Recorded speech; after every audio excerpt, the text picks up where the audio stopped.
Welcome to Fanfiction Audiobooks. A Marvel Comics journey begins in the zombie universe. Chapter 51 Talk about conditions. Flying zombies such as angels and falcons gradually approached Fort Doom.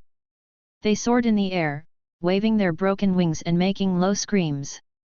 Come on, there are no mines in the sky, let the guys on the ground go to the mines, let's start eating first. Several missiles flew rapidly across the night sky, leaving a bright trail of tail flames. They accurately targeted flying zombies such as angels and falcons, and shot them without mercy.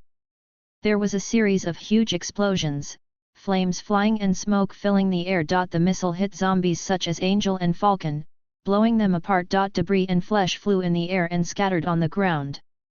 More huge fireballs and hot blasts of air swept over. Vultures and other flying zombies were instantly swallowed up in the flames, making shrill screams. Thor had already gone downstairs at this time, preparing to stop the zombies with the others. Looking at the lively scene in the sky, Bai Ye took out the Book of Death with an expressionless face, and his eyes fell on the burning fireplace nearby. The flames were beating and dancing with light red light. He gently stroked the writing, feeling its rough grey coating, and said, "Open your eyes, I know you can hear me." The grey Book of the Dead suddenly exuded a cold aura, and two cracks on the cover opened with a pop, revealing those blood-red eyes with no white eyes. Then, under the two cracks, a big mouth full of fangs opened. "What? Williams didn't dare to touch me, so he sent you a nobody. Ash Williams is dead." Bai Ye said calmly, his eyes locked on the blood-red eyes of the Book of the Dead. This book has its own self-awareness and thoughts. In life, I like to watch others being tortured. The entire book is even made of human skin. Every page inside is full of harmful things. It can be said to be a truly evil book. Book. The Book of Death let out a wild laugh, the mouth on the cover opened wider, almost touching Bai Ye's finger. "Oh! Ha ha ha ha! It's a good death, but it's a pity that he won't die. Then what do you want to do? Hey? Williams told you before he died that I could save the world. Then you poor thing will be greatly disappointed. The origin of the virus is outside the earth and has nothing to do with magic. But if you kneel down and beg me, I might." Those blood-red evil eyes squeezed together, and at some point in the middle of the three gaps, a wrinkled little nose popped out. "Please." Bai Ye sneered, took the book and walked closer to the wall fire, feeling the scorching breath, and shouted, "You should be begging me." Without hesitation, he tore off some pages from the Book of Death in his hand, and those pages were full of handwriting written in human blood. Pieces of pages were thrown into the fireplace by him, and the flames burned even more vigorously. Every time a page was thrown into the fire, the Book of the Dead let out a scream, and the sound of pain echoed in the air. "You lunatic! Stop! Don't you know how I exist in the black magic world? How many people want me but can't?" But Bai Ye seemed not to hear it, and continued to tear off the pages of the book and said to himself, "Do you think you can stay out of it as a book? You look like you are alive, your book cover is human skin, every line of writing is written in human blood. And your pages? I don't know, but it should be similar. In short, after those hungry zombies crawl into the castle and eat all the living things here, you look like a cup of sweet and delicious dessert." As more pages were thrown into the fire, the Book of the Dead screamed more and more, until it was too much to bear, and screamed, "Enough, enough! Can I trust you? Don't tear me already! Hee, wouldn't it be better if we did this earlier?" The white night monster smiled and stopped moving, but moved closer to the fireplace. "Stop, stop! It's too close." The pair of red eyes fixedly stared at the fireplace, which was very close to it. "Look, those zombies want to eat me and treat you as dessert, so our interests are the same. We both need to escape from this world. Now there is a teleporter downstairs, I can do it when I leave. Take your book with you." "Do you think I will believe the empty promises of you humans? You are just hypocritical and fragile little things, and you can do anything to live a little longer." Bai Ye rubbed his chin, this thing doesn't look too easy to deceive.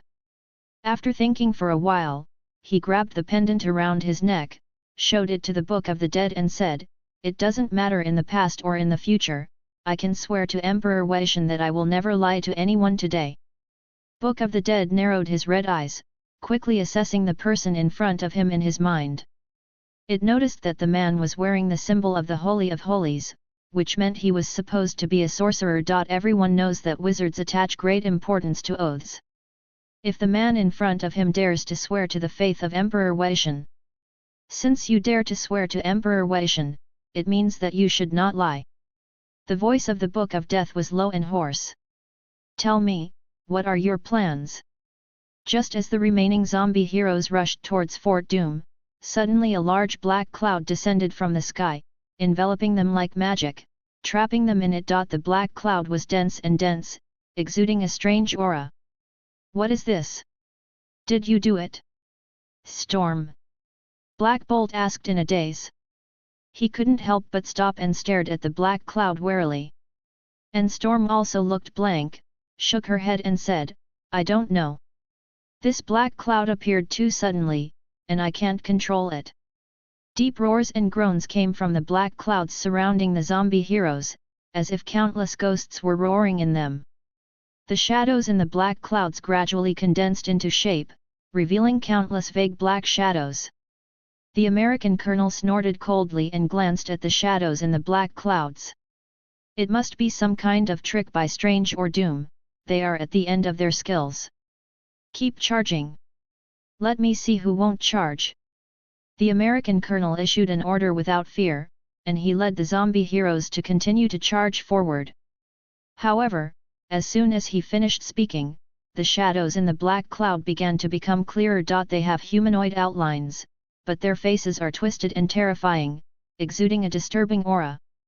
A dozen pairs of pale, rotten arms suddenly sprang out of the black mist, grabbing Daredevil as he crawled on the ground like a ghost. Like tentacles bound by darkness, these rotting arms writhed convulsively, trying to drag Daredevil deeper into the darkness, lifeless, rotting skin, and emitting a sickening, putrid smell. "Fuck, what the hell is this?" The captured Daredevil screamed, "Steve, save me, save!" He was caught by those rotten arms and was thrown into the black mist. In an instant, blood spurted out from the mist and scattered all over the ground. Ask for a monthly ticket, ask for a recommendation ticket. End of this chapter. Chapter 52 Dark Legion.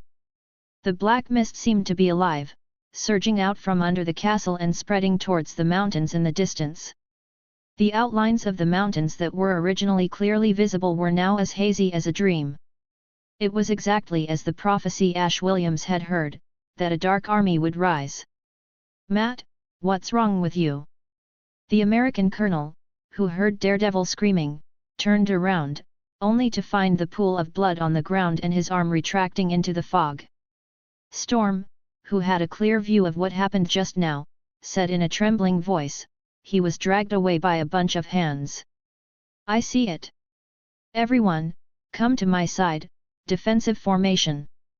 The zombie wearing the stars and stripes raised his shield again and shouted. "And those black shadows will never be idle. They emerge from the fog and reveal their true forms, countless moving and standing corpses. These undead have no positive emotions, their faces are pale and dull, and their eyes are flashing with cold red light.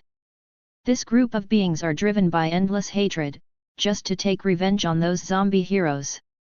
Their bodies are incomplete, missing arms and legs, and the clothes they wear are in tatters, as if they have been corroded for hundreds of years, leaving only broken pieces of cloth fluttering in the wind. It must be some weird thing created by Chi-Chi, kill them." The American colonel glared at the group of undead in front of him and threw his shield with all his strength. The shield whizzed through the air and penetrated 7 or 8 undead at once. It shattered into pieces instantly and their bodies were scattered on the ground. This sudden power surprised the American colonel. He was just testing it first as usual, but he didn't expect those undead to be so fragile. His terrifying face was stunned for a moment, but then a joyful smile appeared on his face. "These things are vulnerable," he said happily, full of confidence and fighting spirit. He had realized that the enemy he faced was not as powerful as he thought, and could even be said to be fragile. However, just when he was proud, countless undead souls poured out of the black mist like a tide, directly overwhelming the zombie formation. The undead are numerous and menacing. Facing this pressure, the zombie heroes will inevitably feel a little nervous. The American colonel shouted to the sky and shouted to the zombies beside him, "Don't worry, guys. We will not be defeated by these fragile corpses. Charge!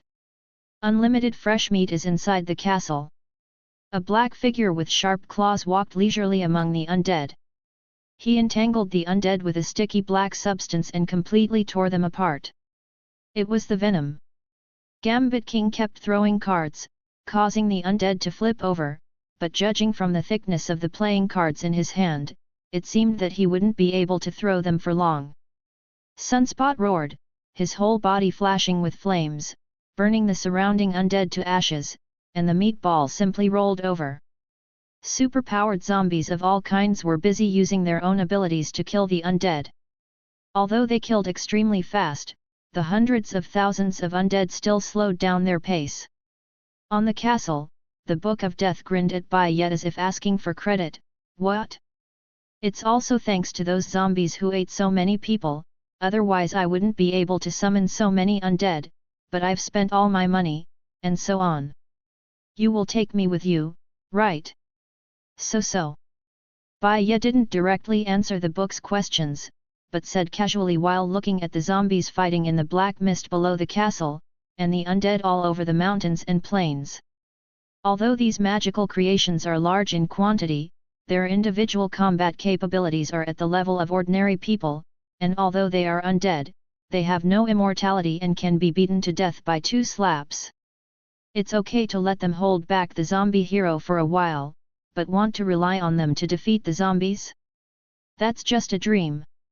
After saying that, he lowered his head and looked down at the castle. Several figures had arrived at the gate at some point.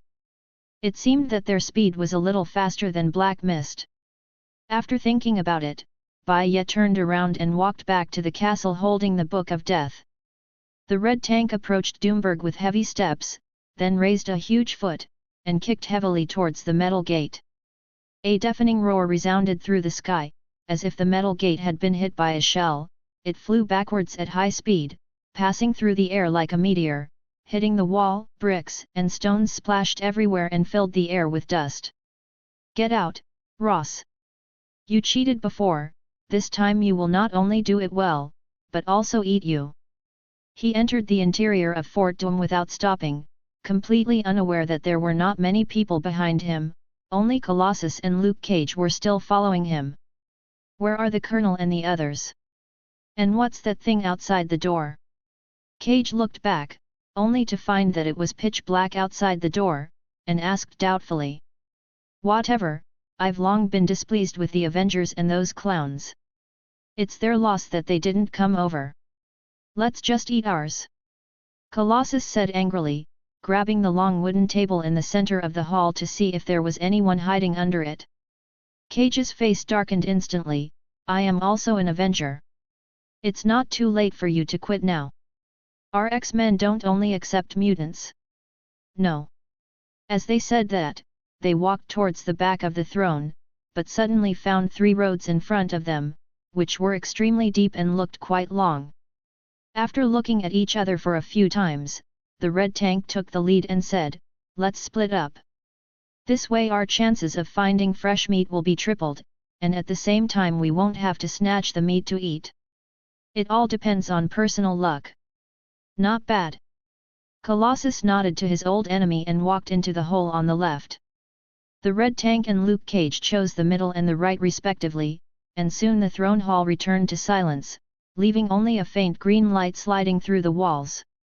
As Colossus walked through the dark corridor, he muttered, "I'm starving to death. My stomach is empty. Fortunately, I found a school before I came." Recalling the scene of enjoying the feast in that school, Colossus showed an evil smile. He remembered the fear and despair of those students when he hunted for prey, and these memories made him feel a different kind of joy. Some people tried to beat him away with tables, chairs, and benches, which was really cute. The chewy and delicious taste will never be forgotten in my life. Just thinking about this made him a little irritated.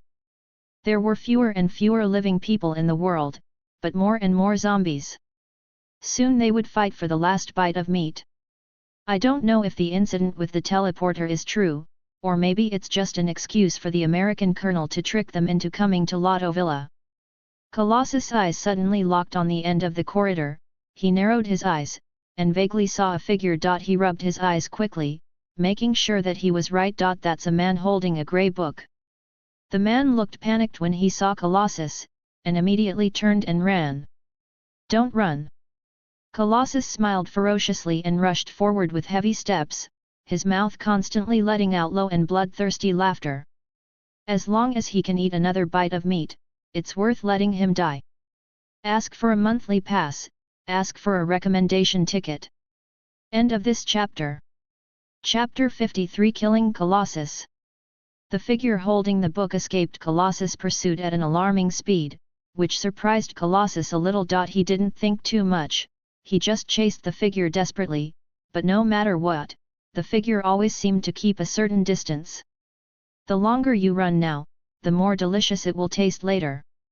Finally, the figure suddenly turned into a room and quickly closed the door tightly.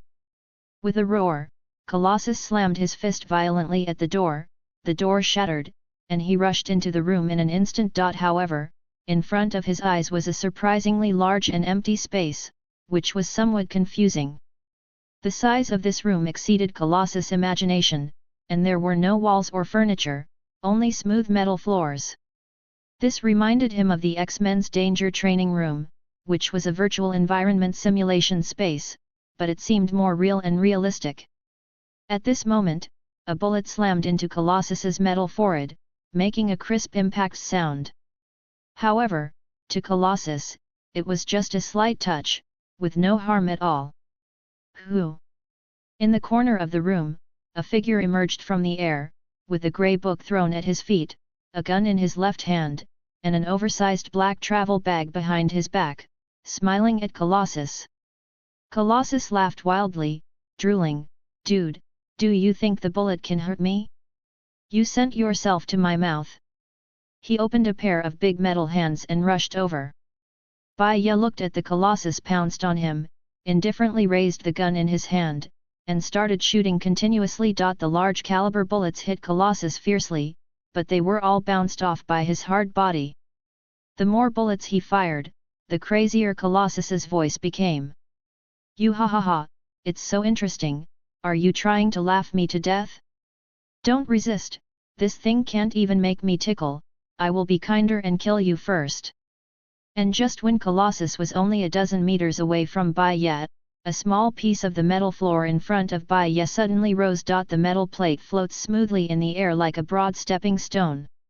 He put away his gun and stepped lightly on the metal plate, jumped several meters high, and the Colossus, who was sprinting desperately, hit the wall directly, unexpectedly. At the same time, Bai Ye lightly pressed the pistol and quickly threw it out. Before the pure metal man could react, the pistol exploded near him, making a loud noise, and a ball of flame enveloped him.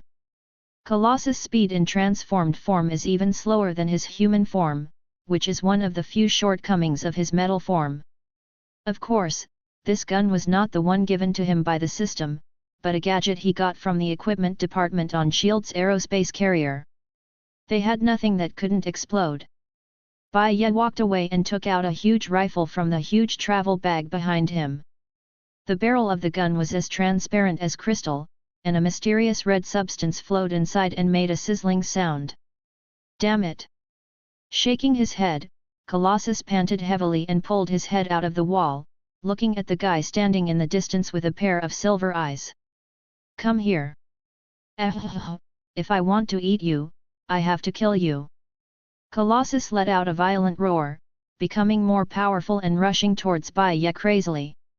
Bai Ye held the rifle in his hand tightly, staring at the zombies getting closer, and said slowly, "I have been thinking about a question." He pressed the trigger, the rifle buzzed, and a dark red laser shot out from the muzzle, heading straight into Colossus' eyeballs. Before the tough man could close his eyelids, the laser penetrated his eyeballs and ruthlessly destroyed his brain tissue. Ho! Colossus, who had lost his brain, fell limply to the ground, sliding close to Bai Ye, bleeding from his 7 orifices, leaving a long trail of blood behind him. Bai Ye gently raised his feet and let the large piece of metal slide past his feet. If your eyeballs are metallized, how can you see? Putting away the gun, he turned his gaze to the distant air and nodded slightly. At the same moment, the invisible woman emerged from nothingness, and she forced a smile to Bai Ye. Just now, she was secretly lifting the ground so that Bai Ye could use her strength. There was no communication between the two in advance, but she certainly had this tactical ability. This is where the body data was tested before Bai Ye, and the remains had long been swept away by the Doom robot. The moment the 3 zombies entered Fort Doom, they were discovered by Doom, and then he used the spell carved on the wall for many years to make the 3 magic blind lose their way. Bai Ye volunteered to deal with Colossus after receiving the news. The invisible woman happened to be nearby, so she came over to help. How do you know that his eyeballs are fragile? Logan doesn't seem to know this. Susan glanced at the body of Colossus on the ground, picked up the Book of Death and walked over to hand it to Bai Ye. Bai Ye smiled, but he didn't say anything. You can't tell the invisible woman that Colossus from the 1610 universe was manipulated by others for the same reason, right? It's really embarrassing for one of the most famous mutants on the planet to be scared to death by Falcon holding a small pistol. Basically, the eyeballs of most of the Colossus in the universe are the most vulnerable parts, but the surface of the eyeballs, like his body, turns silvery white, making people subconsciously ignore this weakness. In addition, the reason why he used S.H.I.E.L.D's special laser gun instead of a pistol was not because Bai Ye was not confident in his marksmanship, but because the Colossus of the Ultimate Universe did not dare to bet on whether his eyeballs could block bullets, and he also did not dare to bet on whether the pistol bullets are powerful enough. Any news from Doom? Did he say how long it will take before the teleportation starts? The two walked out of the training room, and Bai Ye asked on the road. He said it was faster than expected, and the first wave of transmission would start in just over 30 minutes. Of course, he emphasized that the people of Lotto Villa must leave first. Really, we are the superheroes, and he looks like he is afraid that we will run away. Susan shook her head helplessly. Could it be that Doom doesn't even trust her? Look on the bright side, at least he didn't show any disrespect for human life. Bai Ye shrugged. The invisible woman pressed the headset on her ears, turned to Bai Ye and said, Luke Cage and Red Tank have also been eliminated. Bai Ye raised his eyebrows and asked curiously, Oh? How did they do it? The invisible woman frowned slightly, and replied, Cage was completely burned to ashes by the humanoid. As for the Red Tank, Scarlet Witch sent him to California. But I heard that Wanda was also very tired and passed out. I don't know when she will wake up. Ask for a monthly ticket, ask for a recommendation ticket. End of this chapter. Chapter 54 Departure. Chapter 54 Leaving. The basement of the castle is dark and damp. The stone bricks on the walls have been stained by the erosion of time, with cracks and water stains all over them, and the ground is covered with thick dust. Every step of the foot will set off a cloud of dust and fill the air. The ceiling above the head was shaking, and dust and pebbles fell from the cracks, like fragments of the castle's rich history. The zombie heroes seemed to have moved closer to the castle, but no one knew what was happening outside at this time. In the center of the castle's basement stands the massive teleporter, a complex metal structure with a tangle of wires and equipment attached to it. The surface of the teleporter shone with a faint blue light, exuding a mysterious aura. Next to the teleporter, a green-robed metal man stood with his arms folded. Why did you move the teleporter here? Susan asked first. On the way she and Bai Ye came, Dum suddenly summoned them to go to the basement and said that he had notified other people. Dr. Doom slowly waved his arm, and the heavy brick wall on the left side of the room made a crackling sound, and then fell down. Dust was flying in the air, filling the entire room, obscuring sight. When the dust gradually dispersed, they found that the exposed laboratory was the place where Bai Ye had been before. Dilapidated walls, obsolete instruments, and scattered documents, everything seems to be frozen in the past. Dr. Doom's voice came slowly, the location of the teleporter has never changed, it was just a cover-up before. There was a hint of pride and confidence in his tone. Doom needs your wrong knowledge to integrate into the runes here, so as to interfere with the zombies when they attack. Bai Ye shrugged and said, "Okay, where are the others? Where are the first batch of Latavilians you want to teleport away? We are all here, and they haven't arrived yet." Doom raised his hand and snapped his fingers with his metal glove, the sound was very crisp. Then many civilians walked out of the depths of the room. Although they looked a little ragged and tired, and each of them was carrying a large bag, there were no other problems. I quarantined them here an hour after the crisis started. As I said, Latavilla is immune to this plague. Looking left and right, the invisible woman frowned and said, "Why are there only those waiters in the castle here? Are you going to let them be eaten?" According to Doom's standards, they do not meet the minimum requirements for continuing civilization, but I will not leave them to those monsters. Doom has his own mercy, so.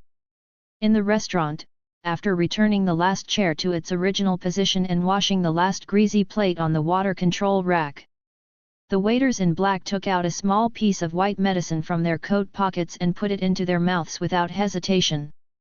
After a few seconds, they began to cough slowly, with the corners of their mouths slightly raised. White foam overflowed from the corners of their mouths, like traces of smiles. Their eyes became quiet and peaceful, and their pupils gradually expanded, squeezing out their irises.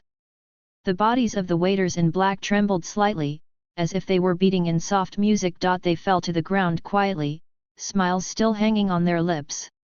A moment of silence enveloped the dining room, and the waiters in black lay peacefully on the ground, no longer in any pain. Susan's eyes widened, she opened her mouth not knowing what to say, and finally fell silent. She no longer has any reason to accuse anyone. During the conversation, another large group of people poured into the basement door. They were all survivors of SHIELD.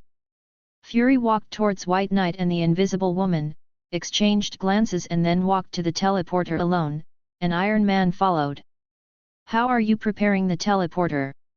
"The undead army summoned by Mr. Bai has almost been consumed. At this time, the zombies are preparing to break through your last shield," Fury asked softly after walking to Doom's side. Doom still had that cold look on his face.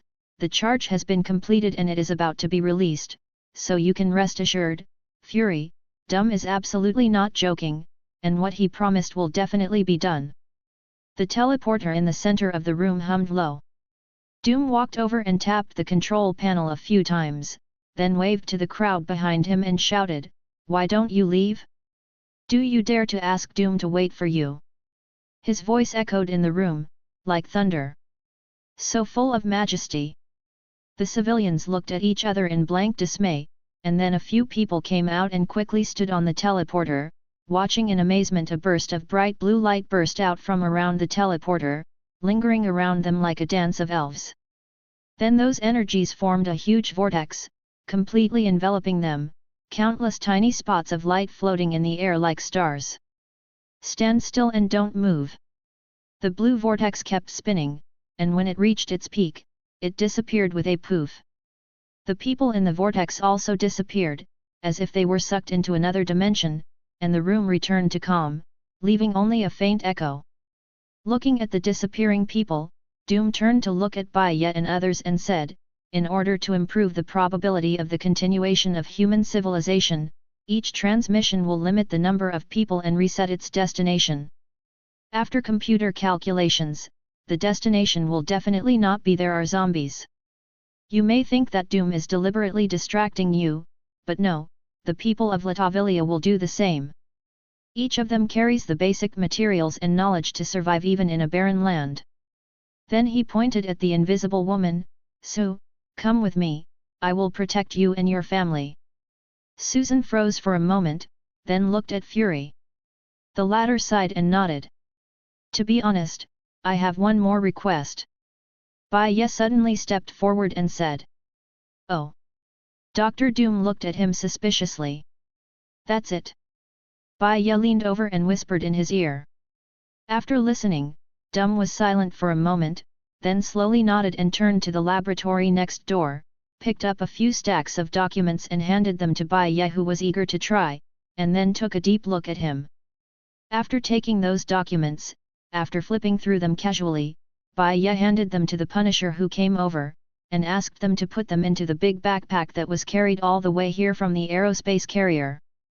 Wanda and Quicksilver walked out of the SHIELD team and stood beside Bai Ye, waiting for him to speak. The blue vortex kept appearing and disappearing, and the number of civilians in Latvelia became less and less. Soon, only the SHIELD team was left in the room. Dr. Doom stood in front of the control panel and said without looking back, "Okay, you guys should hurry up." The ceiling suddenly shook violently, accompanied by a huge roar. The entire room seemed to lose its balance in the violent shock, and the walls were also crumbling. As the shaking intensified, several pieces of the ceiling came loose, making a heavy knocking sound. Debris and dust fell, filling the air. Cracks also began to appear on the ground, spreading quickly like spider webs. Ask for a recommendation ticket, ask for a monthly ticket. End of this chapter. Chapter 55 Departure. Chapter 55 Leave, Part. It was a bit scary just now, but no zombies came in. Bai Ye stood in front of the teleporter, squinting his eyes slightly as he stared at the SHIELD personnel who were constantly being teleported away. Fury stood beside him, holding the last cigar in his hand, with a look of fatigue in his eyes, smoking the cigar silently, letting the smoke linger around him, as if with a trace of tranquility. Can you believe it? Just one day ago, I was arguing with the president about next year's funding, and Steve said he planned to retire and become a farmer after training a new team of Avengers. Xavier is planning to give another speech to let the world know that mutants can live in harmony with others. Cyclops frowned slightly. He felt a little sad about all this, but he was helpless. They stood there quietly, watching those people disappear into the blue light one by one. The moment everyone disappeared, the teleporter hummed faintly, as if saying goodbye. A few minutes later, only Banner, who was still lying on a stretcher, and Thor, Fury, and Iron Man remained among the SHIELD personnel in the room. The Fantastic Three and Doom stand together. To be honest, aside from the several battles that almost killed each other, the relationship between them can be said to be frenemies and friends. And Bai Ye stood on the other half. Quicksilver, Punisher, and Scarlet Witch followed behind him. This is the last wave of people to leave. What? Why not bring a few more superpowers? The other superpowers are unfamiliar with him, and they are more willing to obey Fury's orders than Bai Ye, or simply go to another world and continue to be superheroes. Just like Hyperion and his fake Justice League. Dumb, are you ready to surprise those guys? Of course. In addition, Doom has already set the program. After we leave, the portal will first self-destruct internally, and then the Doom robot will completely disassemble it. Bai Ye nodded and stepped into the blue vortex, followed by several people behind him. He held the Book of Death and smiled at it, a mysterious light shining in his eyes. Now everyone can leave this world safely. Bai Ye said softly. The Book of Dead echoed, yes, yes, those monsters will never catch up with us. Its voice was full of ridicule and banter. Bai Ye frowned, feeling a little confused. Hey? Us? Yeah, aren't we leaving this world now? Do you still have something to do? Book of Death blinked his red eyes, as if he was a little amused by Bai Ye's question. This person is too careless. Bai Ye slapped his thigh and said to the Book of Death with sudden realization, yes, I do have one thing I haven't done yet. Thank you for reminding me, otherwise I will regret it for the rest of my life. The Book of the Dead grinned a big smile, and said flatteringly, where is it? This trivial matter is nothing to worry about, a smart person like you can remember it without me reminding you. Bai Ye touched the spine of the Book of Death with satisfaction, feeling the icy touch, and then, he suddenly threw the Book of Death with his backhand, smashing it against the wall, making a dull impact sound. The Book of the Dead trembled on the wall, screaming in terror, "Ah! What's up? Didn't you swear to Emperor Weishan that you would take me out of this world?" Its red eyes were full of disbelief and despair. Bai Ye smiled slightly, and lightly stroked his chin. "Ah, there seems to be such a thing." Just when hope was about to rekindle in the eyes of the Book of Death, Bai Ye said again, "But I don't believe in Emperor Weishan. There are so many people calling him every day to believe in him, and..." He looked sympathetically at the Book of the Dead on the wall, and he used too much force to smash it directly into the wall. "I really didn't lie to anyone today, you're just a shitty book." The Book of the Dead trembled, and its voice was full of fear and despair. "No. You can't abandon me. I can give you endless power and help you rule the world. Thank you, next time." Bai Ye was in the blue vortex. He looked at the Book of Death, winked slightly, then waved his hand and was taken away by the teleporter. The Book of Death was embedded in the wall, yelling in despair, "No Doom, Doom, you can take me, right?" It looked anxiously at Dr. Doom. Dr. Doom sneered without looking back and looked at the Book of Death with disdain. "Take you with me? How arrogant and childish! Doom has as many spells as stars, you are worthless to me." It turned to Fury, who was on the side, and said hopefully, "Please, buddy, take me. I can help you restore your lost eyes. Keeping them is better than the original ones." Fury stared at the Book of Death with one eye, and after a long time spit out a word, "No." The Book of the Dead trembles. "The handsome blonde man over there? Do you want to add another handy hammer? You yellow stone monster! I can make the stone on your body harder and 10 times bigger. You are not rolling your eyes. The sleeping one." A black zombie more than 10 meters tall, wearing a blue and white tights, punched the shield covering the castle with great force, and hundreds of zombies of various shapes surrounded him. At the feet of the zombies, there were countless pale white severed limbs and corpse fragments scattered, which were the last remnants of the previous undead army. At this moment, the black mist gradually dissipated. The American colonel raised his shield and yelled, "Smash it, Bill! That shield won't last long." The man's name is Goliath, which means a mythical giant who can make himself huge. He didn't hesitate to pound the shield hard with both fists, each impact bringing huge power. His fist smashed against the shield, making a deafening roar, as if it was about to knock down the entire castle. Earth and rocks flew, debris was scattered, and each impact dimmed the shield. "I said, are you really sure we can eat meat here? We have been following you for so long without even getting a bite." Gambit suddenly stood up and hit the ground hard with his stick with an angry face.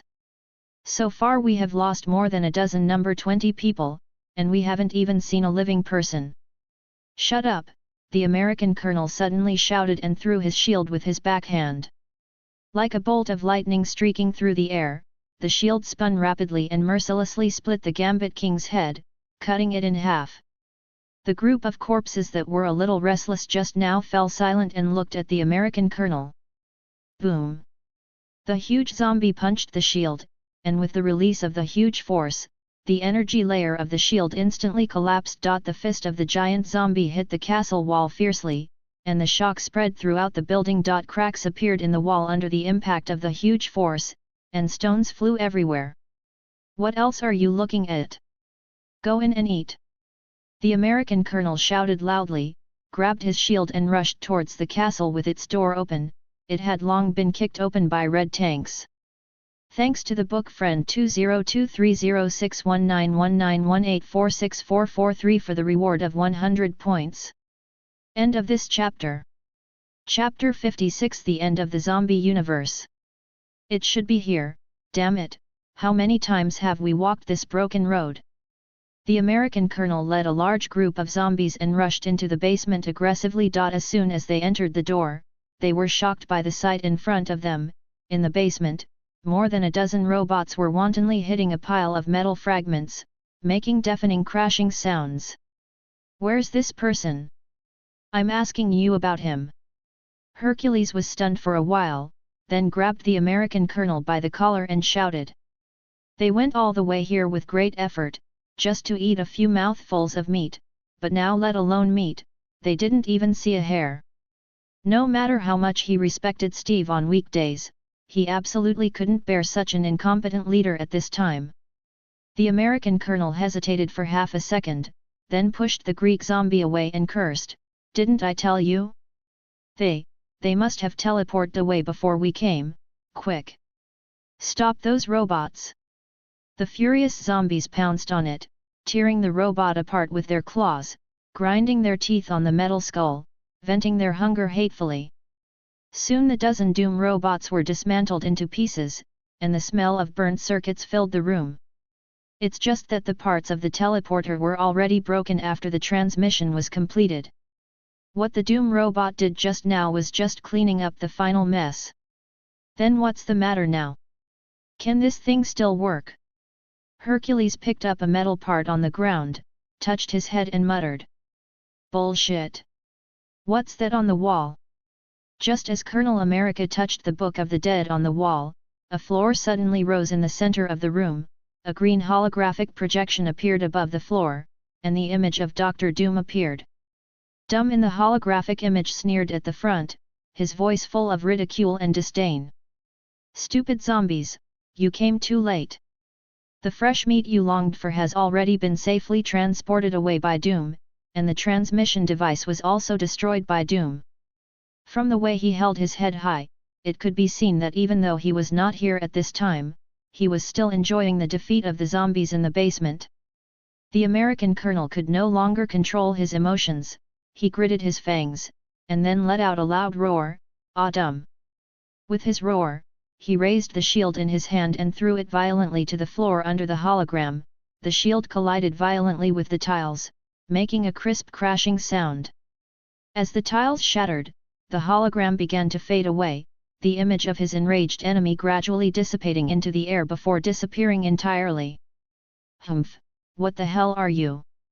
He turned around and plucked the grey book from the wall, which seemed to blink just now. "Don't eat me! Don't eat me!" The Book of the Dead's already wrinkled face was now even more huddled, begging frantically. After looking it up and down, the American colonel said disgustedly, "A broken book. The taste of dead people is as bad as shit. Why should I eat your skin that has expired for who knows how many years?" The book was silent for a long time before it asked with difficulty, "You mean you won't eat me? But you can try." "What?" There was a squeaking sound, and the zombie wearing the stars and stripes tore off half of the page and stuffed it into his mouth. The paper hissed in his mouth. He chewed it hard twice, and then spit it out hard. The ball of paper was spit out along with the saliva and fell to the ground. "It tastes fucking awful." The American colonel's attention was still focused on the book in his hand. Suddenly, he felt another floor rise behind him. When he turned his head, there seemed to be a faint beep sound coming from under the floor. Hercules next to him scratched his scalp and asked curiously, "What is that?" He walked over to the floor and took a closer look. He looked down, his eyes widened, and found a green countdown device underneath. He muttered to himself in confusion, "Hey Steve, this thing is..." All around Doomberg there was silence. Suddenly, the ground began to crack and bulge. The stones and soil were squeezed and deformed by some kind of shock wave, forming countless cracks that spread quickly. Immediately afterwards, the flames shot up into the sky and swallowed the entire castle in an instant. The tiles on the roof flew in the air and turned into ashes. The marble statue made by the world's top sculptor melted into a viscous liquid and was then blown away. At the original location of Fort Doom, a cloud of mushrooms soared into the sky. Hank is sitting at the dining table, wearing a dirty Ant-Man red uniform, a light-hearted tune is blowing from his mouth, looking very cheerful, with a knife and fork in his hand, elegantly cutting a piece of raw meat. The teeth bit the fresh meat lightly, and then made a small crunching sound. The freshly cut tender meat was gradually finely ground in his mouth, slowly releasing its deliciousness. The juice slipped from the corner of his mouth, moistening his chin, and he grinned at the corner of his mouth and started talking to himself. Humphlato Villa. These idiots really think they can get something there? The aerospace carrier should see that they are not easy to deal with. Fortunately, I didn't go there twice. There are still many survivors on the ground to find. Why do you have to eat those hard bones with few pieces of meat? But it's just right, no one will grab the meat from us. At this moment, Hank didn't know it at all, and the screws on the back quietly began to float, getting farther and farther away from the ground. At first, they trembled slightly, as if attracted by some mysterious force. As the strength increased, the screw began to rise slowly, leaving its fixed position and suspended in mid-air. Faint lights flickered across their surfaces, blazing like faint arcs. They seemed to be driven by some supernatural force, floating quietly in the air behind Hank. However, Hank is still intoxicated by the deliciousness of the fresh meat, unaware of everything behind it. He continued to savor the satisfaction of each bite. Whoosh! Those screws flew out like arrows at a suffocating speed, directly piercing Ant-Man's head. A big hole instantly opened in his head, and red and white things splattered everywhere. Those little guys didn't stop there. They circled around and rushed back, repeatedly rotating and hitting the remaining part of Hank's head, as if they were executing some kind of cold order. After more than 10 seconds, the screws stopped, turned, and hit the wall, stuck on it, leaving only little drops of blood dripping from it. A silver-haired man wearing a purple helmet, purple tights, and cloak walked in. He was tall and straight. He glanced at Ant-Man's body and then walked deeper into the room and said slowly, "It's really miserable. How could the king of a country fall into such a situation? The monsters left our city, and I took this opportunity to go out and search for survivors. I didn't expect to find that this pervert had tied you up and hid you here. Are you alive? I never said that, and don't really want to, but we have to save the world." In the dark room, a black man with only one leg was tied to a metal table. His face was pale and haggard, but when he heard the sound beside his ears, his eyelids finally trembled slightly. Ask for a monthly ticket, ask for a recommendation ticket. End of this chapter. Chapter 57. Welcome to the New World. Several people were walking in the canyon, and the sunlight shone down through the narrow canyon, elongating their figures, as if walking on the Golden Road. The cliffs on both sides are towering, the rocks are jagged, and the hard granite exudes a scorching atmosphere under the sunlight, and there are not even a few weeds here. Just a few tens of meters away from the canyon, Bai Ye suddenly raised his hand that was not holding a gun, and the Punisher who was walking at the end of the line also dropped his big bag and took out the pistol at his waist to look around vigilantly. What happened? Pietro looked around in confusion. There was not even a shadow of a bird here except the cliffs. They had just arrived inside the canyon through Dr. Doom's teleporter half a minute ago and had no idea where this place was. Have those zombies already caught up? Take the collar off his neck, Wanda. Of course. Wanda stepped forward, stretched out a finger and gently pressed the collar a few times. The mutant limiter beeped twice, and fell to the ground in an instant. Before leaving, Fury had told them what the password of this limiter was, and violent disassembly would only make it explode. Beep beep don't move. Move and kill you. Suddenly there was a sharp whistle, and a hoarse voice echoed in the canyon at the same time. At the exit of the canyon, a crowd of people poured out. When Bai Ye and the others saw the group of people coming from the front of the canyon, their expressions were a little stiff. These people's looks, clothes, and even hairstyles were exactly the same, as if they were twins. When the group of people approached with weapons, Bai Ye could see clearly that their facial features were like exquisite replicas, and there was no slightest difference. Their eyes, noses, and mouths were all the same, even the corners of their mouths curled up when they smiled. Same. Not to mention their attire, each wearing green jackets and black vests with 6 gold sequins, the creases being exactly where the stains were. And that firewood yellow sideburns.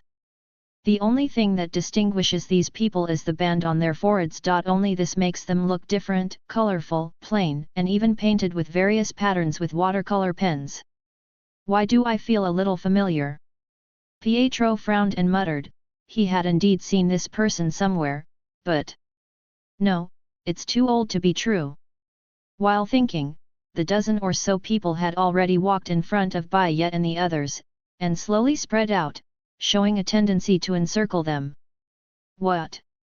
Are you scared, stupid? Don't even dare to say anything. Among them, the sideburns with purple headbands raised their eyebrows. It seems that the guys in front of them don't know who he is? I didn't expect that these days, there are still kids who don't even know who is in charge of Tenabam Canyon, dare to come out and wander in the wasteland. It's really interesting. Hand over everything on your body, Madrox gang will make your death more comfortable. Hand over all your belongings, the Madrox gang will make your death more comfortable. Hand over everything on your body, Madrox gang will make your death more comfortable. The dozen or so people suddenly shouted in unison, and all raised their hands to point the weapons in their hands at Bai Ye, but at this time their differences became more numerous. Among the dozen or so people, only 5 were holding shotguns, and they looked like old models with a little rust. The rest of them simply had axes and sticks, looking extremely poor. It's just that Kuei Yan didn't pay attention to these details. He widened his eyes and shouted in disbelief, Jamie? Is it you? Bai Ye rubbed his chin, and his eyes were a bit dazed. He probably knew what world he was teleported to. However, a little more confirmation is required. Maybe it was because he was afraid that talking too much would make his ears noisy, but this time only the purple bandage grinned at the corner of his mouth and said, we have nothing to do with that old man for a long time, say it one last time, and hand over the things. Punish that one. What's in the bag behind you? Food? Water? He pointed the shotgun in his hand at Frank, who was behind Bai Ye, and asked. Things that will kill you. The Punisher directly raised the gun to aim at Zi Bandai's forehead, and pulled the trigger without any hesitation. The gun spewed out flames, and Zi Bandai fell down. Kill them! The rest of the Madrox gang roared in unison, while Quicksilver moved at this time, perhaps because his leg injury hadn't completely healed. His speed was surprisingly slow, leaving only an invisible afterimages crashed into those identical guys. The next moment, those people were knocked into the air instantly, and fell to the ground without moving, with a pool of blood flowing out from under their bodies. Ugh, Jamie needs more Jamie. One of them managed to get up, and slammed into a rock with all his strength. His body rushed forward, and his head hit the rock violently. The dull collision sound echoed in the air, and the next second, under the surprised eyes of everyone, the body of the Madrox gang suddenly twisted, as if torn apart by an invisible force, and split into 2 people. This splitting process happened so suddenly and absurdly, as if it was contrary to common sense. The 2 newly formed bodies slowly recovered from the impact of the impact. They stood up respectively, facing each other, and finally looked at Bai Ye and the others. Bai Ye pressed his temple with one finger, frowned and said, I forgot how capable a double is. We only need a living mouth as a tongue. You come back first. Watching the afterimage come back behind him, Bai Ye picked up the mutant limiter on the ground and walked towards the 2 people that had just split. More. That's enough, thank you. Bai Ye raised his hand expressionlessly and shot the gun, piercing the one who wanted to hit the rock, and the other one quickly raised his hand, indicating that he would not take any action. James Arthur Jamie Madrox, the doppelganger of the X-Men, whose abilities are as annoying as his stinky, long name. He can double. Whenever he takes a certain level of physical shock, he will create a replica that is exactly like himself, and this is what makes him annoying. His clones are also able to duplicate themselves in the same way. Each replica has an independent mind, but forms a spiritual link with other replicas to some extent, which is why they can say the same thing together. The Punisher followed Bai Ye and shot every Jamie lying on the ground in the head to prevent them from standing up again. You can't kill me. There's more people in the Madrox gang than you can imagine. They're going to find you. Snapped. Bai Ye raised his hand and gave the clone who was still defending a big mouth, and then put the mutant limiter on his neck. As the limiter beeped, that Jamie's complexion turned pale, Bai Ye raised his hand and punched him on the head again. Seeing that the guy didn't split anymore, he nodded in satisfaction. I ask, you answer, okay. Well. Who is the current president?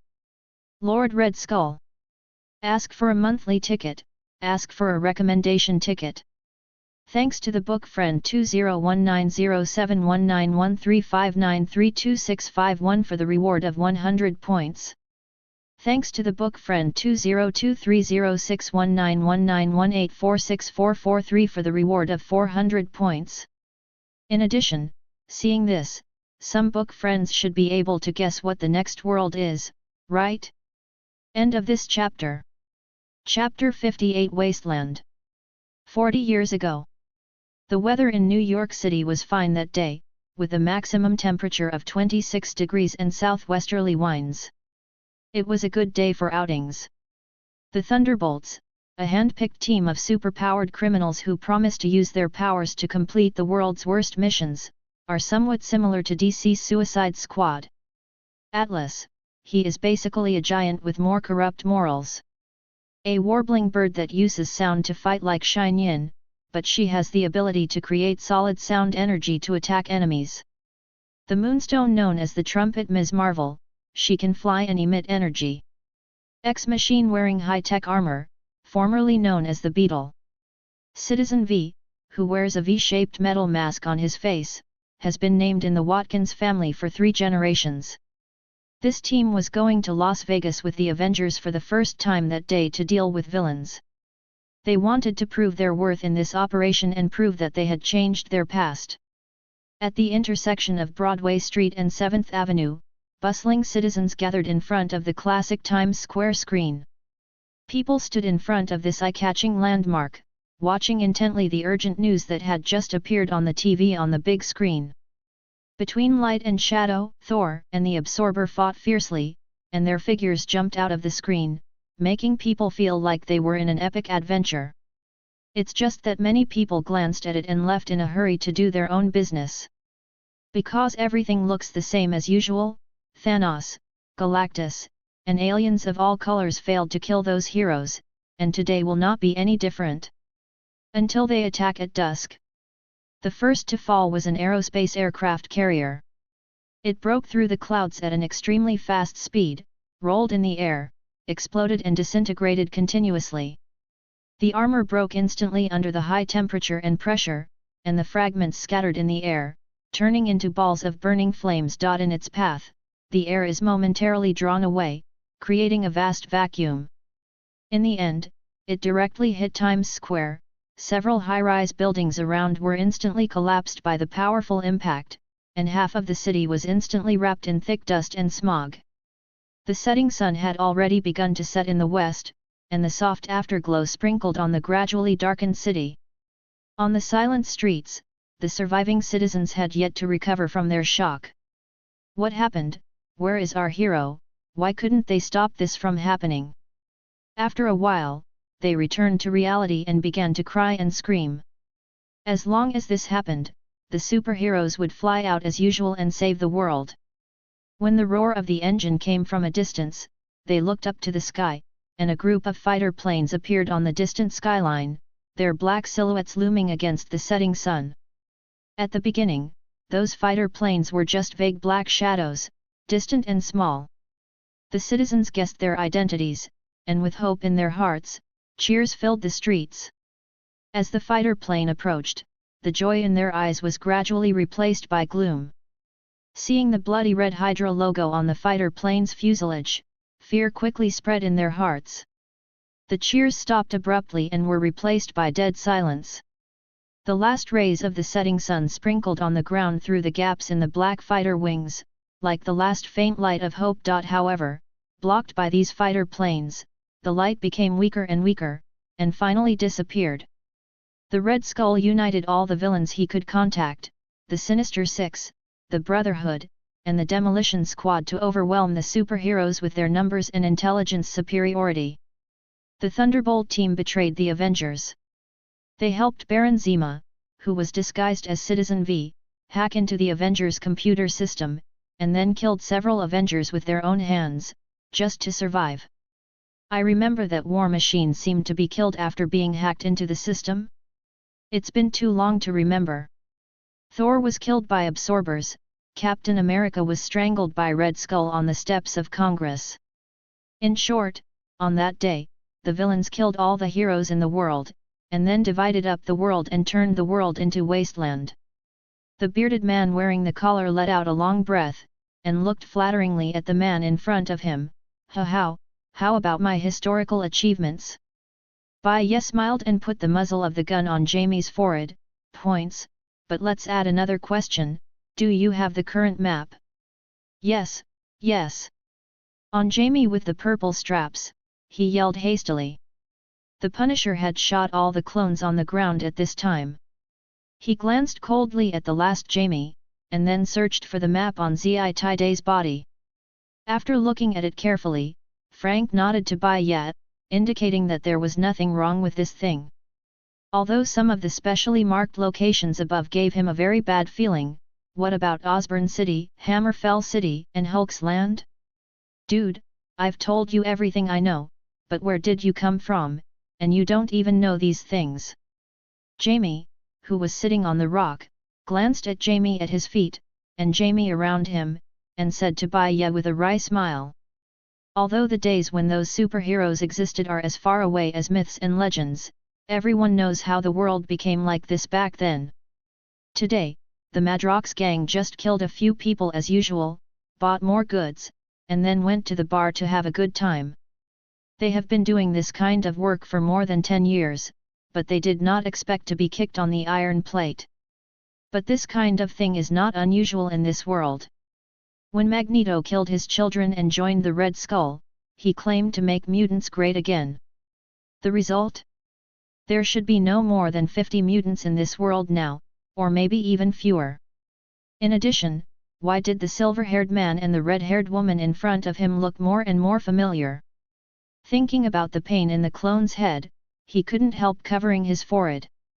In the past 40 years, the Madrox gang has been constantly replicating themselves in order to ensure their status in the wasteland. Their thoughts and memories have been torn apart bit by bit because of this abuse of mutant abilities. But the most damning thing is that X-Men Jamie from 40 years ago. In order to save his friends, he tore himself apart, and then forced those clones who were unwilling to split to fight Hydra, and finally made the number of bad Jamies far more than good Jamies fall to Hydra. Originally, our Lord Skeleton planned to clear out the clones when the overall situation was decided, but these guys killed 1 and 10 of them popped up, and they were still mutants being covered by Magneto. At the same time, they didn't have any big ambitions, so they just went with it. They left and eventually formed what is now the Madrox gang. Bai Ye didn't answer, but took the map and looked at it carefully. When Dr. Doom teleported them into this world, he didn't come with a functioning teleporter. Is that okay? This is not good. The Earth 807128 universe, which is the wasteland world where Bai Ye and others are now located, has a timeline that is further back than the 40 zombie universe 2149 years ago, but not too much. The wasteland universe is definitely not a place suitable for living and working in peace and contentment. The vast majority of people here are living the days in Mad Max, with insufficient food and clothing, and fighting for clean water. Magneto, Dr. Doom, and even Dr. Lizard, who worked hard on Day of the Fall of Heroes, all got a territory allotted by the Red Skull, with the exception of the Hulk. The way Banner in this universe gets territory is a little different. Thanks to book friend 20210703174725178 for the 500-point reward, and book friend 202306191918464443 for the 100-point reward. End of this chapter. 59 Zima. 59 Zima. I heard that the Red Skull did not hesitate to throw a high-yield nuclear bomb at Hulk at the beginning, but it was a pity that he could not kill him. Jamie shuddered, as if recalling a chilling past, and couldn't help closing his eyes. A trace of fear appeared on his face. Wanda walked over, frowned and asked, "Why do you say that?" "No matter what, Dr. Banner is a member of the Avengers, and surviving the first round of attacks is definitely a good thing. Does the doppelganger want Banner dead because he is a villain, but he was being tortured at this time, so he wouldn't show his emotions like this, right?" She was a little confused. Because Banner didn't die that day, but he was deeply injured. Some people said that his brain was burned out by nuclear radiation, and he turned into a complete beast after that. "I think you look like a beast enough, from an X-Men to a gangster." Pietro snorted coldly. "You haven't dealt with the Hulk gang, buddy." The clone's lips trembled slightly. He opened his eyes and cast his bitter eyes on Kuei Yin, took a deep breath and said again. After waking up from the nuclear explosion, Hulk rushed to save his cousin She-Hulk. Pietro nodded with satisfaction. This is what a hero does. Then he fell in love with her. According to Banner, She-Hulk is the only person in the world who can stand him. In the decades since then, these two have been crazily giving birth to cubs, forcibly forming a Hulk gang with thousands of people. Each of them has inherited their father's abilities, and their personalities are exactly the same bastard. Finally, those cubs also started to give birth, and more of them were born. President Skeleton was so scared that he assigned all the westernmost states of the United States to Banner, and asked him to be the landlord to collect rent. My life has been like this since then. There were dozens of Jamies who wanted to expand their business there, but they were all eaten by the Hulk gang. After listening to the Avatar's explanation, everyone except Bai Ye was a little dazed. What Jamie said sounded too unbelievable and unbelievable. But after thinking about it, I just ran out of a universe with a lot of superpower zombies, and this story became very reasonable and warm again. Big brother, don't laugh at second brother. Ahem. Anyway, if you guys have anything else you want to ask, old Jamie will tell you everything he knows. Seeing that the people in front of him no longer seemed to be interested in him, the clone said quickly. He didn't have the habit of keeping alive when he was blocking roads and robbing in this area before, but occasionally, really once in a while, he would meet someone interesting, and he would still let that person live. He wants to be a very interesting person right now. Frank, who had been silent for a long time, raised his head and asked, "Well, how did the Punisher die?" There's Quicksilver and Scarlet Witch."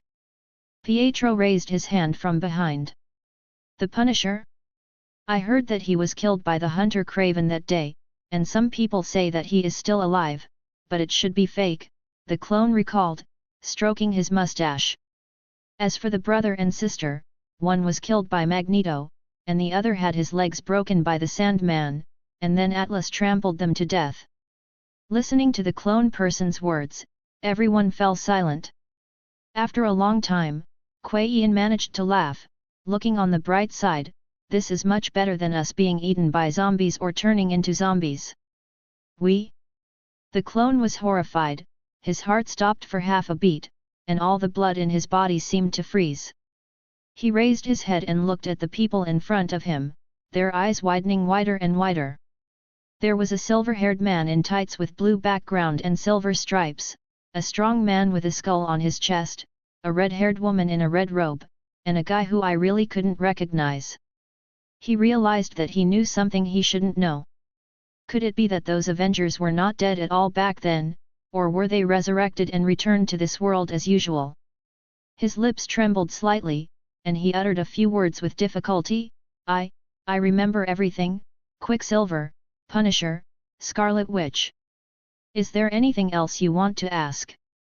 Bai Ye suddenly walked over and put the muzzle of the gun against the clone's forehead. Frank hesitated, then finally shook his head, indicating that he had no questions to ask. Wanda and Kuei Yan also shook their heads. The clone felt the cold muzzle of the gun, and he screamed in horror, "Wait! I won't tell the Red Skull." But before his voice could spread throughout the canyon, Bai Ye had already pulled the trigger without hesitation. The sound of the gun pierced the air, and a flame shot out from the muzzle of the gun. In the next second, blood splashed everywhere, and shattered bones and pieces of meat flew in the air. The doppelganger suddenly took a few steps back, and finally fell heavily on the ground, without any further movement. Bai Ye glanced at the corpse on the ground, then looked at the muzzle of the gun in his hand that was still emitting heat, and said to himself that a large caliber gun is really good, and the blood flowers are even more beautiful than before. Putting the gun back into his waist, he looked at the three people who were still silent, and asked, "Do you have any ideas or plans for the current world?" Frank was the first to speak, and his answer was no surprise to Bai Ye: "Kill every bastard in the wasteland." "A different world? This world sounds and looks terrible," Pietro whispered. Wanda looked at the two of them, thought for a moment and replied, "We failed to protect the civilians in our universe, and I don't want to look at the people in this world either." Looking at the few people who had different opinions, Bai Ye nodded and said with a smile, "Very well said, let's go to Canada." Several other people looked at each other with doubtful expressions. They didn't understand why Bai Ye chose to go to Canada. They had been operating in the United States and didn't know much about Canada. The Punisher frowned, the corners of his mouth were slightly bent, and his face showed confusion and incomprehension. He raised a hand and gently pressed his eyebrows with his index finger. After thinking for a moment, he finally couldn't help but question, "Why did you choose to go to Canada?" He really couldn't figure out why he wanted to go there. There were obviously countless criminals and villains to kill here, so why bother looking far away?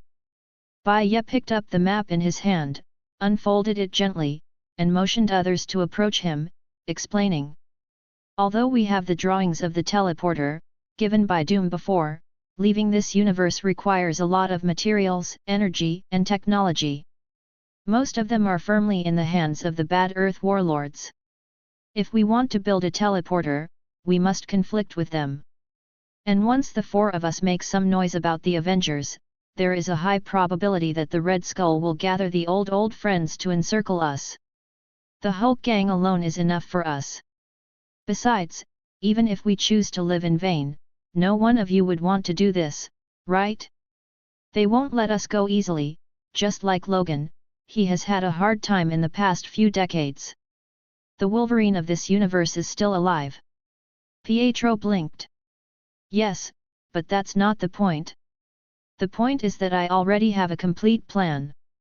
In the end, Bai Ye clicked on Hulk's land first, then slid his finger to an area in the Canadian Rockies on the map, and stopped. There are two small purple characters marked there, Zima. End of this chapter. Chapter 60. Who is Baron Zima? The first generation of Heinrich Zima's active years can be traced back to World War II. He is a big celebrity in front of the mustache. The titles accumulated by the 12 generations have made him deeply trusted by Hydra and the Third Reich. To be honest, Ye Zima was not very interested in fighting Comrade Shi Amin at the beginning. He is a scientist and a hereditary nobleman. It would be like losing the face of his family's tricolor flag to fight in person. Until the 40s, Fury led the Roaring Commando he formed into Zima's hometown and blew up the sky bomber he was developing, which made Zima abscond with his wife and children and was wanted all over the world. To hide his identity, Zima dons a purple mask with special lines that look like Thanos' chin. A few years later, the US team broke into the laboratory where he developed Adhesive X. During the battle, Heinrich accidentally came into contact with Adhesive X, which made the mask completely stick to his head and disfigured him. Since then, the Zima family and Captain America have completely formed a relationship. As a result, a few years later, the American team Gaba freezes in the North Pole and hibernates. But Zima didn't know it. He had been depressed for a long time because he couldn't kill his enemies.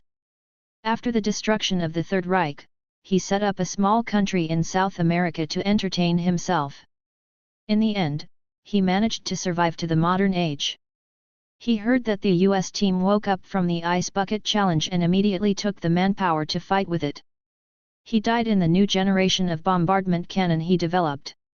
The second generation, the one with the most achievements and the highest reputation in the entire Zima family, Helmut Zima. In this universe, he and the Red Skull planned the day of the hero's fall. They realized that each hero has several villains exclusive to him, so they united all the villains and exchanged opponents. The interesting point is that the method used by the villains to defeat the heroes was actually discovered from the computer in the Avengers mansion. An Avenger with astonishing wisdom was really uneasy about his teammates and secretly wrote something in the computer. Get rid of all the superheroes' weaknesses. This ultimately led to a successful Tower of Babel incident against the Avengers. After it was done, Zima wanted very little and only took a small piece of Canadian territory as his own fiefdom. This made the Red Skull very satisfied, everyone from Magneto and Osborn's greedy guys. I want 7 or 8 states. In the endless wasteland desert, a jeep with a tattered appearance is running crazily, the wheels leave deep marks on the rugged sand, and the hot sunlight reflects on the car body, shining dazzlingly. Frank was driving, while Bai Ye was sitting in the passenger seat with his eyes closed and concentrating.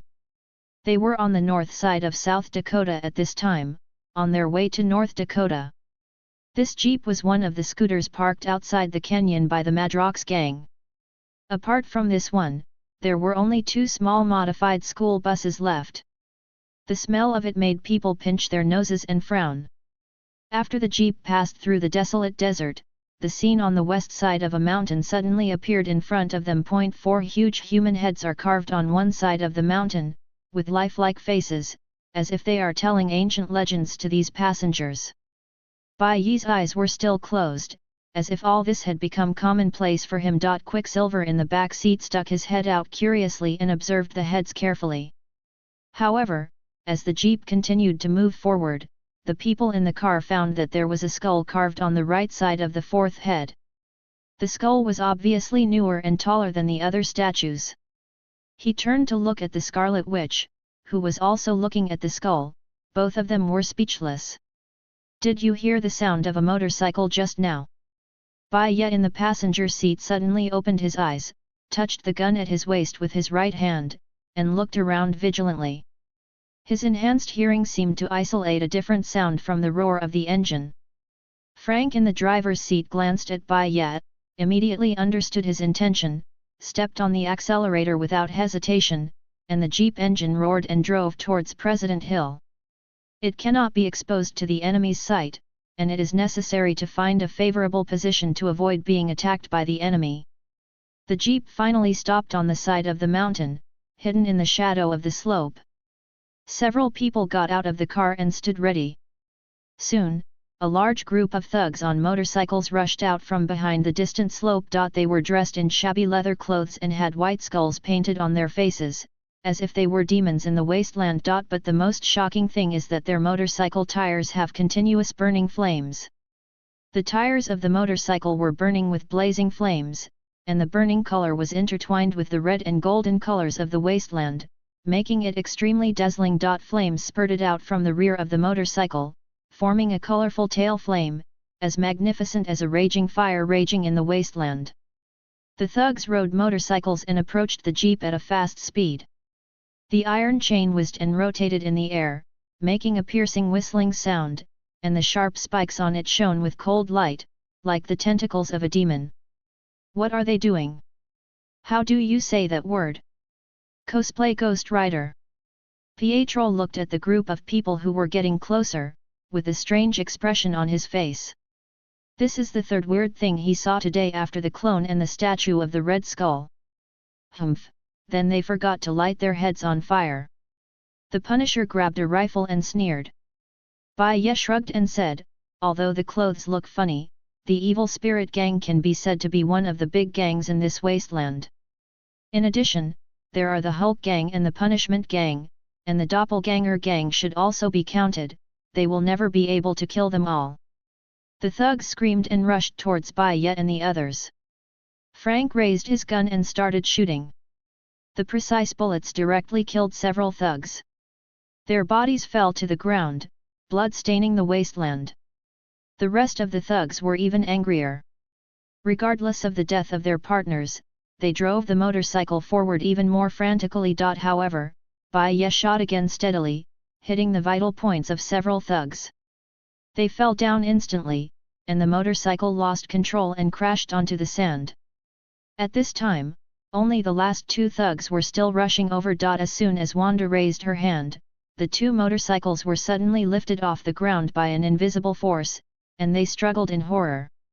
The next second, the two motorcycles were violently thrown to the ground. There was a loud noise, broken metal and debris flew everywhere, and deep holes were knocked out of the ground. The dust filled the air, and the thugs who were still alive groaned in pain. "What a big gang!" Quicksilver complained with a twitching corner of his mouth. One of the thugs raised his upper body, spat out a few teeth and blood, and then spoke with difficulty, "You. How much money did the Madrox gang spend to invite you here?"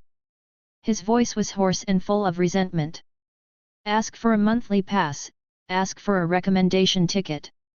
Thanks to book friend Victor Von Dum for the reward of 100 points, book friend 202606191918464443 for the reward of 300 points. End of this chapter. Chapter 61 Hammer Fell. The Madrox gang. Bai Ye raised his eyebrows, then relieved. A group of himself drove across half of South Dakota in a jeep stolen from the clone, but was seen by a gang that had a grudge against the clone and wanted to seek revenge. This jeep was not open top, so they naturally couldn't recognize who the passengers were, so they just assumed they were clones and moved separately.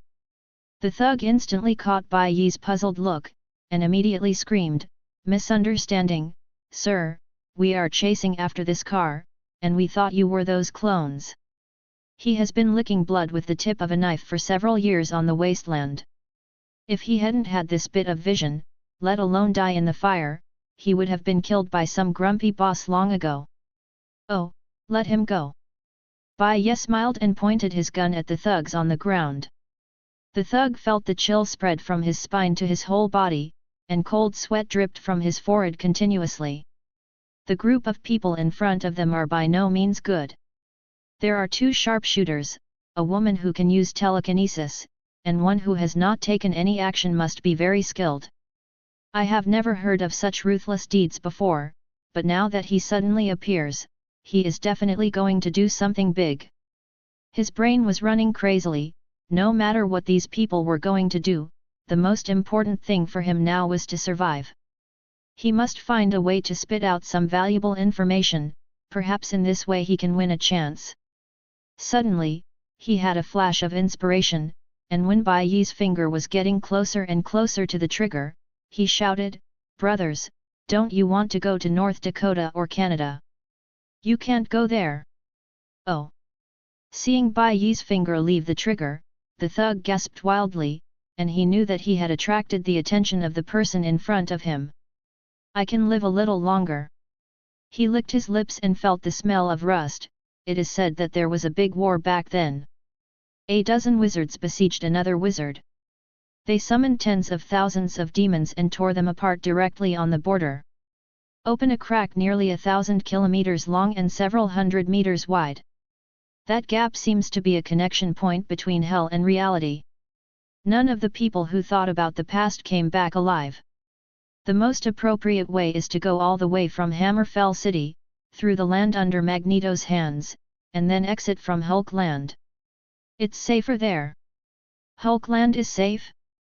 Are you kidding me? Pietro looked unbelieving. The words that came out of Jamie's mouth were not true. According to the clones, the Hulks in the Hulk gang are all a group of man-eating monsters. Bai Ye touched his chin and thought for a while, then raised his hand to stop Kuei Yin from asking further questions.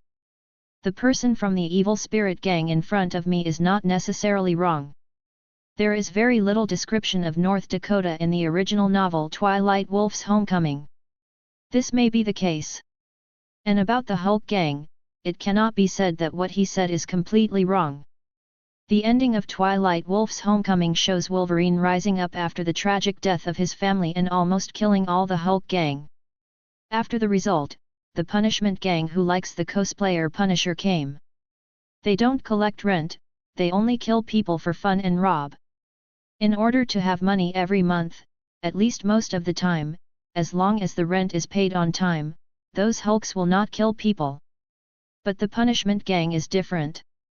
For them, Hulk land is completely picked up for free and they won't cherish it at all. After the Hulk gang was wiped out, almost every settlement met the same end. Men were killed, children were robbed, and supplies were looted. Even Logan, who vowed to kill all the villains in the world, had to admit that although those Hulks were unfair and unjust, they still maintained a kind of cruel order here. Did you really lie to us? How dare you put a gun on my forehead? Row. There was a gunshot and blood spattered everywhere.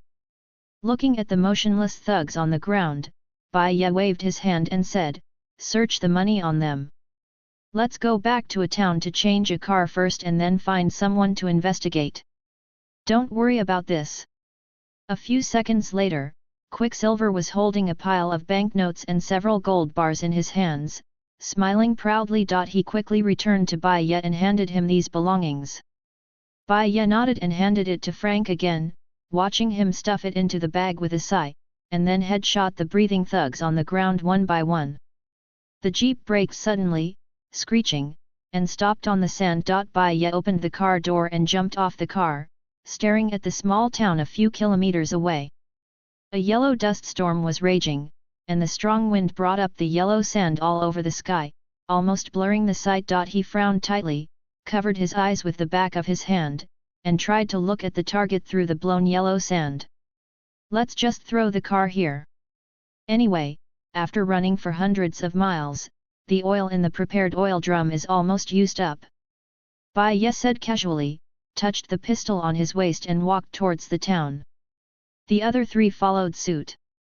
In order to cover up their identities, the Punisher and the others had already changed into the clothes they bought from wastelanders along the way. Other than looking well-fed and full of teeth, they were just like any other wastelander. This town was built in the ruins of a city, with ruins and collapsed houses everywhere. It was only after walking a few hundred meters from the entrance that I saw some newly built objects. Here is a market. Bai Ye glanced around and found various superhero-themed products.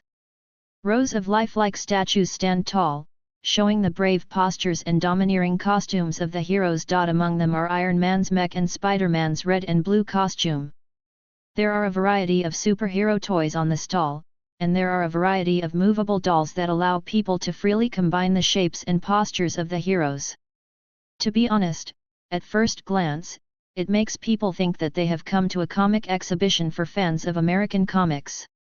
Where are all the superhero stuff? Don't those villains hold grudges? Pietro muttered. The small vendor, who was clenching his teeth in a daze at the sight, immediately regained his spirits when he heard this. "Hey, you can make money and pay taxes. Hammerfall is the most popular tourist attraction in the United States. Lord Magneto is magnanimous about this. Very, let us sell." He glanced at Pietro's hair color, a clever expression appeared on his face, and said excitedly, "Hey, brother, I see your hair color and that guy who runs fast. What's your name? It's pretty cool. It looks like it. Do you want to buy one? It can perfectly restore his death back then."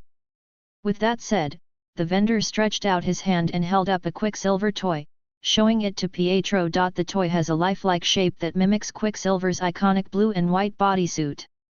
He twisted the legs of the toy, which was very flexible and perfectly restored the appearance of a pair of forcibly broken legs.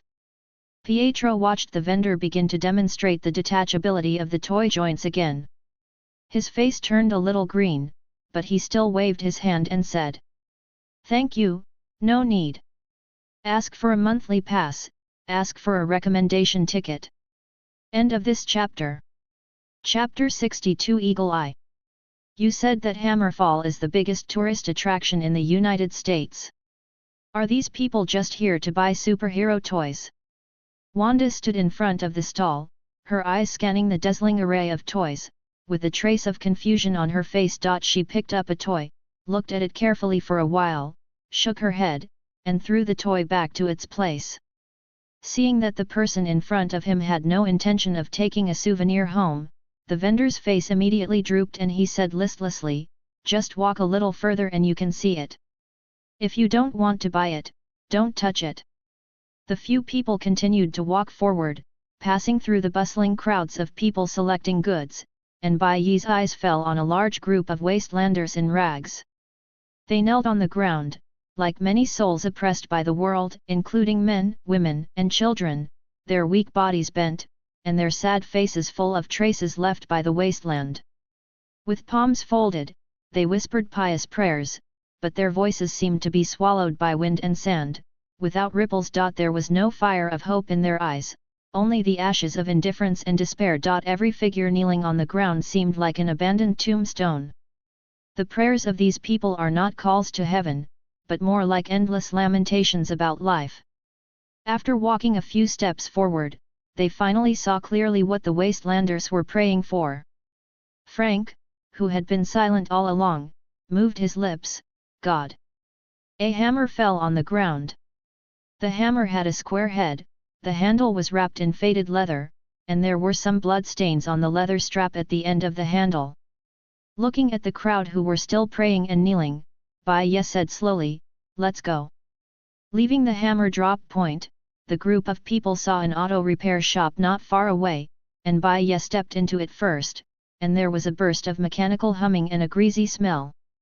Under the dim light in the store, their eyes were drawn to a corner, where a tall Ultron robot was busy repairing the engine of a car, and the two antennas next to its head were shaking.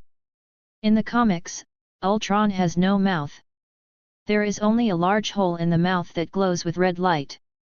The Punisher subconsciously reached out to touch the gun, but his eyes were attracted by the clothes on the Ultron robot. He was surprised to find that this Ultron was actually wearing a plaid shirt and jeans, looking like a scientist. The Ultron robot heard the noise at the door and immediately turned its head, its body trembling slightly, and the red light on its mouth flashed. It made a male voice through its electronic processor, and said in a mechanical tone, "Ah, welcome to Tanya's Auto Repair, what can I do for you?" Looking at Ultron in front of him, Frank twisted his face for a while and then choked out a few words, "This is Ultron the fuck." In the comics, the history of Ultron's appearance can be traced back to the period when the Avengers were just established, earlier than most major events. It can be said to be a classic enemy that has been with the Avengers since they first assembled. Frank in front of him was naturally quite impressed by the mechanical monster that had always wanted to destroy all mankind, but who was the handyman in the auto repair shop in front of him. Bai Ye walked up to Punisher and whispered, "Calm down, there are a lot of weird things going on in the parallel universe. Can you believe that Hawkeye in this world still has a daughter with Spider-Man's daughter? Peter in this universe gave birth to a daughter named Tanya with an unknown black woman before his death, and he did not inherit any superpowers. Peter Parker was probably still in school when Hawkeye joined the Avengers, and the age difference between the two was still 6 or 7 years old. No matter how early Peter gave birth, his daughter Tanya and Hawkeye would be more than 20 years old when they got married and had children. As for this Ultron, its full name is Ultron No. Or so it calls itself. It seems that an iterative version of Ultron has a short head, and has no interest in destroying human beings. Run your own little life on the wasteland." After Hawkeye and Tanya divorced, Ultron 8 and Tanya came together to live together, raising Hawkeye and Tanya's daughter together, and at the same time they were buddies with Hawkeye. "I will really take care of your wife, and you will do it to the best of your ability without worrying about it."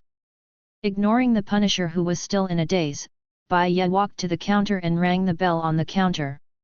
The bell rang faintly. He looked at Ultron No with a smile and said, "Do you guys have second-hand cars for sale here? That bell is about to break down, please don't touch it." Ultron came and gently held Bai Ye's wrist, and then it detected a lot of abnormal readings. Taking a few steps back, Ultron said vigilantly, "Your power is beyond the scope of normal human beings." There was a trace of guard in his voice. Bai Ye frowned. He didn't expect this robot to check his body data so actively. The local wastelander was really rude. He shook his head slightly and put this episode behind him. He pointed to the three people behind him, took out a bundle of banknotes from his pocket and handed them over. "Still, buy a car, and I need your help. A little favor." "What?" Ultron took the money, but didn't stuff it into his pocket directly, looking at Bai Ye cautiously. "Is Tanya's ex-husband here? We want to meet him." "Oh, God, here we go again." Ultron suddenly slapped his metal forehead, making a crisp sound. "There are always some gangsters coming here looking for trouble, just because of the trouble caused by Clint Barton, that is, Hawkeye, outside. It is difficult for gangsters there to find Hawkeye wandering in the wasteland. But it was still very easy to inquire and find Barton's ex-wife's home. We were introduced by his friend Logan. Let's ask him if he wants to avenge the Avengers 40 years ago." Ultron knocked on his metal skull, making a thumping sound, accompanied by a burst of red light flashing in its eyes. "I just searched my database 6 times. If you are referring to the Day of the Fallen Heroes, it should be 43 years since that day. Your information is wrong." 43 years? Bai Ye's eyebrows twitched slightly.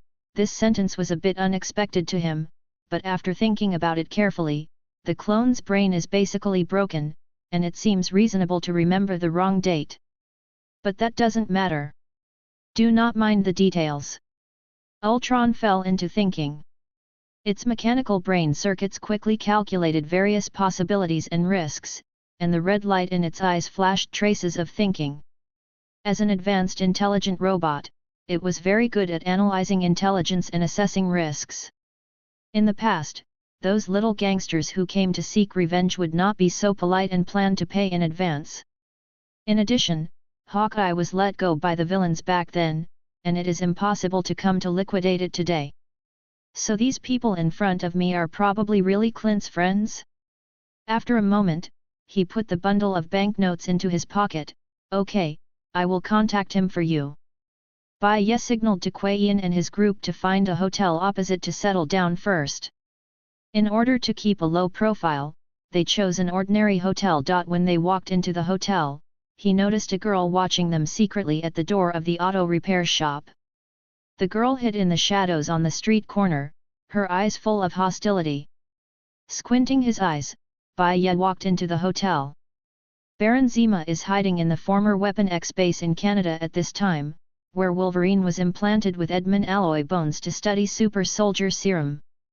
Calculating the time should be almost the same, but after all, there will be no longitude and latitude coordinates in the original book, and a quarter of Canada is simply framed and written as Zima on the clone map, which is even more impossible to find. If you want to find that place, you have to rely on locals to guide you. End of this chapter. Chapter 63. Do big things, do big things. A handsome old man with long hair slowly walked into the town. He was carrying a satchel and wearing simple clothes, but he showed a unique temperament. His shawl-length hair swayed in the wind, exuding an aura of wildness and freedom. The compound bow on his back showed that he was a skilled archer, and the quiver was full of arrows, shining sharply. When he walked through the streets of the town, people subconsciously moved out of the way to avoid his shadow. They seemed to be no strangers to this person, and their hearts were filled with awe. The old man walked slowly through the lively market, through the crowded streets of Hammerfall, and finally came to the door of an auto repair shop. He stopped, looked around, and glanced at the signs and furnishings of the shop, as if he was looking for a specific target. Ultron came out to greet him at this time, and shouted excitedly with that unique mechanical voice, "Hawkeye!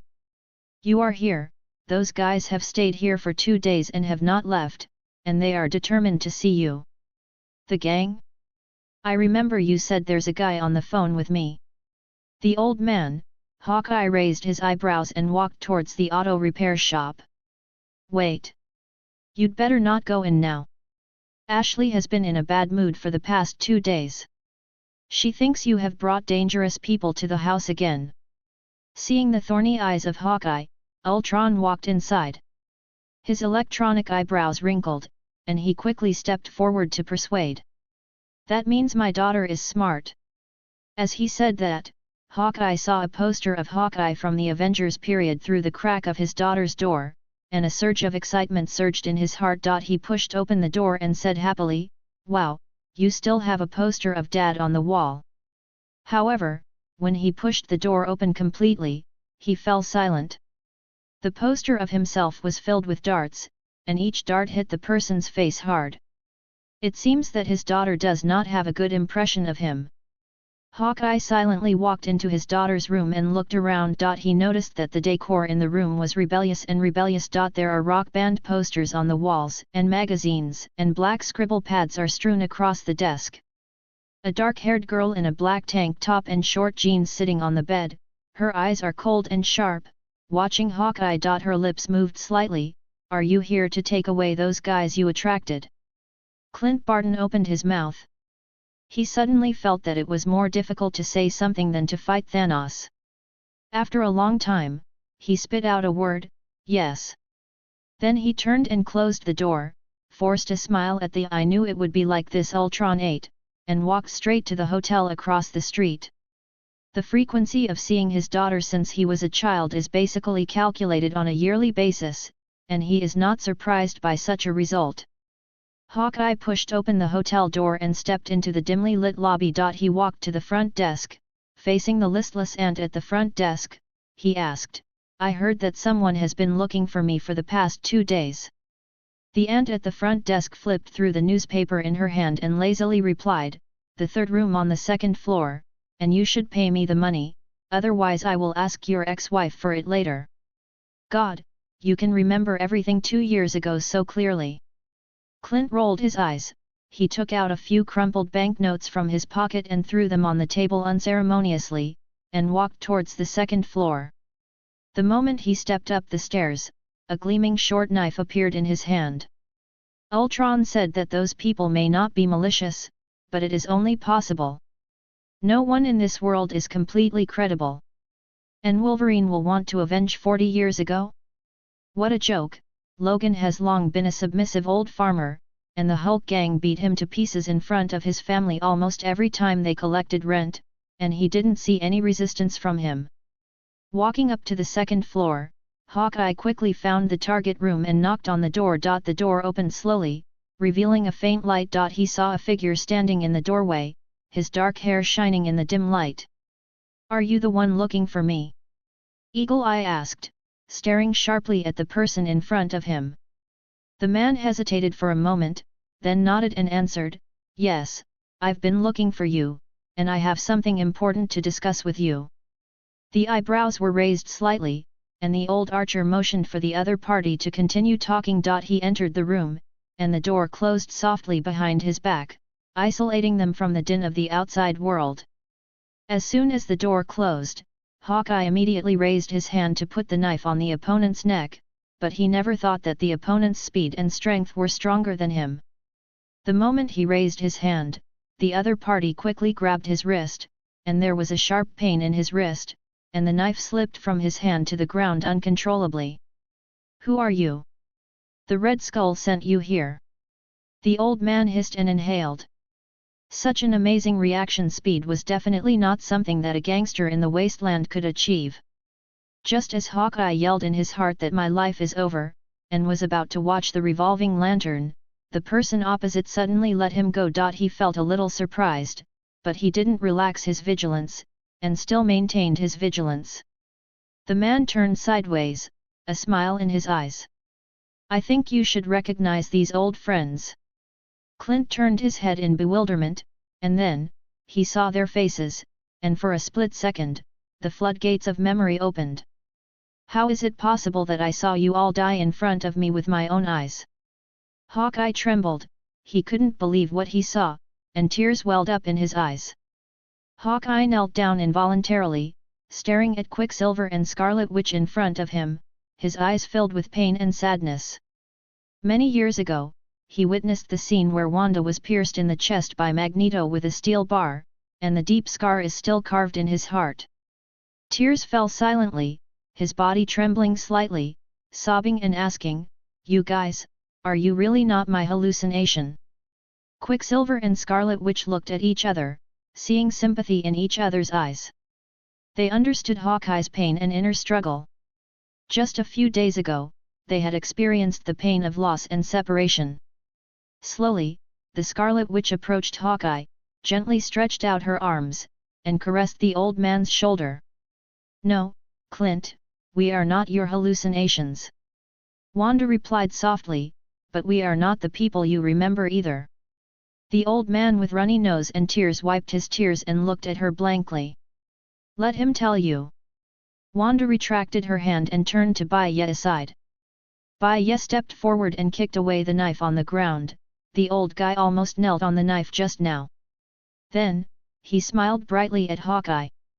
"You want something big, Clint Barton? Ask for a monthly pass, ask for a recommendation ticket." End of this chapter. Chapter 64. Not an old friend. After some explanations, the old man in front of him finally calmed down and stopped crying. He picked up the short knife on the ground and inserted it into the scabbard, and after taking a deep breath, he looked at Bai Ye and the others and said in a low voice, "So, you are not from this world? You just come from a different timeline." Actually, they are different parallel universes, but the general meaning is similar. Bai Ye shrugged. Parallel universes can be regarded as a table of billiard balls, each of which is a different universe, and the timeline is the result of observing the same billiard ball from different directions. Eagle glanced around the four people in the room, and finally fixed his gaze on Frank. "Is he the Punisher?" "Not bad." Frank nodded. Clint was silent for a while. When he first entered the room, he thought that his comrades were resurrected and wept, but now he was told that they were just peers from another universe. It was heaven to hell. But for the group of travelers traveling through the universe in front of him, they probably went from hell to heaven.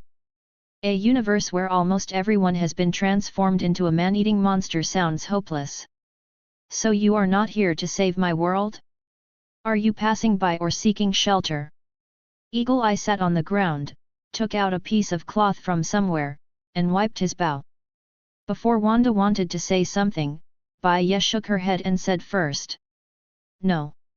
Looking at the old man whose eyes were getting darker and his head lowered even deeper, he added, "But in the end it was."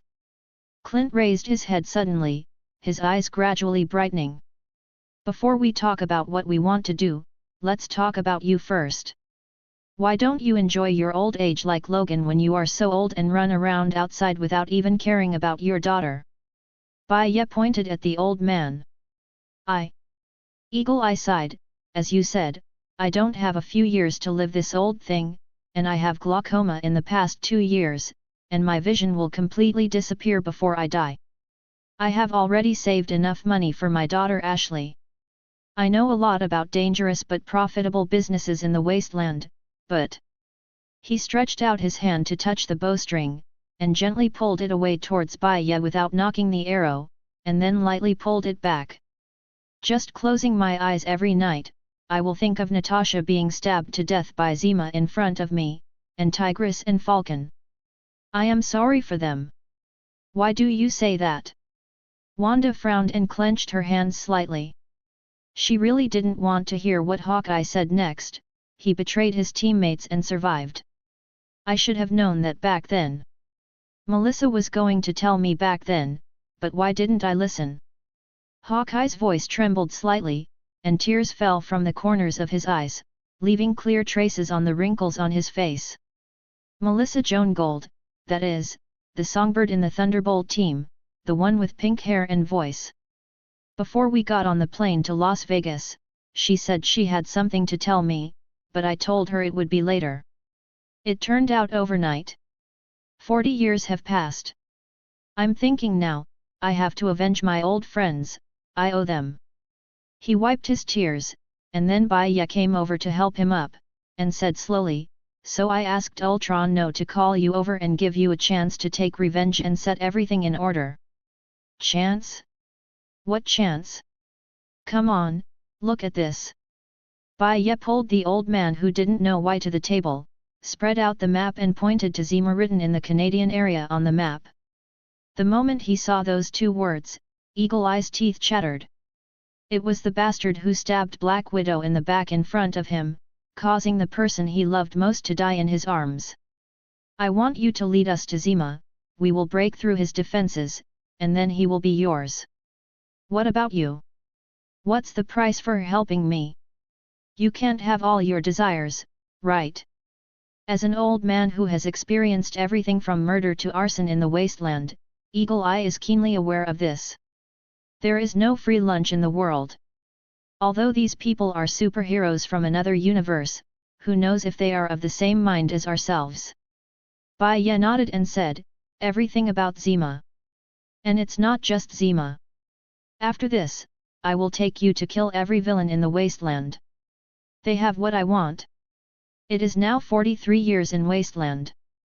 In 45 years, Hawkeye felt that his glaucoma was getting worse, so he embarked on the road of killing the Thunder agents who betrayed the Avengers.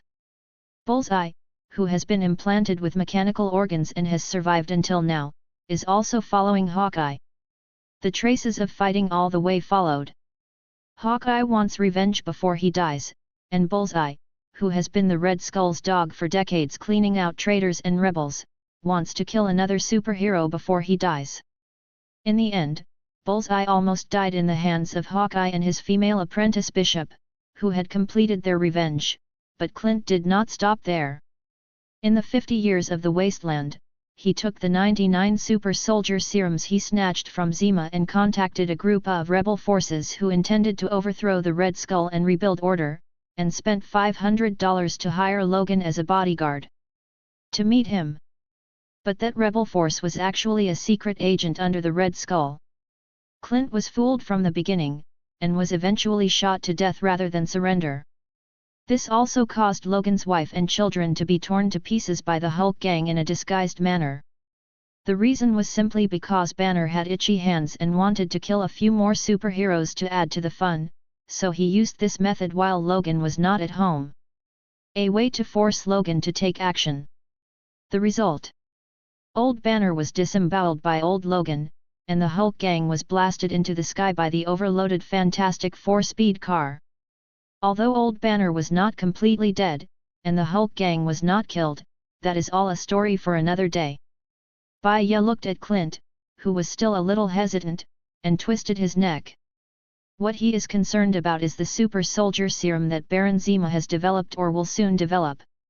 Although it is unstable and there is a risk of genetic collapse, if you need a bicycle in the wasteland, it can be used. It is not impossible to kill all the wasteland warlords just by killing them one by one. But if only the wasteland could be saved so easily, the Punisher of this universe survived the fall, often breaking out with bandits everywhere. It's just that when he killed the gangsters and released the imprisoned civilians, he prohibited them from taking up the gangsters' weapons to defend themselves, because he knew that the people in this world had been completely changed. Those civilians who take up arms will soon turn into another gang of gangsters. Clint gritted his teeth, glanced at Quicksilver and Scarlet Witch, who were nodding at him, and then stretched out his hand to Bai Ye. Okay. Anyway, I don't have a few more years to live, the worst is to die outside. His hands trembled, this decision was not easy for him, the road of revenge was full of hardships and dangers. However, he is no longer afraid because he knows he is no longer alone. Thanks to book friend 202306191918464443 for the 100-point reward, book friend Wuneta for the 500-point reward, and book friend Yunyun Walong for the 500-point reward. End of this chapter. Chapter 65. I'm leaving. Tanya, take care of Ashley, do you hear me? In the garage, Clint took off his satchel and handed it to a middle-aged black woman who looked a little fat. Tanya didn't say anything, took the satchel and opened it suspiciously, then opened her mouth wide in surprise. Inside were rolls and rolls of old banknotes. The amount was probably as much as 100,000. It was almost impossible for ordinary people to get so much money in the wasteland world. Where did you get so much money? You want? Tanya was speechless. Your ex-husband was still an Avenger back then. Hawkeye put on a pair of sunglasses, waved his hand, walked towards a red convertible off-road vehicle, closed the door with a bang, and then shouted to the passengers in the vehicle. Do you know what this thing is? A spider car that can climb on the wall like Peter Parker. I won it from the Mandarin more than 10 years ago. At this time, the Punisher, Quicksilver, and Scarlet Witch were all sitting in the back seat. Fortunately, the car was spacious, and it was not a problem for 3 people to sit comfortably. Pietro sat on the back seat and squirmed, looking a little uncomfortable. He said with a strange expression, I know, what Parker and Human Torch created together back then is just, don't you have eye problems? Why are you sitting in the driver's seat? Ah! Eagle Eye pressed down half of his glasses, looked back at Kuei Yan in surprise and said, Aren't I your guide? I must be driving. During the conversation, Ultron walked to the car, red energy particles flickered in his mouth. He looked at Hawkeye and said, Mr. Button, according to my database calculation, if you go to revenge this trip, the chances of coming back alive are very high. It will be more than 10%. Just when Clint was about to say something, Ultron took out another thing from his pocket and handed it to him, amulet. It was a small letter A metal pendant, rusty and looking old.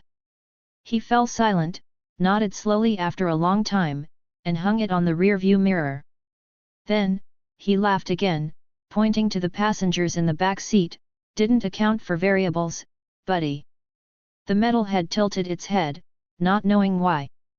Step on the accelerator, and the engine roars instantly. Hawkeye twisted the steering wheel, and the red off-road vehicle rushed out of the garage like a bolt of lightning, and shuttled on the street, scaring the pedestrians around to avoid it in a hurry. Driving out of Hammerfell City, Bai Ye, who was sitting in the co-pilot, took a long look at the jeep of the Madrox gang that had been thrown outside the city before. She's on the shelf. And just like that, there are still people working up and down with cutting machines, and they don't know if they plan to sell the remaining scrap iron for money or what. He turned back and said to the spring-faced Eagle Eyes, first go east to Hulkland, then walk up and straight through it, and finally go to Canada to find Zima, remember?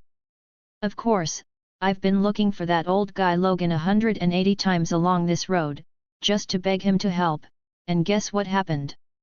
Clint flicked his sunglasses, then said. He said that he is now a farmer who pays his rent honestly and does not play any superhero tricks. Wolverine, who is not afraid of heaven and earth, is a tough guy who bombs him with a nuclear bomb and throws him from a height of 40 meters. What did they do to him years ago? Bai Ye stared intently at a group of Ornithomimosaurus that was following the car dozens of meters away.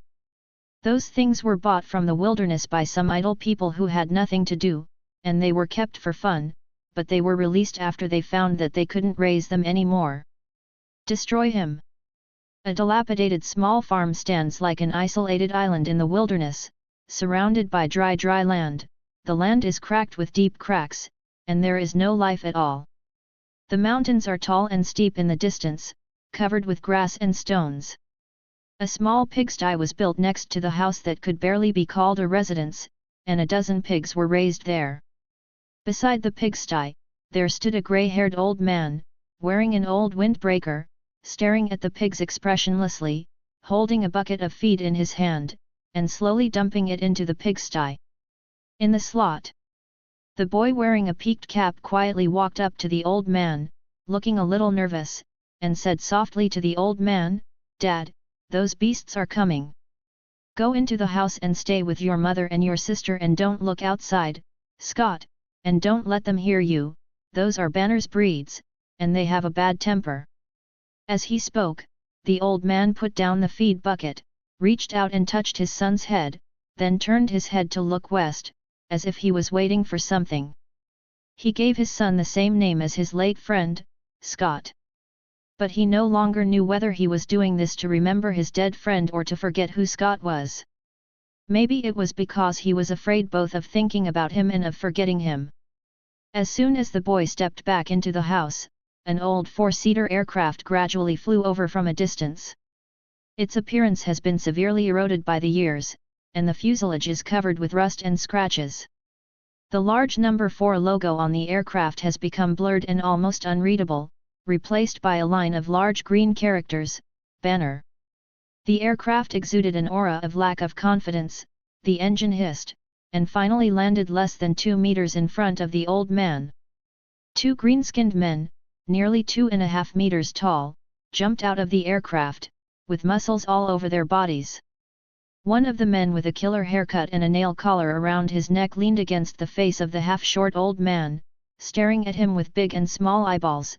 The corners of his mouth grinned, revealing yellow rotten teeth. Wolverine. Just call me Logan. The old man lowered his head and didn't look directly at him. The monthly rent should be paid the day before yesterday. What do you mean? Abe's family hasn't paid the money for selling the pigs yet. I don't have any money right now. I will pay them together next month. The man who killed Matt's eyes became more stern, and he asked word by word, "Does it mean that there is no rent for this month?" "Yes." Logan replied, still not looking at him. The Shamit man looked into the room, smiled, put his mouth close to the old man's ear, and whispered, "Are those in your family members inside?" Logan did not look back, but he knew very well that his wife and children were looking at him worriedly through the window. They should have listened to themselves. He finally raised his head and looked into those green eyes. "Due next month, don't talk about my wife and children." The man who killed Matt laughed after hearing the old man's answer. "Success, then do you understand the consequences of not paying the monthly rent?" he said, his voice full of mockery. The old man replied blankly, "I know." He fixed his eyes on the raised fist of the green-skinned burly man, and said calmly, "Please, sir, just fight." Green's fist slammed into Logan's face, making a dull impact sound. The veins bulging from the force on the fist were clearly visible, and the old man's face was bloody instantly. "Ask for a monthly pass, ask for a recommendation ticket." End of this chapter. Chapter 66 Twilight Wolf. Logan was lying on a simple wooden bed, with a bandage on his head, a bruised nose and face, and scars all over his body. The body trembled slightly, and there was pain in the injured area. A shabby quilt barely covered his body, but it could no longer hide his pain and exhaustion. He had his eyes closed, a look of tiredness on his face. That bastard from Banner's family was too ruthless, and for ordinary people, there is only a pool of rotten meat left. It's no different than back then. At that time, such a small injury would heal in less than a minute. Fortunately, although his self-healing factor is as old as him, it can start to work no matter what, and he will be fine after a day of. On the bedside table was a cup of warm water and a plate of simple food. Although simple, they were prepared by the elder son Scott and the younger daughter Xiaoyu. He felt a warm feeling in his heart, and the care of his children made him feel that everything was worth it. The door creaked open, and Logan's wife Marlene walked in. She held a towel soaked in water in her hand and gently wiped the wounds on the old man's face. Marlene's movements were gentle and meticulous, and she couldn't bear to bring more pain to the old man. The towel gently touched the wound, gently wiping away the oozing blood. She frowned, her distress was beyond words.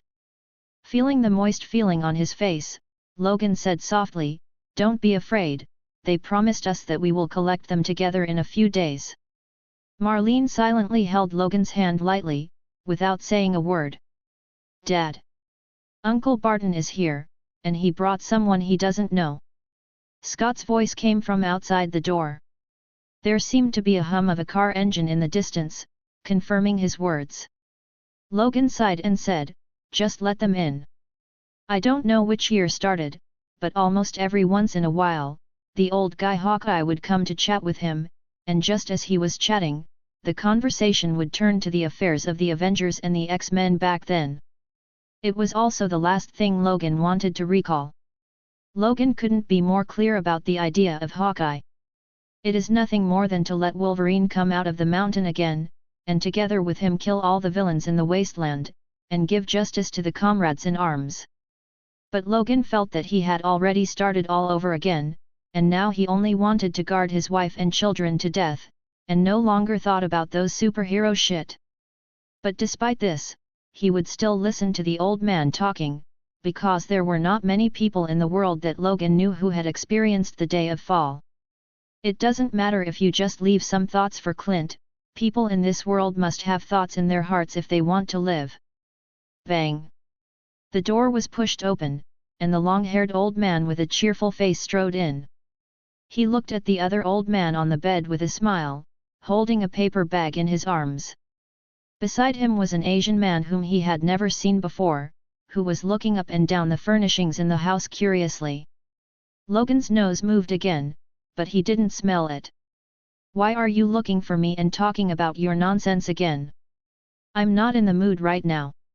Looking back at the still happy Hawkeye, Logan said with an unhappy expression. "Looking for you? It's useless."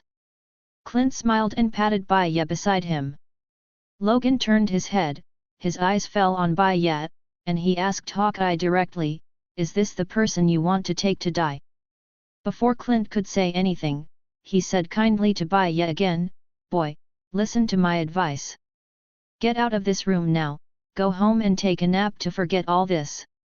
Don't follow that old man. Stuff mixed in. Don't be so passionate about fighting with those gangsters, it will harm others and yourself." "Oh, you old bastard!" Clint raised his eyebrows, and was about to have a verbal exchange with Logan. Bai Ye stretched out his hand to stop him, looking straight into Logan's grey-blue eyes and said, "I took him there." After a long silence, the old man lying on the bed lowered his head and said, "Do you have anything else to do? This is an expulsion order." Eagle Eye sighed, and handed the bag in his arms to Logan. Seeing the latter's confused expression, he said slowly, "The gift for Scott, the latest Xbox, of course it has to be traced back when they were still making this stuff. I used to get clean stuff from the second-hand market." After receiving the paper bag, Logan opened it casually, looked at the faded outer box inside, raised his head to look at Hawkeye and said, "Thank you, Clint. Take it away, there are definitely more heroes in those games than in this world." The two closed the door and walked out of the house. Hearing the cheers of the two children inside, Bai Ye said slowly, "There is no need to force him, he also has his own difficulties. Actually, I quite envy Logan." Clint said suddenly, causing Bai Ye to look sideways. But the old man finally said nothing, walked back to the driver's seat and started the engine. But Bai Ye didn't get in the car directly, walked to the back of the car and knocked on the door, woke up Kuei Yan, who was dozing off, and said in the latter's dazed eyes, "I have a task for you, let's see how fast your legs are." "Is it gone?" Pietro yawned, rubbed his face and smashed his mouth, and then responded, "Sure, what's the matter?" With that said, he jumped out of the car and slapped his thigh hard a few times. It had been almost a week since he was shot by Bai Ye that day, and the minor injury was almost healed. Nodding, Bai Ye took out a bundle of banknotes from his pocket, which he had asked from Frank for emergency use, run into Logan's house and put it under the third board in front of his bedroom cabinet. "That piece of wood is very loose, you can break it a few times by the way, so that he will step in and find the money when he wakes up in the morning." After receiving the money, Pietro scratched his silver hair and asked doubtfully, "Then what if I'm discovered?" "Spider-Man has a spider sense, and sometimes he can predict or sense the fast-moving Quicksilver. Logan should also have a canine sense? Besides, he's old and doesn't show his claws anymore. Hurry up and stop grinding," Bai Ye said expressionlessly. At the same time, Wanda also looked at Pietro urgingly, causing him to take a deep breath and all the muscles in his body tensed instantly. The next moment, he rushed into Logan's house at an extremely fast speed, and returned to the original place almost in the blink of an eye. Everyone could only see Petro's figure shaking slightly, like a blurred afterimage. The grey-haired Hawkeye was sitting in the driver's seat, his eyes lit up when he saw this scene, and he shouted excitedly, "Ha! I knew the world could still be saved." Pietro first smiled triumphantly at Clint, then frowned and looked at Bai Ye. "Logan's family is poor, and the clothes on his children are all one size smaller, why don't you give them more?" Bai Ye shook his head first, then patted Quicksilver on the shoulder. "The reason for giving them money now is to prevent Logan from having money to pay the rent when the Hulk gang comes next month. If you give too much, it will be easy to get into trouble. Don't be in a hurry for a while, we will come back later, and you haven't been noticed by them, so I want you to send me a message." After speaking, he narrowed his eyes and took out a note from his pocket, and handed it out. "Thanks to the book friend 201708111747021996 for the reward of 100 points, and the book friend Wu Nai greatly rewarded the 100 points. End of this chapter. Chapter 67 Departure. Send a message." Pietro muttered and took the note, stuffing it into his pocket without even reading it. "That's right." Bai Ye nodded, and said again, "I want you to go to the Himalayas, look for a monastery called the Wall of Chastity, and find a man named Stickman inside. And you can actually read that note. What you said is too vague." Kuei Yan's mouth twitched, and he took out the note to look at it, and then looked a little surprised. Bai Ye was not surprised by his reaction.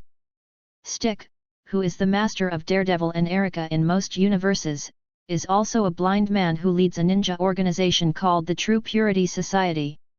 Ordinary people have more acute senses.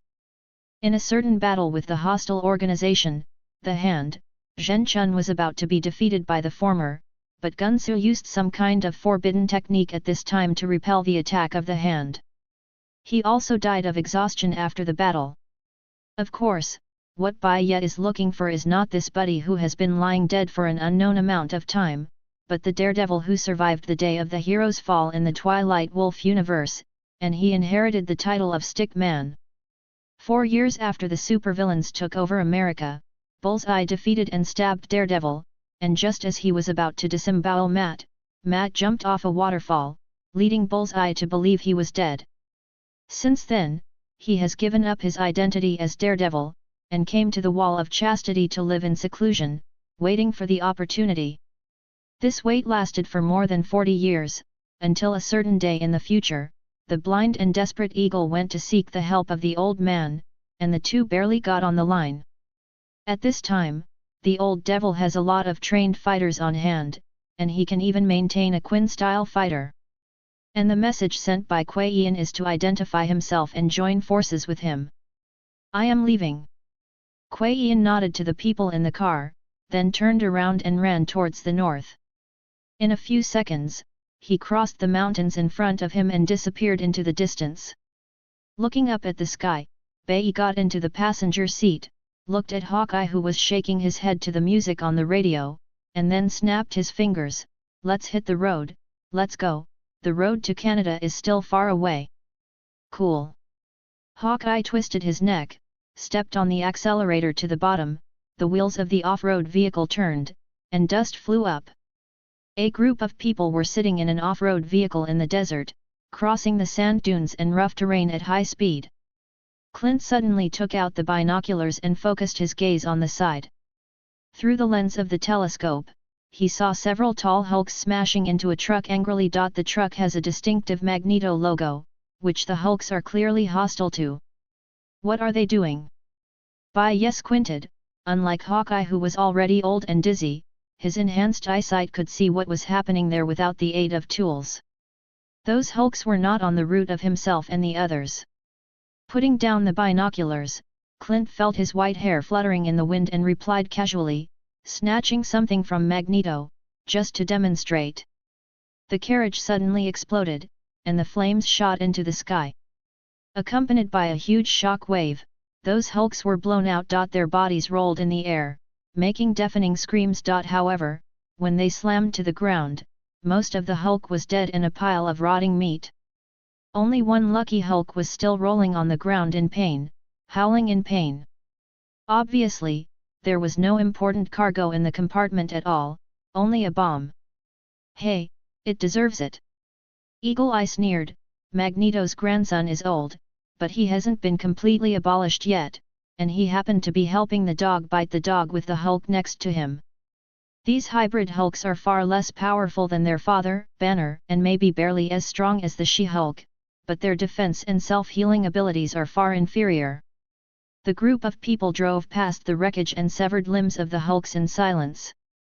Just as the tail of the car left, the last Hulk died. As the body faded into the horizon behind him, Hawkeye finally couldn't help but whisper, "Why don't we just deal with the Hulk and the warlords?" Bai Ye quietly watched the setting sun gradually setting in the sky, its afterglow gradually disappearing on the horizon. "Give Frank enough weapons and intelligence. I believe he can kill all the villains in the wasteland with his own skills."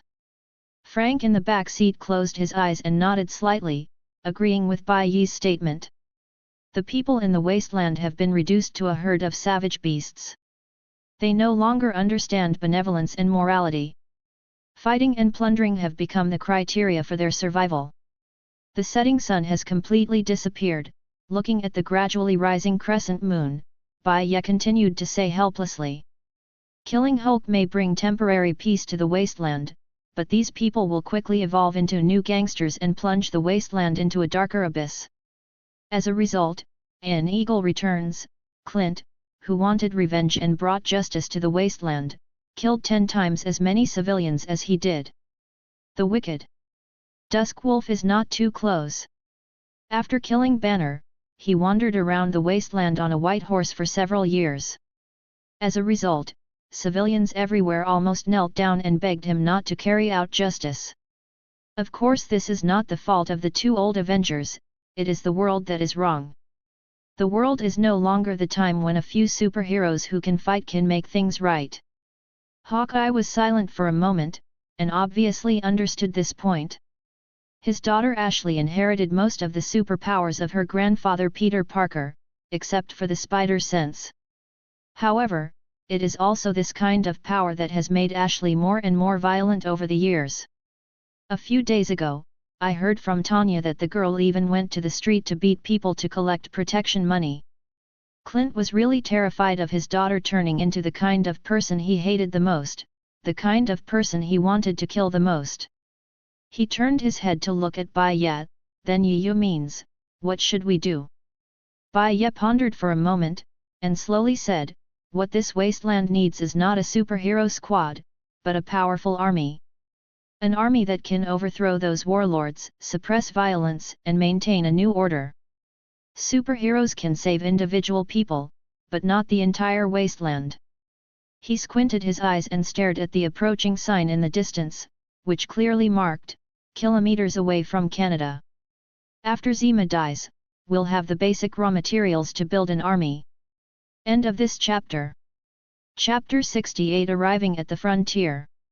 The off-road vehicle traveled quickly on the vast wasteland, and the wheels rolled up dust, leaving a blurry track. Wanda, who was sitting in the back seat, shrank her neck and pursed her lips. 2 days later, they are now close to the Canadian border, and the temperature is dropping at an unnatural rate. As a country in high latitudes, Canada has more than days of snow cover throughout the year, even worse in some areas. It is normal for it to be colder. "It's just too cold now, right?" As if he heard Wanda's thoughts, Clint tilted his head halfway and shouted in the wind, "It's been getting colder and colder here since 20 years ago. It's said that someone made some kind of weather weapon back then, I don't know. True or false?" His voice was quickly swallowed up in the wind, and only the people in the car could hear it. The off-road vehicle continued to move forward, and the yellow sand and loess gradually disappeared, being covered with a layer of dirty-looking snow. The wheels scratched across the snow, making a dull clicking sound as they rolled across the ground. Wanda nodded, then suddenly covered her mouth and exclaimed, "Look ahead, there is a cliff ahead."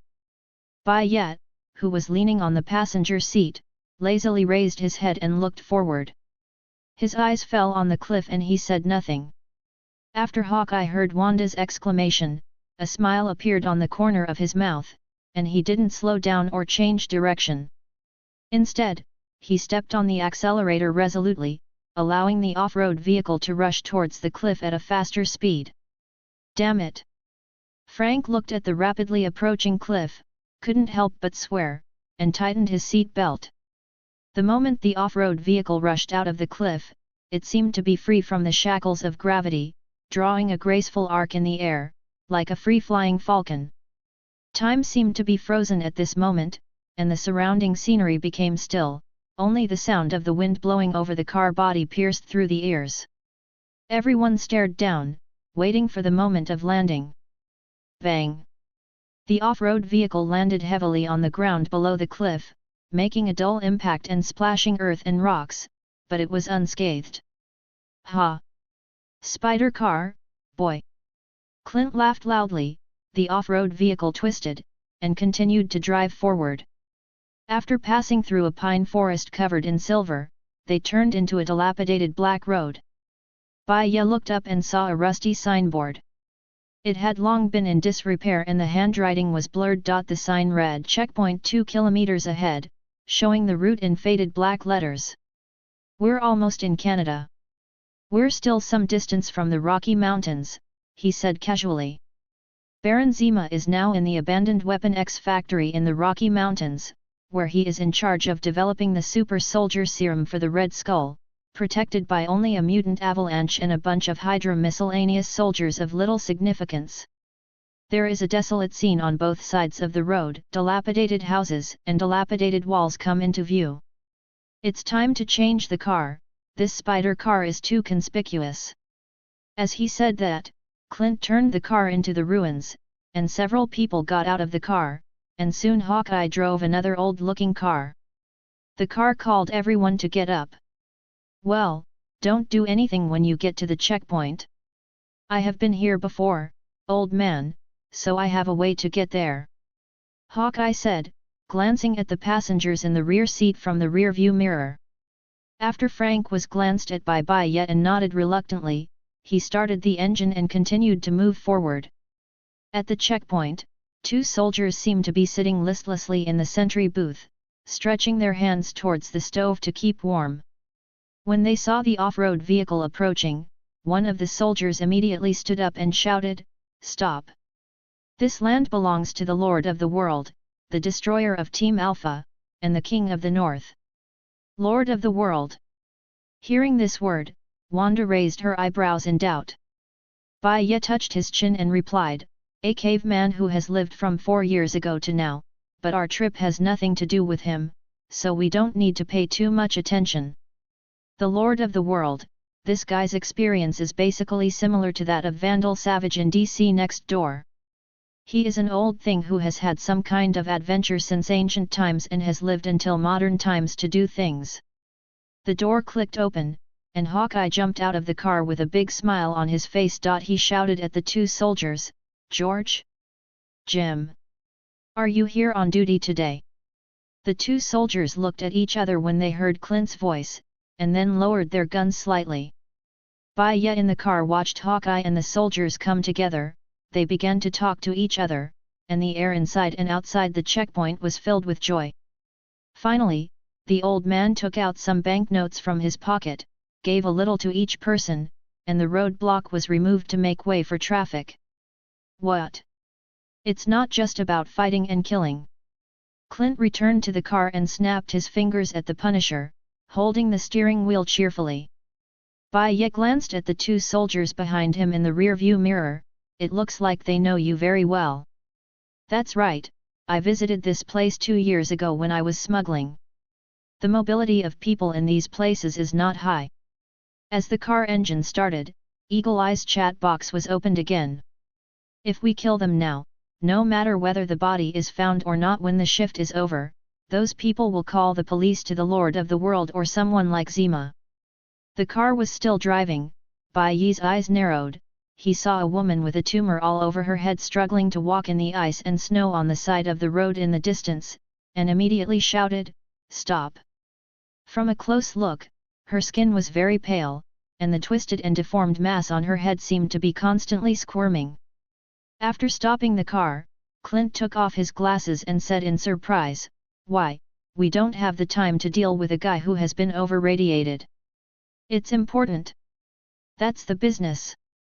Bai Ye opened the car door and rushed over, kicked the woman to the ground, took out a gun from her arms before she started screaming, and then kicked it up again. "Is this guy usually so violent?" The old man in the driver's seat was a little surprised, but he kept his mouth shut when he saw the calm expression of the two passengers in the back seat. Immediately afterwards, Bai Ye pointed a gun at the woman's tumorous head while continuing to search, and soon found a crumpled map. Only then did the woman realize what had happened, and screamed, "Mother of the Moon will punish you. In this hell on earth, only the Mother of the Moon, who represents the moon, will save us. Okay?" Hearing the words Mother of the Moon, Clint's eyes lit up, he grabbed his bow and arrow, rushed out of the car and pointed at the woman, shouting, "Where's the moonstone? It's the Mother of the Moon. You poor people don't deserve to call her by her name." The tumor girl who had her weapon taken away suddenly put her forehead on the muzzle of the gun and said very seriously. Wanda and Frank in the car also got out of the car to see what was happening here. End of this chapter. Chapter 69 Moonstone. Who cares about Mother Moon, Father Moon, and Grandpa Moon? Tell me now. Where is that bitch Kara Thorfinn? Clint cursed angrily, and the white beard on his mouth was trembling. Kara Thorfinn, the Moonstone of the Thunderbolts, killed the falcon with her own hands in front of Hawkeye on the day the hero fell. The energy emitted from her hands almost roasted the poor falcon into a coke. Over the years, Clint has only collected rumors that she lived in seclusion in Canada. He never thought that Moonstone would use his degree in psychology to find wastelanders to believe in her and run a cult.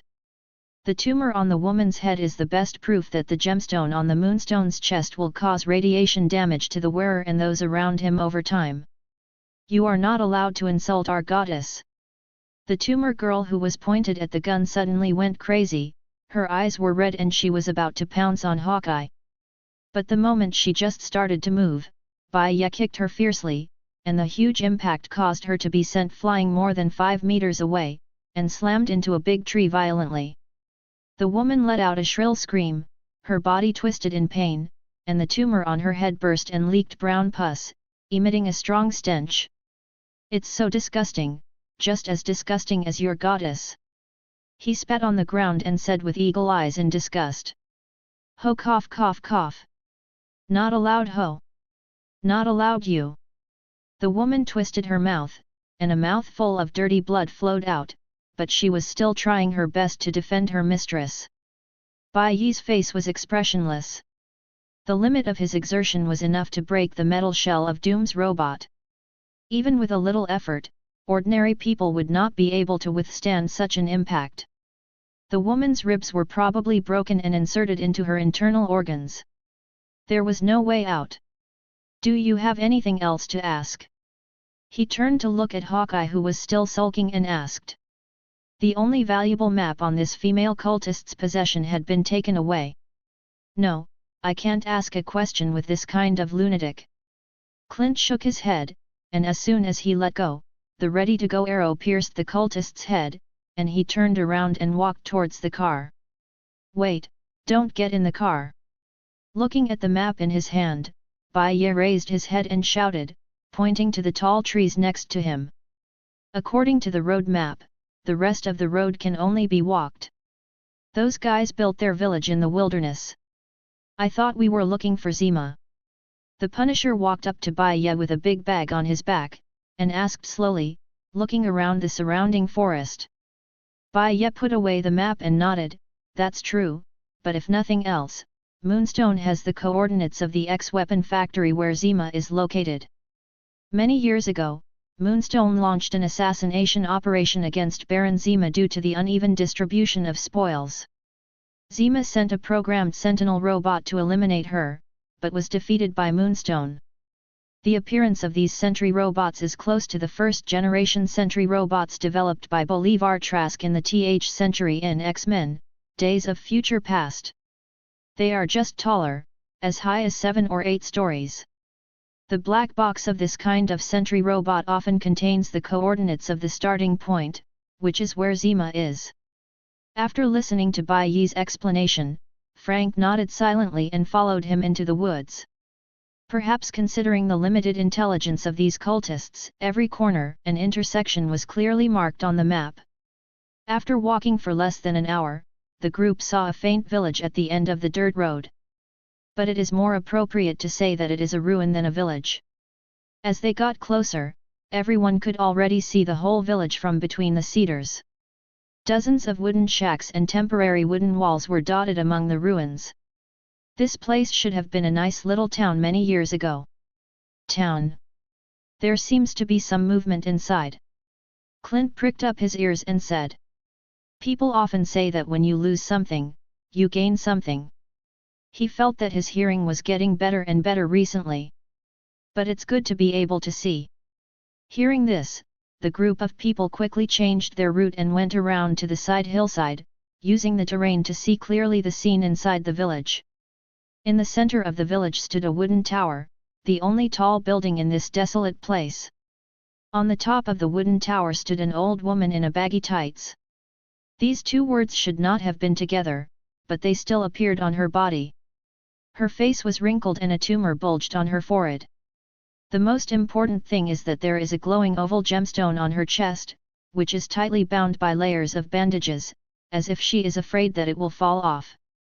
Kara Thorfinn. Clint gritted his teeth and pulled out an arrow, put it on the string but did not shoot it immediately. He wanted to see what this former member of the Thunderbolts was up to. Because in front of the moonstone, there was a man who was also full of tumors kneeling.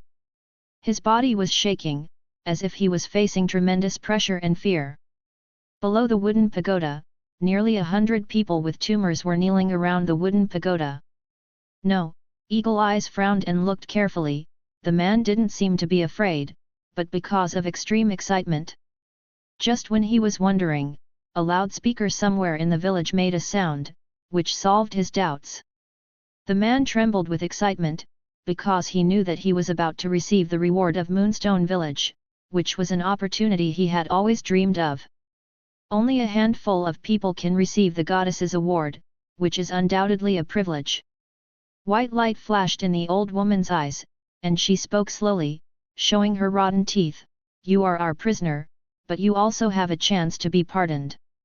You will accept the light cast by my holy land and truly become a member of our village. The man's eyes were full of ecstasy and anticipation, and he stretched out a hand towards the person in front of him, but retracted because of awe. Thank you, thank you. I knew that those tourists I killed for you were worthy of your favor. My mercy will make you find your true belonging in this hell on earth. Moonstone was all smiles, her hands pressed tightly to the tumor on the man's head. A strong light gushed out from her hands, illuminating the whole village. The light was accompanied by scorching heat, causing the surrounding air to become distorted. Go, go, go, go. With the scream of joy, the hot breath permeated, accompanied by a pungent burnt smell. When the light gradually faded, the man's body was completely charred, leaving only a black wreck that could barely make out the kneeling posture. The old woman who put away the light jumped down from the wooden tower and slowly landed on the ground. The other believers stretched out their swollen and rotten hands covered with frostbite, praying to touch the remaining warmth that had not dissipated. Cults harm people. Bai Ye shook his head and sighed, then patted the old archer beside him. Are there any explosive arrows? Shoot that shining gem on her chest.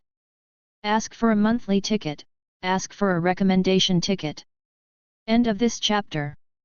Chapter 70 The Broken Moonstone. Okay, it's nothing. Just take a deep breath, and your shooting will be as accurate as before. Eagle Eyes lying on the hillside muttered with his bow and arrow aimed at the moonstone at the bottom of the mountain. You're Hawkeye. Clint is cheering himself up. The bow and arrow in his hand are not the ones he had in the Avengers, and his eyes are not as sharp as they used to be. At this moment, the old woman exuding radiation is reaching out her hand to touch those believers who are lucky enough to have her residual heat, making the tumors on their heads more plump and round. And her believers were ecstatic about this, and some were even so excited that they kowtowed madly with tears streaming down their faces, and the turbid fluid and blood in the tumor flowed all over the place. For Sam. Clint gritted his teeth, relaxed his thumb holding the bowstring, and moved his index and middle fingers away from the nock of the arrow. The off-string arrow pierced through the air, and the tail feathers burst out with a strong airflow sound. Under the surprised eyes of everyone, it shot straight at the waist of a male believer who was kowtowing 10 meters away from the moonstone. Ah! The male believer immediately cried out in pain, jumped up suddenly, hissed and looked at the arrow stuck in his waist. What is this? Oh! A ball of flame rose from the crowd, blasting him to pieces and sending several people around him flying. Moonstone and the believers in the center of the crowd were all shocked and looked towards the explosion. Fake. Eagle Eye hit his head hard, with a look of regret on his face. He actually missed it. Will the opportunity for revenge that he finally obtained slip away from his hands like this? Why is he the one who disappoints people every time? It was true 43 years ago, and it is true now. Oh, fortunately, I have a backup plan. Bai Ye shook his head. If it wasn't necessary, he really wanted Clint to complete this revenge by himself, which he deserved after suffering for so many years. But giving this old man a chance is useless. Just let the backup plan play. Bai Ye mouthed, do it. Frank, who had already set up a sniper rifle next to him and was ready to go, understood and gently pulled the trigger. On the village square, Moonstone brushed her withered white hair, trying to maintain her glorious image in front of the believers. She stepped back and shouted. My children! There are evil people who want to shamelessly attack your Mother of the Moon, go find them, and put them away. Moonstone, who had escaped by chance, was just about to command her fanatics to fight, when a 12.7 mm bullet hit the shining jewel on her chest, causing it to shatter. No, no, no! Moonstone screamed loudly, the wrinkles on his face were almost huddled together, and it looked extremely hideous with those tumors. But she was powerless to care about this at this moment, and tried her best to piece together the fragments of the gem with her chicken claw-like fingers. However, the bandage that had fixed it in the past made her feel like she was scratching an itch, unable to grasp it at all. The fragments sizzled, and countless dark yellow energy threads overflowed from it, dancing wildly on the old woman. A tumor that would have taken years to bulge appeared on her head at this time, and white hair fell on the ground. Mother of the Moon is in trouble. Go and help her. We are with her. I don't know which believer shouted this. The believers who were still immersed in shock just now cried and howled and rushed over. Several people were even trampled to death in the chaos. Clint, who had already put away his bow and arrow and started to watch the show, had a strange expression on his face. He stroked his white beard and said, I never thought that my revenge would be like this. Bai Ye raised his eyebrows and looked, what kind of revenge do you imagine? Fight with them for rounds on the top of Stark Tower, and finally shoot an arrow in the old enemy's prayer and leave, leaving only a handsome back view. Clint's eyes lit up and he slapped his thigh. You really understand me? Go away, idiot! You've made me unable to concentrate. Moonstone yelled angrily, raising her hand and sending out a burst of energy that burned the two believers closest to her into charcoal, trying to drive them away. But at this time, the sound made by those fragments became louder and louder, even covering up her angry roar. Seeing that the Mother of the Moon bestowed a gift that only a handful of people would receive on weekdays, the believers were even more excited, thinking that the goddess was very satisfied with what she had done. They couldn't help but stretch out their hands and explore the moonstone with flaming flames on their bodies, feeling the coldness caused by the lack of clothes and cloth disappear from their bodies. The goddess has said that when she makes the cold disappear, it is time to go to heaven. Retarded, a bunch of useless idiots. Moonstone let out a scream, and the gem fragments on her chest glowed with dazzling light and quickly integrated into her body. Then, her body flew uncontrollably into the sky, leaving behind a bright light. Seeing this scene, the believers panicked and screamed. They grabbed each other nervously and scrambled to get closer to Moonstone, hoping to prevent her from leaving. They shouted, "Don't leave us! Please stay with us! Let us go with you! Warmth, you are the only warmth in the cold hell!" The believers piled up in despair and finally grabbed Moonstone's legs. They tried their best to keep her and not let her go. However, the moment they touched the Moonstone, her body suddenly twisted violently. Boom! There was a loud noise, and a big explosion occurred instantly, and its light was dazzling and blazing. Flames, debris, and energy spurted out and quickly spread around. All the believers were instantly swallowed up by the explosion, and their figures disappeared in the light. The power of the explosion was so great that the surrounding ground trembled, the trees were shaken to the ground, and the ground was churning. In an instant, a piece of ruins and rubble were scattered on the originally quiet village. The smoke gradually dispersed, revealing a horrifying sight. A large number of charred corpses were piled up together in a miserable and strange posture. Their bodies were twisted and deformed, and their limbs were pointing upward. But the most eye-catching thing is the most complete and charred corpse at the top of the pile of corpses. She stretched out her hands to push away the faithful believers who wanted to support her until she died. Bai Ye smacked his lips and looked at the pile of black smoke in the Moonstone village. Tisk, tisk, tisk, the artistic content of death is quite high. Let's go down and look for the head of the sentry robot. If I remember correctly, it should be nearby. That thing is quite resistant to explosions. Clint, who was about to slide down the hillside with a bow on his back, scratched his head and looked over, a little confused. What do you mean you remembered it correctly? Ah? Don't you know? I am a prophet. Bai Ye, who had already walked a few steps, tilted his head in surprise and said. Frank and Wanda behind him nodded solemnly together. Thanks to the book friend 2022101511263497 for the reward of 100 points. End of this chapter. Chapter 71 Obtaining Coordinates. Because you didn't tell me. Eagle Eye said with a droopy face. Don't pay attention to these details. Bai Ye waved his hand, and slid down the hillside without any hesitation. The height is not that high. The other three quickly followed and walked towards Moonstone Village, or its ruins. As soon as Bai Ye's feet stepped into the dividing line of the village, he felt that the temperature here was not that cold compared to the outside world. I don't know if it was because of the explosion or because the Moonstone had already used its own power to change this place. Kicking away a piece of rotten woodboard that was still emitting sparks, Bai Ye grabbed Clint, who was striding forward, looked at the pile of corpses in the distance and said, I'm afraid the radiation level over there is not low, you still have to go back alive to take care of it. As for Ashley, that girl is not worrying.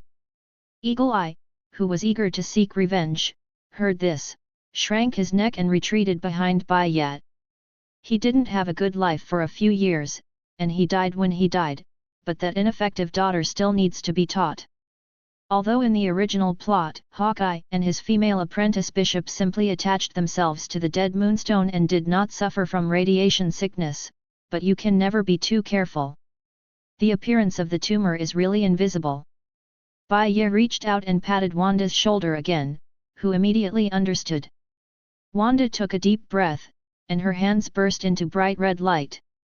Her mind power wrapped around the charred corpse, forming a huge red ball of light. Her gesture changed, and the red ball of light slowly rose and suspended in the air. Immediately afterwards, the bodies were thrown out, flew over the ridgeline at an alarming speed, and disappeared out of sight. Before she could catch her breath, Bai Ye patted Frank on the shoulder again and said, there should be a few small green bottles in the bag I gave you, which are anti-radiation medicines. Frank immediately put down the big bag he was carrying. The bag was almost as tall as himself. He bent down and rummaged in the bag for a while, and found 2 small green bottles without any production labels on them. Just a little eagle logo, and SHIELD would love to put that on all their toilet lids. After swallowing a pill dryly, Wanda stuck out her tongue. It felt as if she was being radiated. Let's go. Seeing that everyone had taken the medicine, Bai Ye nodded and swallowed one, and walked forward first. Bypassing where the corpses were originally, the few people quickly came to the other side of the village and saw what they were looking for. A purple sentry head, almost the size of a heavy truck, was stuck in the ruins of a brick house. It had previously been invisible on the hillside due to the angle. Clint aimed his arrow at the sentry's head and shouted angrily, "Say it! Where is Zima?" A rock fell on the broken head of the sentinel robot with a click, making a crisp impact sound, and then rolled down to the feet of several people. "I think it's dead." After Frank finished speaking, he walked around the neck of the big head expressionlessly, looked at the messy winding circuits and thought about it, and stretched out his hand to pull it. "You don't have a sense of humor at all." Eagle Eye put away his bow and arrow resentfully, muttering and turning his head away from Wanda's caring gaze. "There is a black box inside, it should be about the same size as your palm." Bai Ye stood on the high ground and pointed, and he could see it more clearly from here.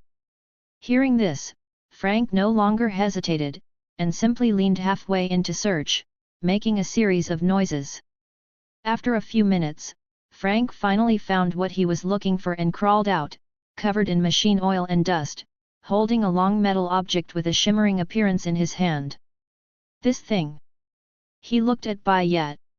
"It looks right." Bai Ye raised his eyebrows and took over, weighed the thing, then handed it to Hawkeye and said, "You should have a decoder on your body. Read the coordinates inside." "No problem." Eagle Eye took out a smaller touch screen from his body. As an old wasteland cannon, he always carries this kind of thing with him at all times, otherwise it will be very troublesome when making money. After connecting the cable, a series of character strings flashed on the touch screen immediately, and after more than 10 seconds passed, there were 2 beeps, showing a line of latitude and longitude. After taking a closer look, Clint's face darkened and he said, "Zima is very close to us. You can see the Weapon X base less than 100 kilometers east." He clenched his frozen hands tightly, his heart beating faster. In the past 43 years, he has replayed the scene of Zima killing the Black Widow countless times in his mind, and every time the hatred in his heart is deeper and more intense. And when he proudly let himself go, he said, "They have killed all the real heroes." Hawkeye has waited too long, waiting to completely shatter Zima's proud ego, and then let Zima taste the pain and fear with his own hands. Today is the day of revenge. Understanding Clint's mood at this time, Bai Ye stepped forward to comfort him, "Don't worry, I assure you, Baron Zima will solve it by you." Clint's eyelashes trembled slightly, and he forced a smile to Bai Ye, "Okay." After saying that, he turned around and walked into the ruins of the village farther away on the other side, which was relatively intact. Moonstone was a woman who was greedy for enjoyment and vain. It was impossible for her not to leave a few mobility scooters in her stronghold. Bai Ye looked at his back and said nothing. Sure enough, not long after, there was a sound of engine starting from the ruins, and a dusty red high-end sports car drove out, completely inconsistent with the bitter cold scene in this village. "Get in the car. Let's go kill that Zima son of a bitch." The old man in the driver's seat seemed to have regained his energy. He smiled and waved to the people outside and honked the horn. After getting in the car, the sports car turned a corner and walked to the other side. There was a spacious dirt road that seemed to lead to the road. No matter how closed the Moonstone village was, it still needed supplies from the outside world. They were not primitive people. The sports car was driving on the road, and the wind whistled through the open windows, blowing the eagle-eyed grey hair, making it dance in the wind like a silver flag. His eyes sparkled with rage, and his heart burned with endless hatred for those who had taken the lives of those he held dear and betrayed their oaths and trust. Those members of the Thunderbolt team, the Avengers trust them as they trust their own team members. The scenery outside the car window quickly passed by, and the scenery on both sides of the road disappeared like flowing water. Gritting his teeth, the old man stepped on the accelerator hard, and the engine roared like a beast being unleashed, making a deafening roar. The vehicle exploded with powerful power in an instant, the pointer on the instrument panel turned to the right rapidly, and the speed soared to the limit. Zima, I'm here. Ask for a monthly pass, ask for a recommendation ticket. End of this chapter. Chapter 72 Entering the Fortress. In the cedar forest, a stray deer was quietly gnawing on the grass on the ground. Suddenly, the deer pricked up its ears vigilantly, and seemed to hear some movement in the bushes in the distance. It immediately stopped gnawing, raised its head and stared at that direction. Whoosh!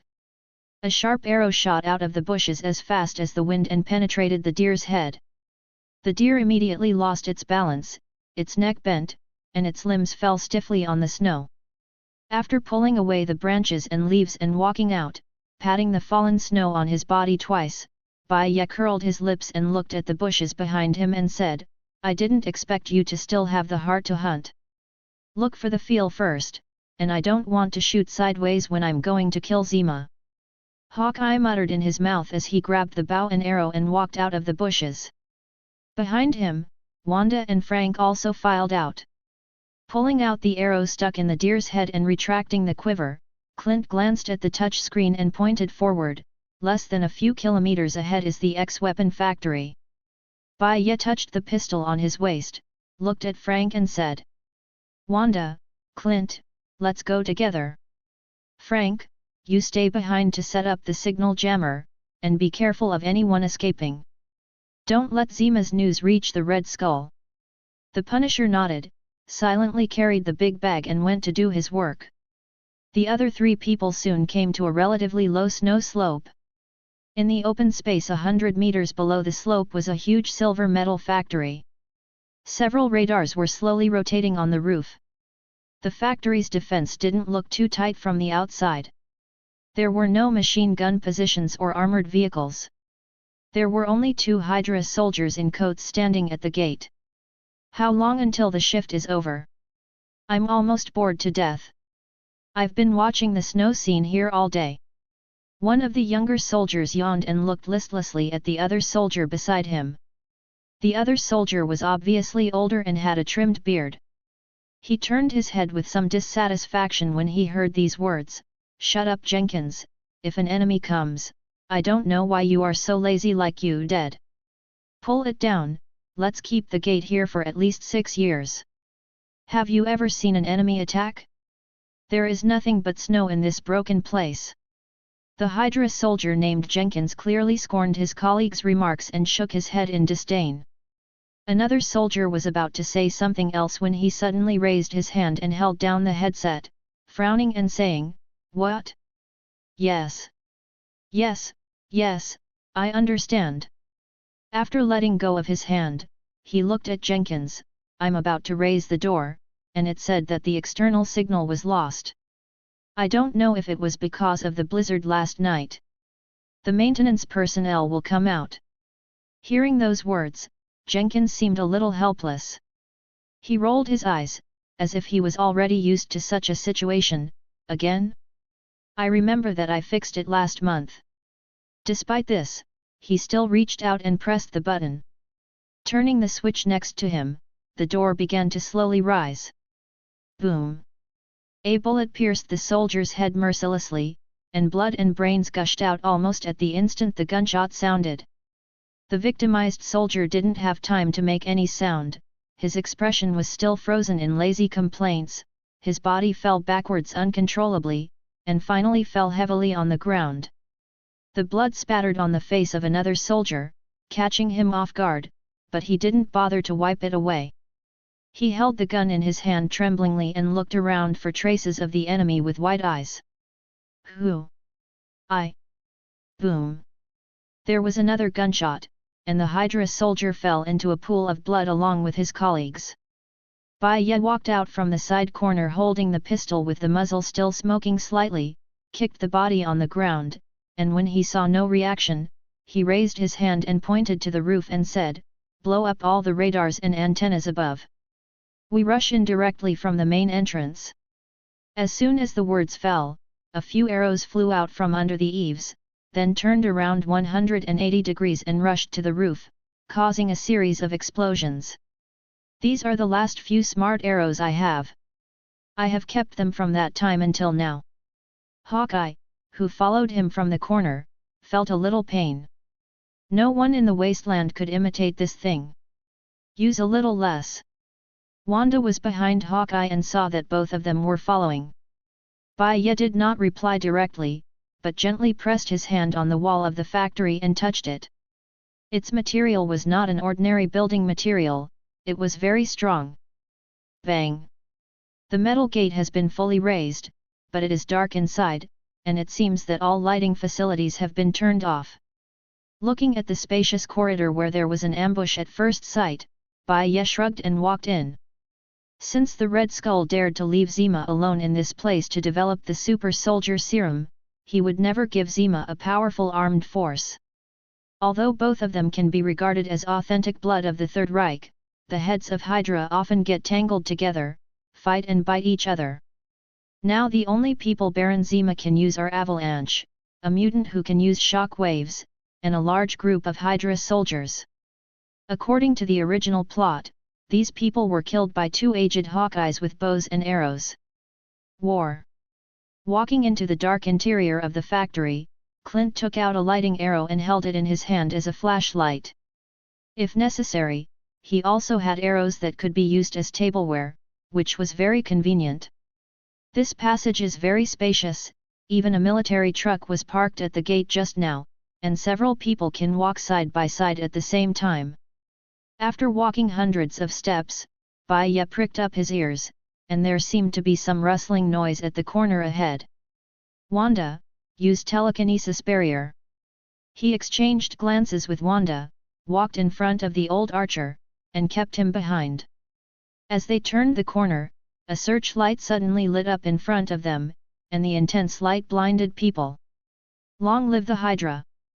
Immediately afterwards, dense gunshots rang out, and the dense rain of bullets immediately enveloped the three of them. It was only after a burst of shooting that the Hydra soldiers discovered in horror. The bullets they fired were blocked by an invisible mental barrier, and the bullets fell to the ground with a clanking sound. "Excellent!" Bai Ye smiled and tilted his head at those Hydra soldiers who were a little dazed. There was no one who could use mind power like this when they grew up. They know nothing about telekinesis. A soldier standing on the side nodded blankly, "Ah yes. That's good." Bai Ye nodded, raised his gun and fired several times to kill all the soldiers. With the enhanced physical fitness and the marksmanship he had been taught before, he could now hit the mark with perfect accuracy.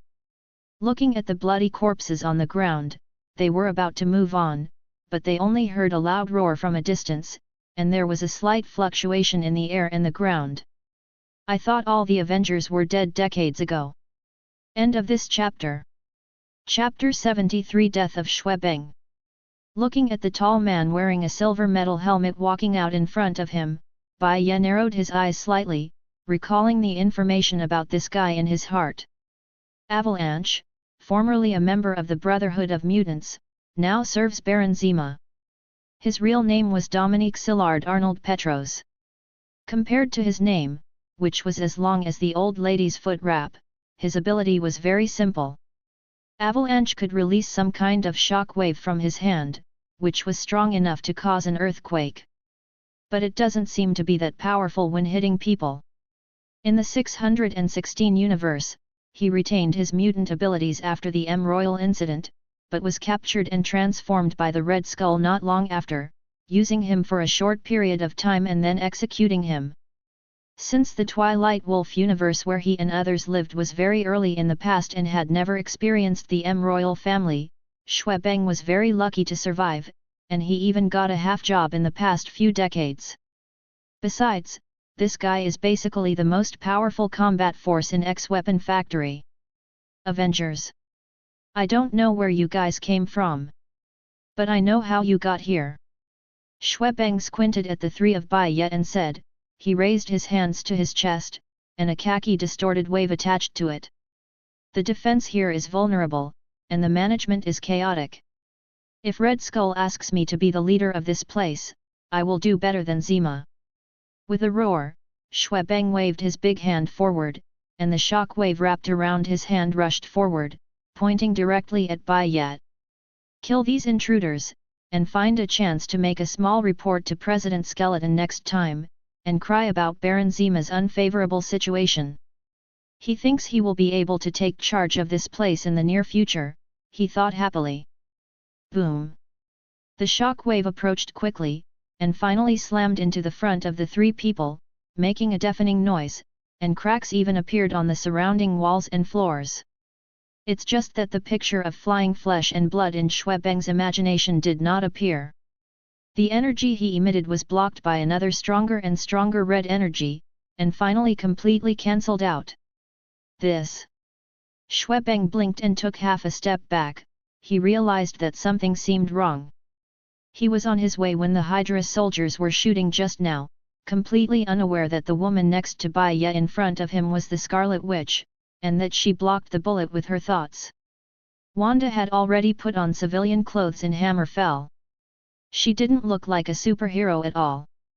As for her face, Xuebeng didn't have much contact with her. I can't remember what the Scarlet Witch looks like in the past 43 years. Look. But he didn't know who the mind power user in front of him was, but he knew who the old man with the bow and arrow was, Clint Barton, known as Hawkeye. Presumably that old man tricked out some capable people out of nowhere, and used them to complete his revenge plan. Xuebeng cursed secretly, and took a few steps back. Mr. Xuebeng, Baron Zima ordered you to return to defense immediately. Just now our captain was successfully created, and he is now going to join you. An anxious shout suddenly came from the walkie-talkie on his waist. Xuebeng looked happy and stepped back quickly. Before leaving, he opened his mouth wide and said harshly, Barton. You were a waste who accomplished nothing 40 years ago. You think you can change anything by finding a few superpowers today? You're just a loser. Clint lowered his eyes and drew his bow and arrow. The arrow left the bowstring quickly, like a bolt of lightning piercing the night sky. Xuebeng's eyes widened, and before he could utter half a sentence, the arrow went straight through his open mouth. In an instant, an arrow emerged from the back of Xuebeng's neck, and blood splattered all over the ground. Gaho! At this time, Xuebeng's hand was raised in front of him, trying to catch the arrow, but it was too late. His hand struggled in the air, and then fell down weakly. His physical fitness and reaction ability are no different from ordinary people, and he can use vibration to accelerate his movement speed only when he consciously influences it. But obviously, he just didn't have this awareness. Xuebeng lost his balance and fell to the ground. His breathing was short and difficult. In the end, he stretched out his trembling hands and touched the wall indistinctly. You killed me. I want you to be buried with me. The moment his hand stretched out towards the wall, Bai Ye suddenly raised his gun and fired quickly. The bullet shot across the corridor like a meteor, and hit Xuebeng's wrist with incomparable accuracy. Several bullets directly tore the muscle and tissue of Xuebeng's wrist, and blood spattered everywhere. The pale bones were exposed in the torn wound, which was shocking. Xuebeng let out a shrill scream. He twisted his body in pain, trying to get rid of Bai Ye's attack. But Bai Ye's marksmanship was superb. He locked on the target tightly, aimed at the other hand again, and fired continuously. More bullets pierced Xuebeng's wrist, the bones were torn, the flesh was shredded, and the roar echoed in the corridor. In the end, Xuebeng leaned against the wall with a face as pale as paper, and only a few muscles and bones remained in the place that was originally called the wrist. Who? Bai Ye blew the blue smoke from the gun, and walked towards Xuebeng, who was still whimpering in pain. The way this guy releases his abilities is the same as that of the younger brother of Kimiko in the protagonist team in Black Robe Pickets. As long as he can't move his hands, it is completely useless. Wanda behind her turned half her head away. She didn't have much taboo against killing people, but this guy's appearance was really miserable. As for Eagle Eye, he ran over with a smile and stepped on Xuebeng's chest to collect the arrows. He had seen much worse things in the wasteland than this. What? After a scream, Clint finished recycling, and Bai Ye also raised his hand and shot Xuebeng, who was on the verge of dying, to help him out. The loudspeaker on the wall made the sound of electric current, and then it rang, and a hoarse male voice came from inside, with a hint of sarcasm and indifference. I've been watching you, Clint Barton, ever since we let you go in Las Vegas. Afterwards, I came to the conclusion that letting you go was the right choice. Clint retracted his bow and looked sullenly at the horn hanging on the wall. The speaker seemed to be waiting for the Eagle Eye to concentrate and reflect on what he had just heard. A few seconds later, the horn blared again. All your ex-wives think you are a scumbag, and your biological daughter hates you like a mouse because you left her when she was 3 months old to sell drugs. Ha ha ha, God, you can actually tell me before the big fight. I guarantee that all the drug dealers in San Francisco will only have you at the top. The sound from the trumpet stopped in summer, and the arrow that just passed through Xuebeng's throat shot it into 8 petals and shattered to the ground. With a cold face, Eagle Eye gritted his teeth and said, "You only hide on the radio? Get out and meet me, Zima." After speaking, he walked forward angrily. Seeing this situation, Bai Ye shrugged helplessly, and looked at Wanda, who was trying not to step on the pool of blood. Did Xuebeng mention some captain just now on the walkie-talkie? Ask for a recommendation ticket, ask for a monthly ticket. End of this chapter. Chapter 74 Captain Nine-Headed Snake. Chapter 74 Captain Hydra. The few people continued to walk in the black passage and looked around. It was unusually quiet here. No Hydra soldiers rushed out, and there was no taunting sound from Baron Zima. Clint breathed a sigh of relief. He really didn't want to hear another word from Zimoto about his past. The emergency lighting under the wall flickered faintly from time to time, but this light made the entire passage look even more eerie. After walking an unknown distance, the dark passage finally changed. The lights above suddenly turned on, which made people uncomfortable. The entire passage was suddenly filled with bright light, and Wanda and Hawkeye involuntarily became alert, ready to deal with the battle. Bai Ye narrowed his eyes slightly and said softly, "Look ahead." A bunch of indicator lights the size of glass beads suddenly lit up on the wall at the corner in front of them, and they gradually formed a string of flashing red arrows, as if they were guiding everyone forward. Looking at each other, they walked over. Crack-clap. Rounding the corner, there was a sound of a mechanical lock turning. A heavy metal door is slowly opening. As the gap in the door widens, Bai Ye looks in through it, and can vaguely see that the space behind the door is very spacious, which seems to be some kind of arena. However, at the same moment when the door opened, a large amount of blood suddenly gushed out from the crack of the door, quickly covering the ground, exuding a strong smell of iron, making the already dull corridor even more suffocating. Wanda's mood suddenly became heavy, and she felt a little uneasy and depressed. "This is..." she whispered to herself, raised one hand and used her thoughts to act as a mop, dragging the blood behind her, and soon there was only a layer of blood that was gradually solidified on the ground in front of them. At this time, the door has been fully opened, and a huge figure stands at the other end of the room behind the door. Looking at that figure, Bai Ye had a rather strange look on his face and said, Is it you? Vain." It's not that he suddenly lost his head and couldn't tell whether he was traveling through DC or Marvel. It's just that the man in front of him only wore a pair of black tights and was bare-chested, with 2 green potion jars stuck on his back. He was almost 3 meters tall, with muscles all over his body. The sense of déjà vu was too serious. Hearing Bai Ye's words, the man refuted incoherently, "Long live Nine-Headed Snake! Captain Hydra!" The blood vessels in his face twitched, and then, as if to confirm his words, he raised the Hydra shield on his arm and proudly showed it around. I take back what I said, Bane is much smarter than you. Bai Ye said expressionlessly, then walked into the open door and looked around. This is an extremely spacious laboratory, but part of it is used as an arena.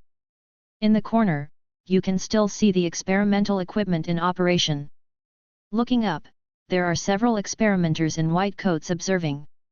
Here, nearly 100 corpses were piled up on the ground, and the scene was tragic.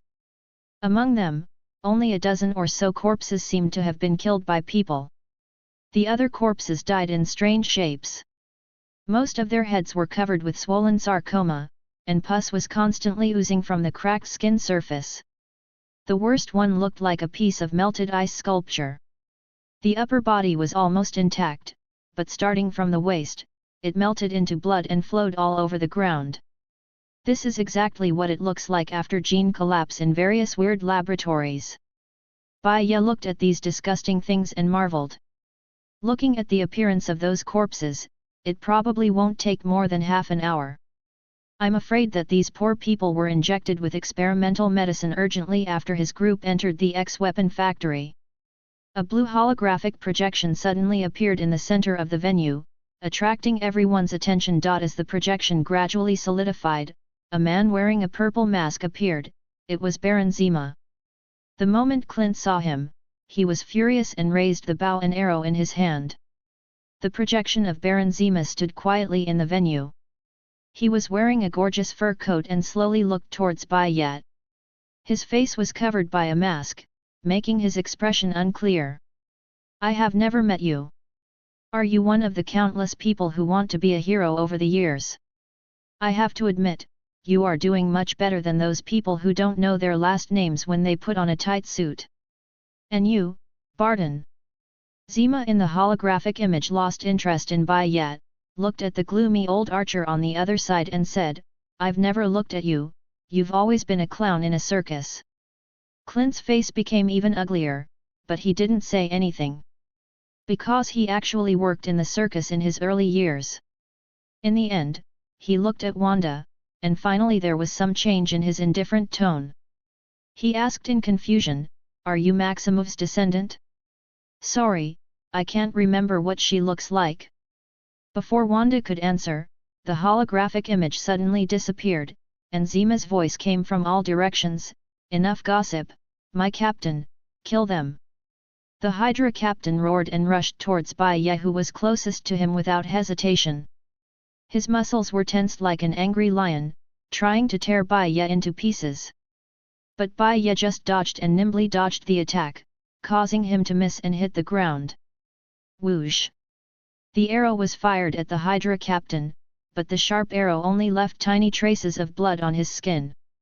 The Hydra captain barely suffered any damage, but instead turned his head angrily and glared at Hawkeye. The latter gasped, grabbed the bow and took 2 steps back. You, are you insulting me? Captain Coco will not be defeated by a few arrows. His angry eyes were getting redder and redder, so red that they even glowed, and his violent emotions filled his body with a fiery aura. Something's wrong. Bai Ye frowned, grabbed the old man who was still regretting that the arrow failed to hurt the Hydra captain, and retreated behind Wanda. He yelled, Wanda, shield! Wanda, who was about to step forward to fight, heard this and immediately condensed a bright red energy shield, covering the 3 of them.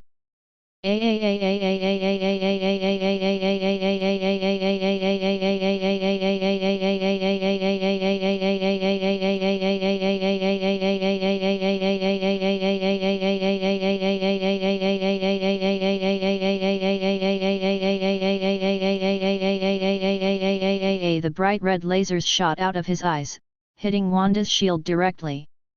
Wanda felt the impact on the shield and frowned slightly, but it was not because of the power of the laser. She turned her head to look at Bai Ye, and whispered, Why do I feel that the laser light he shoots is a bit like Cyclops? She raised another finger, and a drop of blood floated from the shoulder of the still roaring Hydra captain. The arrow shot by Eagle Eye still had some effect. After floating upward for a few centimeters, the blood drop exploded and turned into a mysterious little magic pattern that disappeared into the air. Feeling the results of the magical investigation, Wanda said in surprise, "Is he a mutant?" End of this chapter. Chapter 75. Seeing Zima finally.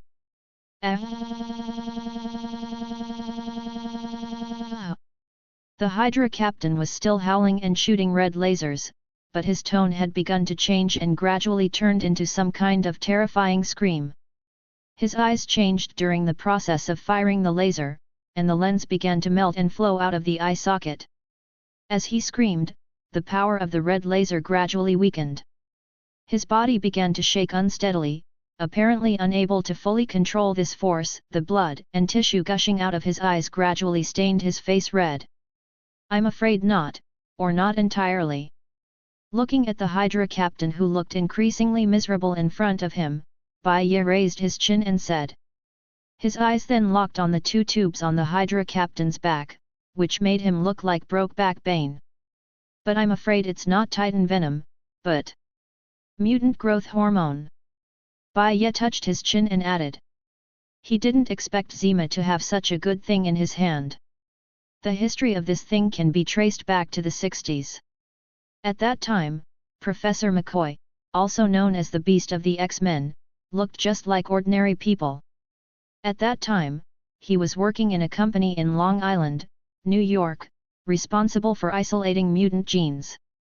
By chance, he successfully developed the first generation of mutant growth hormone.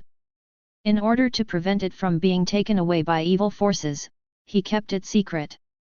Immediately, an unknown attack occurred, and a body of blue hair grew out. Years later, a magical potion was circulated on the black market, which allowed users to obtain various superpowers, including laser eyes, super strength, teleportation, etc. It sounds similar to the No compound in the black robe, but the only drawback of the hormone is its addiction. Since this power comes entirely from mutant genes, the Sentinel robots will treat their users as mutants. At the same time, after the M. Royal incident, most of the mutant growth hormones also became ineffective and became no different than a tube of glucose. After recalling the information about hormones, Bai Ye looked at the Hydra captain who had fallen to the ground, his eyes burned alive by himself. The side effects of hormones may not include burning out his own eyeballs. When Zima made his own captain in a desperate attempt, he probably added something other than hormones and super soldier serum. Just like the US military once used gamma radiation, Dr. Connor's lizard formula, PIM particles, and mutant growth hormone to create a monkey version of Godzilla. I have to say that the human body in the Marvel universe is really amazing. Boom! A bullet was shot into the eye socket of Captain Hydra, and he trembled all over, and then he was completely silent.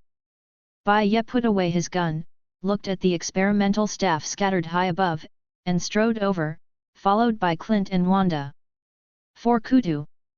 Boom! A Hydra soldier tried to shout for an attack, but before he could finish his words, Bai Ye had no choice but to raise his gun and shoot, knocking him to the ground.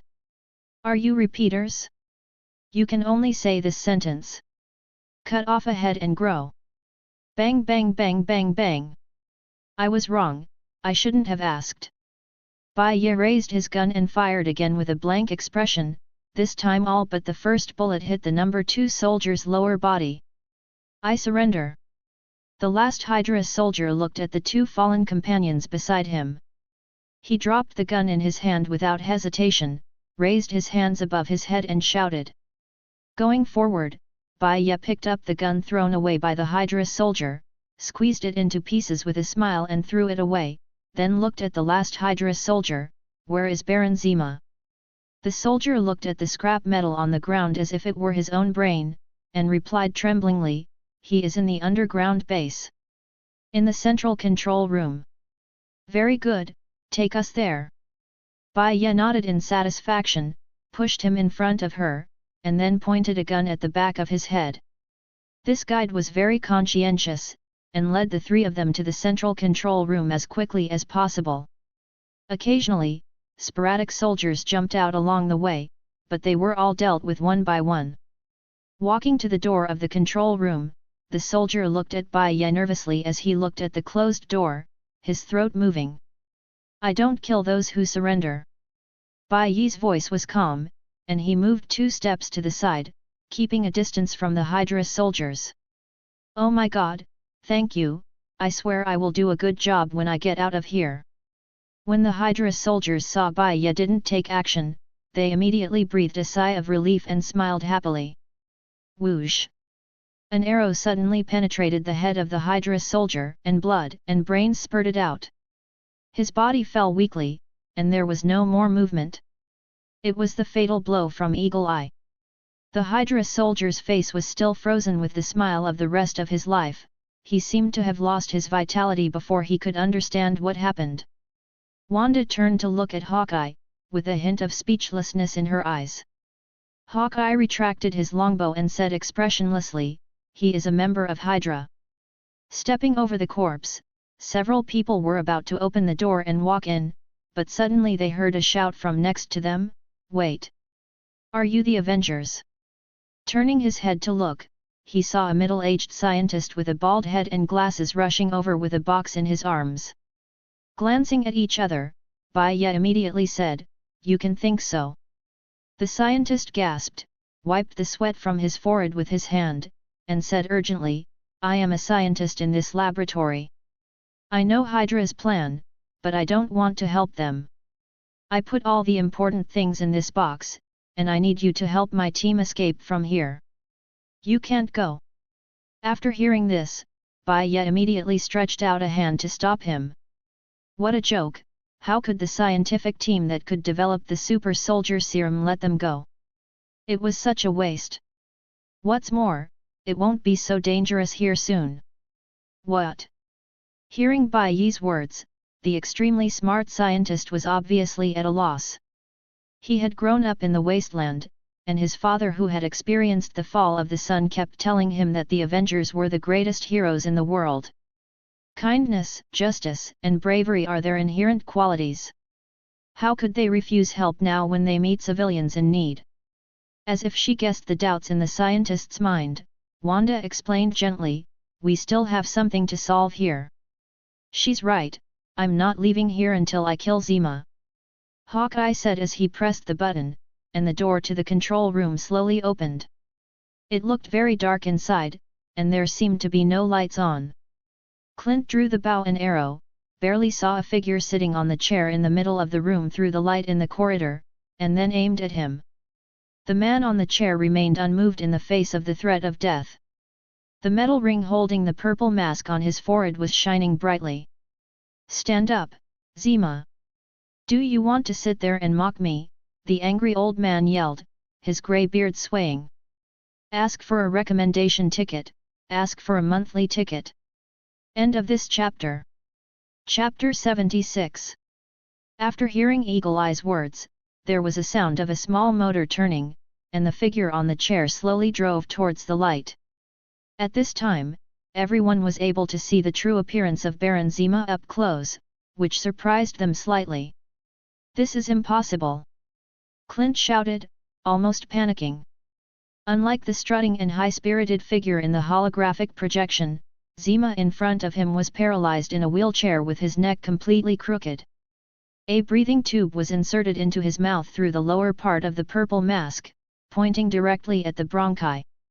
The only thing that could move in his body was a few fingers on his left and right hands, and the fingers of his left hand were gently pressing on the special keyboard. You shouldn't see me like this. Zima's voice came from all directions. He probably recorded the voice into the computer and saved it while he was still moving, so that he could speak normally in the future. This is not the picture I imagined. Clint held the bow and sat down by the wall in a daze. He traveled thousands of miles from the Las Vegas area to the X-Weapon factory, not to avenge an old man paralyzed in a wheelchair. In order to get revenge, he gave up his family and disciplined his daughter for the past 10 years. The one he should kill was Zima, the master criminal in Hydra and the murderer who participated in the day the hero fell. No, you don't have to pity me. I am Baron Helmut Zima, the number 13 heir of noble blood, a great scientist of the Third Reich, and the son of Heinrich Zima. The sound of tapping the keyboard with his fingertips was still ringing, but Eagle Eye was getting impatient. He waved his hand and said, "Talk about the important part, I don't want to hear your resume." After a pause of a few seconds, the voice of Zima on the computer sounded again, "You, a bastard raised by a circus, humiliated me and took over the Thunderbolt team I founded. But you still won in the end. The Thunderbolts still belong to you in the end. They betrayed us in Las Vegas," Clint said coldly, leaning against the wall. "No, damn it, you won. Maybe because of my noble blood, I had a stroke, and I was the one who needed to breathe through a tube." There was a bit of anger in the computer-synthesized voice. "I have been dreaming of revenge all these years, but it seems that time has taken the first step." Clint sighed, shook his head and stood up. He didn't have any interest in this old thing that had completely lost its dignity. "No, I'm still Baron Zima, and even the Red Skull doesn't know my situation." As if aware that Hawkeye was about to leave, those fingers began to tap the keyboard frantically. "And what are you? I've been watching you since we let you live in Las Vegas. You're a failed husband, a failed father, a failed hero. You've recently been diagnosed with glaucoma, and you're going to be blind in no time. So you are not allowed to use your remaining eyesight to despise Zima before you leave. I've never looked at you that way." Hawkeye yelled angrily, turned around and aimed at Baron Zima, and shot the arrow in his hand like lightning. He quickly drew out the arrow and shot again. The joyful feeling almost made him think that he was back in his 20-year-old body. A few seconds later, Baron Zima's body was covered with dozens of arrows, and he was bleeding profusely. However, each arrow missed the fatal point. The breathing tube was still working hard, trying to send the last bit of oxygen into the endangered area. "Dead body." Clint grabbed the last arrow in the quiver and walked to the side of Baron Zima. Hearing the sound of airflow in his trachea, he bowed his head and said hoarsely, "But that's how I see you now, you number at percent and number asterisk brute." He didn't say another word, but suddenly cut off Baron Zima's breathing tube with an arrow, watching this noble descendant of the Third Reich die of blood loss and suffocation. Everyone stared silently at the body of Baron Zima. No one felt sorry for him, although his death would not solve all problems. But it's certainly a good start for a wasteland that has been in chaos for the past few decades. "You avenged them," Bai Ye said calmly, stepped forward and patted Hawkeye on the shoulder to show comfort. Clint stood there, looking at Zima, who was gradually losing his life in the wheelchair. His thoughts traveled through time and space, recalling the Avengers who died in front of him, and he had mixed emotions for a while. After a long silence, he slowly said, "Yes. But it's not over yet, right? We have to kill every villain alive in this world." Hearing this, Bai Ye nodded, then walked out of the room with Hawkeye and said, "We will do it, but now I need you and Wanda to clean up all the Hydra inside the base. Then we'll talk about the long term." After watching Clint take a deep breath and Wanda walk down the corridor, Bai Ye smiled and waved to the bald scientist in the distance, signaling him to come in. "What's your name?" "Walter, sir, my name is Walter."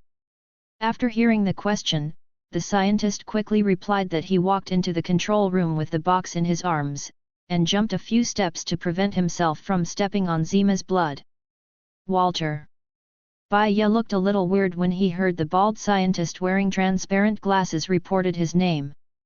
After taking the box from the other party, he asked again, "Have you ever won the Nobel Prize in Chemistry?" "Nobel Prize?" Walter shook his head after hearing the word, which made Bai Ye heave a sigh of relief. But the words he said immediately made the corners of Bai Ye's mouth twitch crazily. "That's the old calendar from decades ago. But I won the Red Skull Science and Technology Chemistry Award from the Capital Wasteland, and they said it was more important than the Nobel Prize back then." The corner of Bai Ye's mouth was stiff and perfunctory. Yes. In a sense, what Walter said is indeed correct. A folk scientist who can teach himself in the wasteland of ritual collapse and music, and is qualified to participate in the research and development of super soldier serum is indeed very valuable. But this is not the point. The point is that the sense of déjà vu in Walter is too strong. Could he be a different dimensional counterpart of Breaking Bad? Do you have cancer? No, I am in very good health. Listening to Walter's decisive answer, Bai Ye sighed, okay. This small detail is not important. What is important is the contents of the box.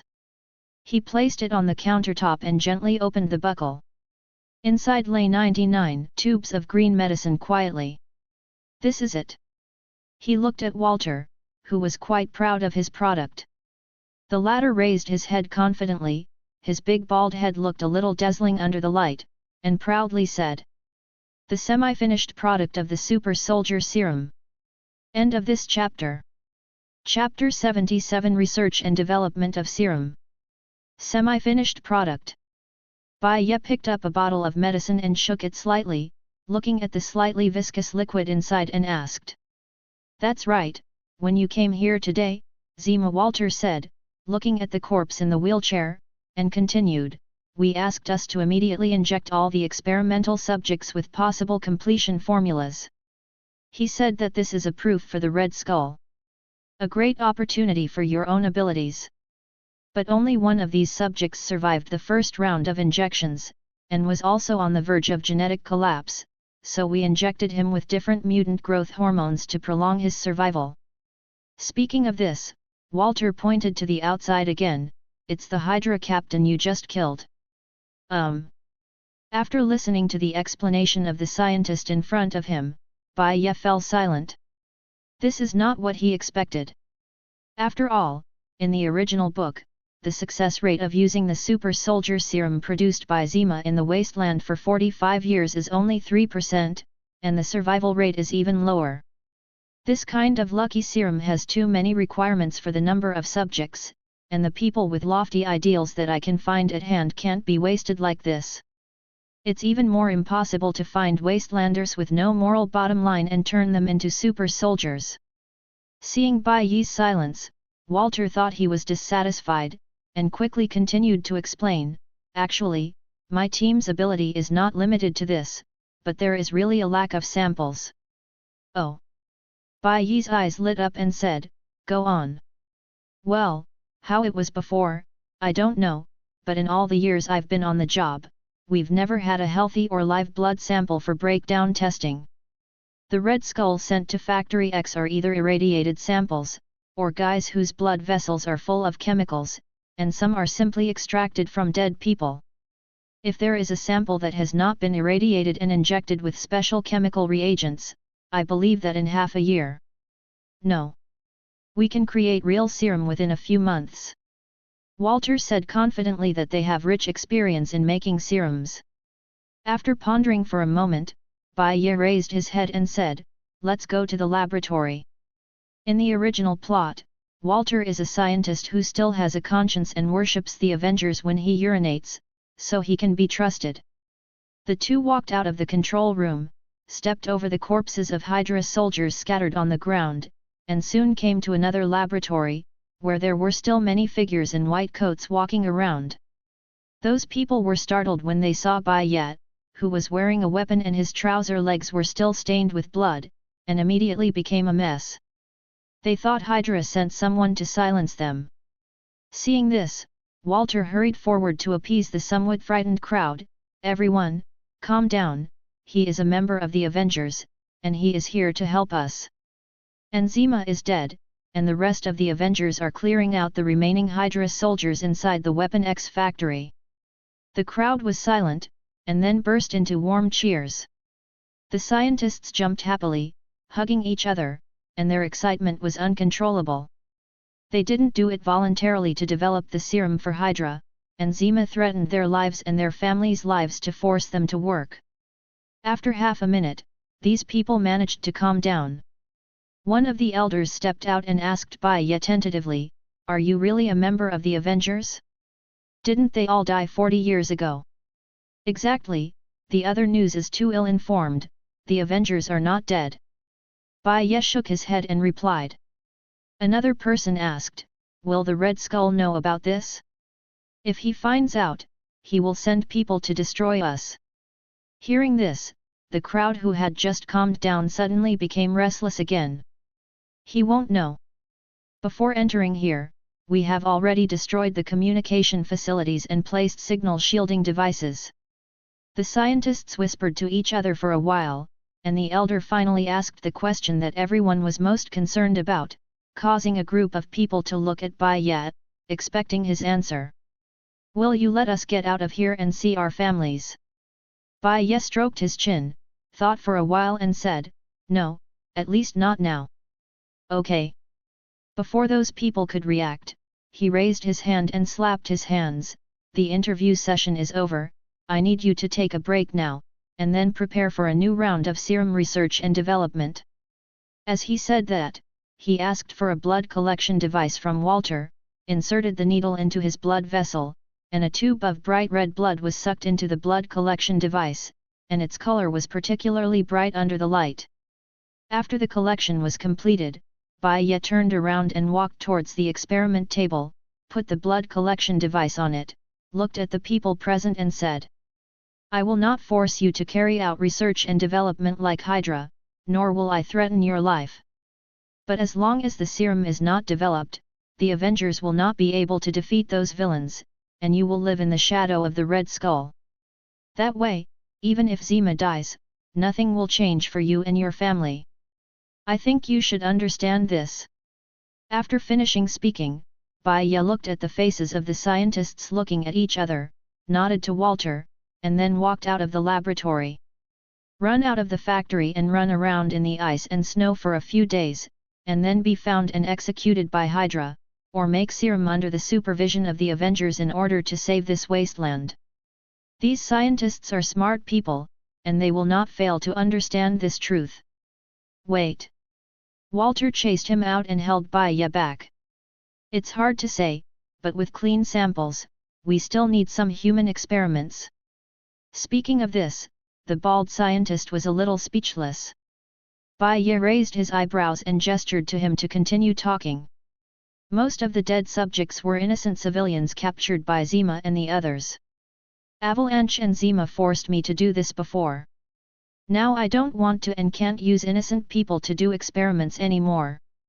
Yet. Bai Ye rubbed his chin. What Walter said made some sense. What kind of a guy is a guy who completely loses his humanity in order to do great things, even if he does great things? I'll find some usable test subjects for you. They will definitely not be ordinary people. You can rest assured about that. After finishing speaking, he glanced at the relieved bald head, and continued to walk forward. After walking along the fresh corpse, Bai Ye soon saw Eagle Eye and Wanda walking side by side. He quickly stepped forward and patted the shoulders of the two, and asked, how about cleaning up the Hydra soldiers inside the factory? Basically done, Zima didn't have time to tell those little brats what happened here. Clint touched his own bow as he spoke. He still feels a little unreal. He has been avenged, and he has also seen a new hope for the world. It's like dreaming. If it was a dream, it would be fine to let him never wake up like this. Thank you for the 100 points rewarded by the book friend, and thank you for the 2022122208444231 points rewarded by the book friend 100. End of this chapter. Chapter 78. Clint. Seeing that the old man in front of him was in a trance, Bai Ye raised his hand and snapped his fingers. Now is not the time to dream, they still have things to do. Zima is dead, but the Weapon X factory needs to keep going. This can't be done by just a few of them and those scientists. Ah, I'm here. Shaking his head, Eagle Eye pulled himself back to reality, and Wanda followed Bai Ye who was walking forward. After a brief exchange, the three of them soon came to the door of a warehouse, and saw two Hydra soldiers standing guard at the door. Without hesitation, Bai Ye raised his hand to kill them with 2 shots. Their bodies fell to the ground, and the blood stained the ground red. Walking into the warehouse, a group of maintenance workers and cleaning staff were huddled in the corner, probably driven here for supervision after the outbreak of fighting. They looked at each other in dismay after seeing the people and the bodies lying on the ground, feeling a little surprised and nervous about the sudden appearance of this group of uninvited guests. They don't seem to know what's going on here yet. This group of people is usually responsible for maintaining the internal chores of the factory at the base, as well as being used as backup experimental subjects. Ahem, don't be nervous, have you heard of the Avengers? We are, and we have just solved those hydras. Clint held the bow and coughed twice and said, he had wanted to say this for a long time. Among them, a man who looked like a foreman stepped out of the crowd and asked with some uncertainty, then what should we do now? Regardless of whether they are Avengers or not, neither Avalanche nor other Hydra soldiers have appeared so far. They are at least the owners of the factory now. To be honest, this kind of thing is not uncommon in the wasteland. Today the boss is the punishment gang, and tomorrow it becomes the evil spirit gang or someone else. It is not uncommon. It's just that the boss who died this time was Hydra. Everything is business as usual. Bai Ye replied calmly, continue to maintain the operation of this base. Another cleaning staff said hesitantly, but, Hydra is gone, is our work still necessary? Bai Ye smiled and explained, of course it is necessary. Although this base no longer belongs to Hydra, it still has value. Although our work is ordered by Hydra, we are for our livelihood. The foreman thought of something again, and said quickly, he didn't want to be considered by this group of people as a party of Hydra or something. I understand. Bai Ye shrugged, you don't have to feel embarrassed, as long as you continue to follow the previous work arrangement, I will ensure your safety. In addition, I don't know what your original salary was. From now on, everyone will pay double. After saying a few more words to calm the emotions of these people, watching them whisper for a while, Bai Ye led the two of them out of the warehouse. As soon as he went out, he turned to Wanda and whispered softly, after I leave, I want you to go through everyone's brains in the factory. You don't need to pry into their privacy, you just need to take a look at their position. If there are Hydra supporters inside. He paused and looked at Clint and added, don't be soft. Wanda nodded thoughtfully. What Bai Ye said made sense. The Weapon X factory cannot be operated by just a few people, and it also needs a large number of maintenance personnel. However, it is unknown whether there are people who have a good impression of Hydra among these low-level personnel, so we need to be careful. Immediately afterwards, she looked at Bai Ye doubtfully and said, you want to leave here? Alone? Bai Ye shook his head, Frank and I went back and walked around the hammer together. He should have done the things I gave Pietro before. We agreed to meet there. You and Clint stay to manage these people, and send them to repair the communication facilities and turn off Frank's shielding device. In addition, Zima's control room has a holographic device that he uses to pretend that he is not paralyzed. With that thing, he can use it to fool the Red Skull. After all, that's what Zima did before. After explaining all the important matters, Bai Ye walked back to the corridor where he came from again, but this time the corridor was no longer dark and there was no obstacle.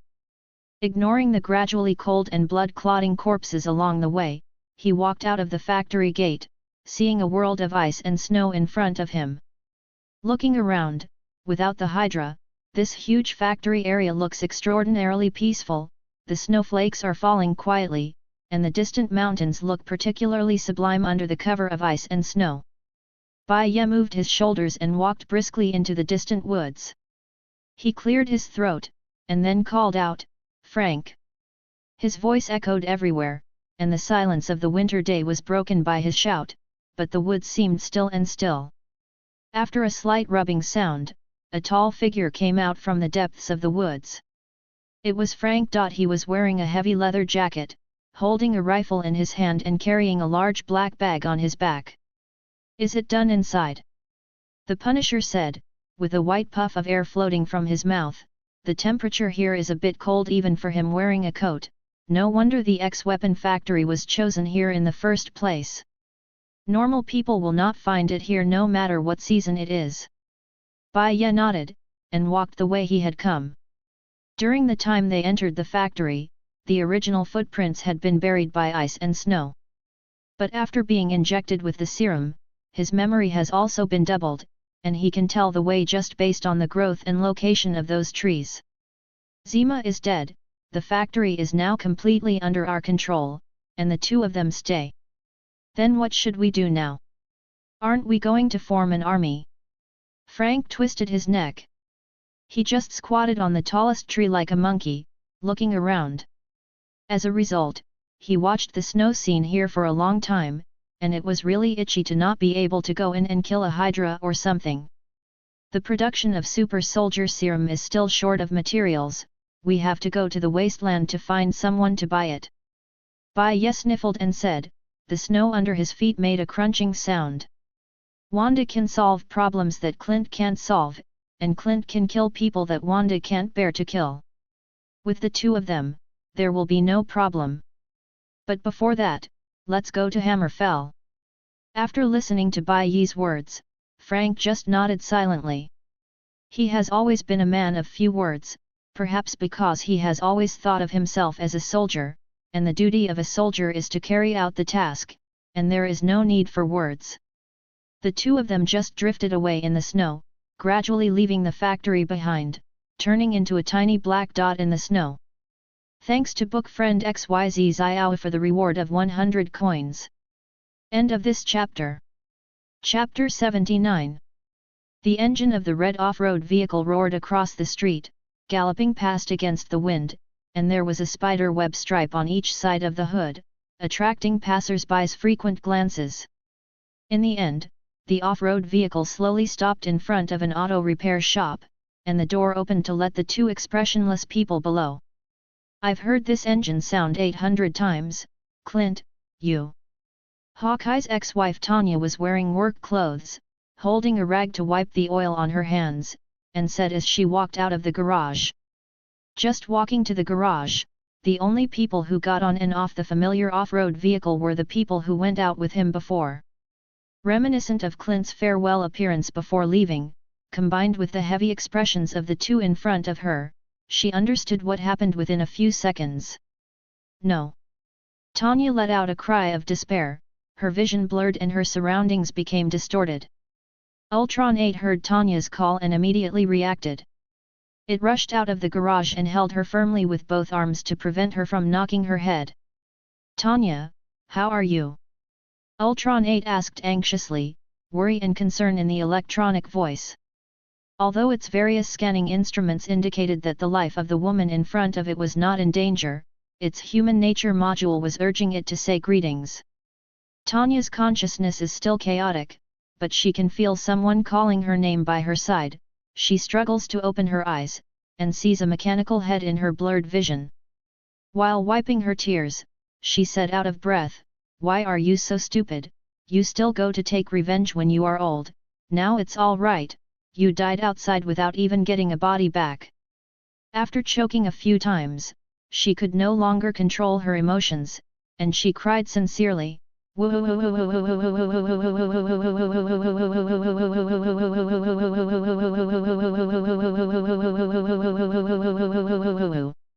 Tanya. Ultron lowered his electronic eyebrows, looking a little sad. Clint just pursued his beliefs. Even though Clint is his ex-husband brother, it stands to reason that the two should not be incompatible, at least they should be like strangers. But in the past few years, Ashley has been very noisy, beating people or setting fires, both of which are worrying about Ultron's central processing unit. In the end, the eagle eye jumps out to spend money or rely on contacts to make peace. After going back and forth, the ex-husband and the incumbent shook hands and made peace, and even became good friends. Now that Clint's revenge is gone, it makes him very sad. What is this doing? Frank, who was carrying a big bag, looked at the crying man and machine in the garage and touched his head, not knowing why. Bai Ye rolled her eyes, went up to Tanya and Ultron and said, "The old man is not dead." Before the two of them could react, he pressed a wad of money and a car key on the counter and said, "He won't be back for the next 2 days. Check the car for us and fill it up with gas." The two people who were crying together looked at Bai Ye in shock. Tanya stood up, picked up the money and car keys, wiped the corners of her eyes and asked doubtfully, "Are you sure he is okay?" It's no wonder she misunderstood.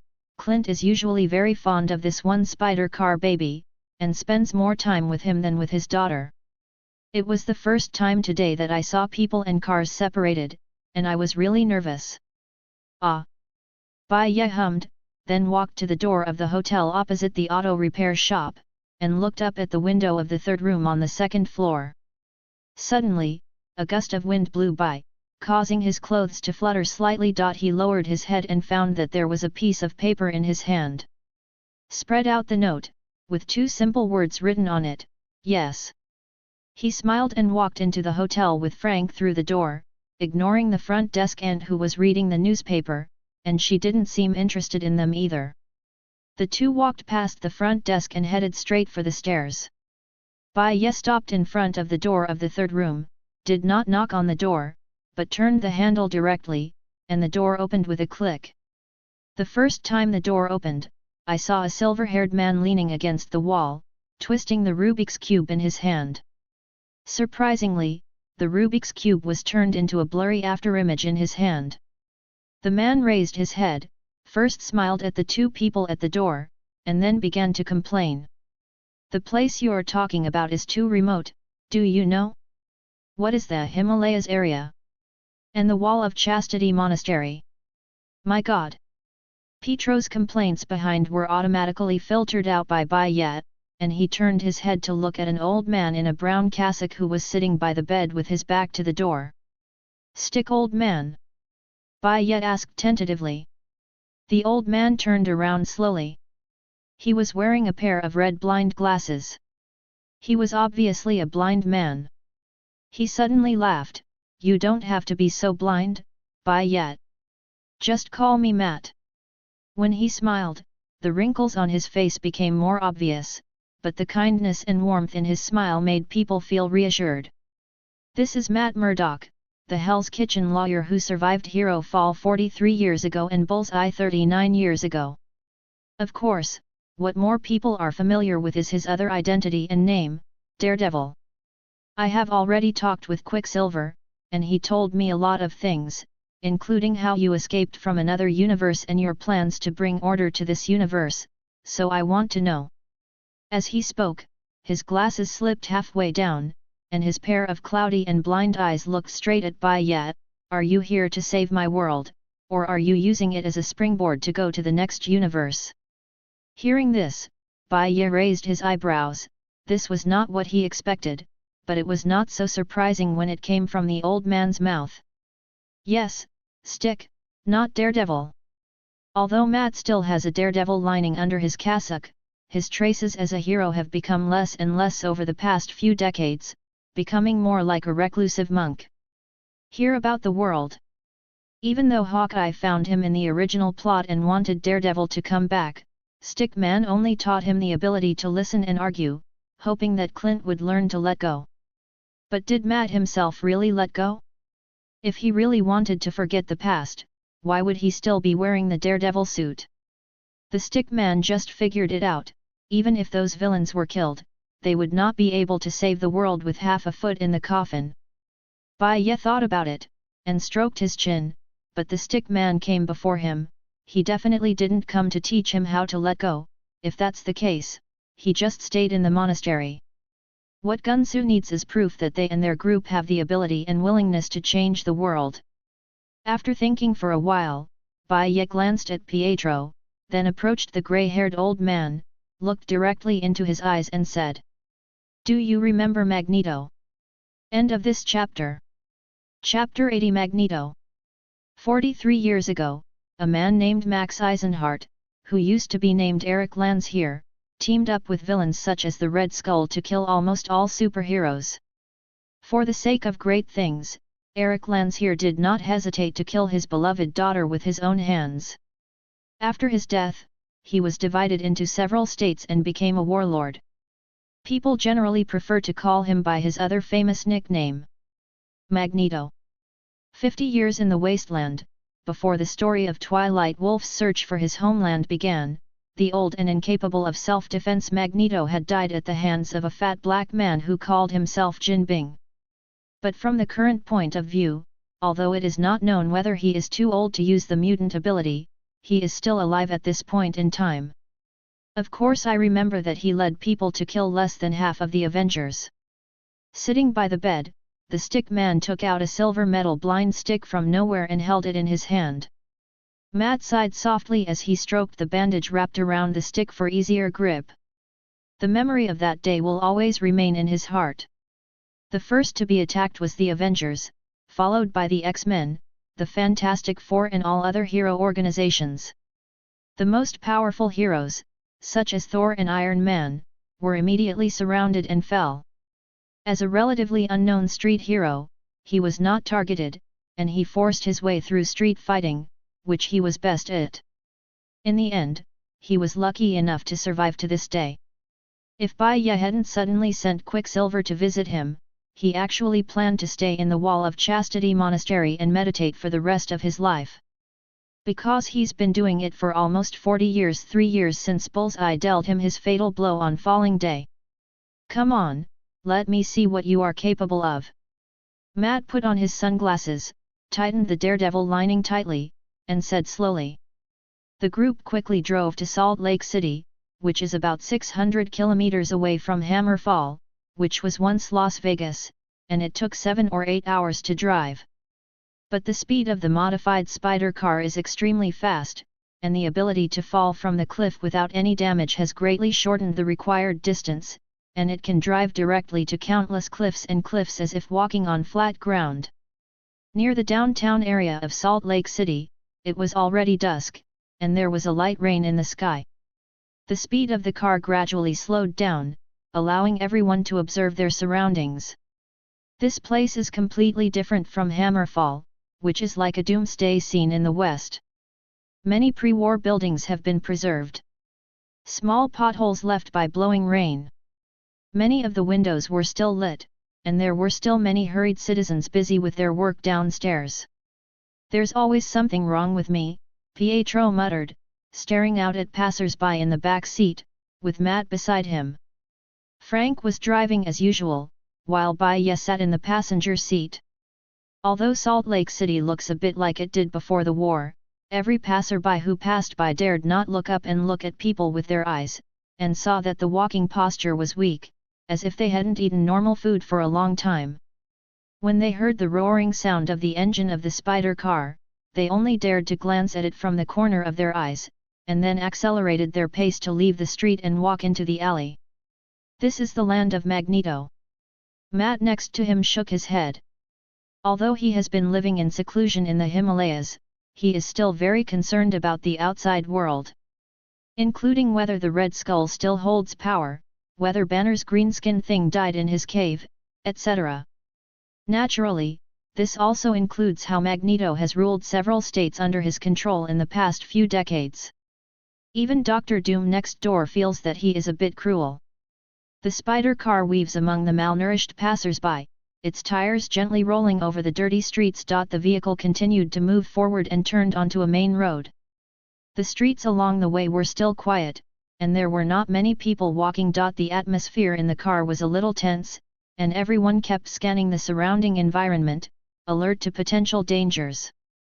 However, when the Spider car reached the end of the main road, it suddenly braked hard. Everyone except Matt couldn't help but look up, focusing on the skyscraper at the end of the main road. On that dark skyscraper, slender iron nails covered the wall, like cold blades, passing through the palms of hundreds of ordinary people, nailing them to the cold wall.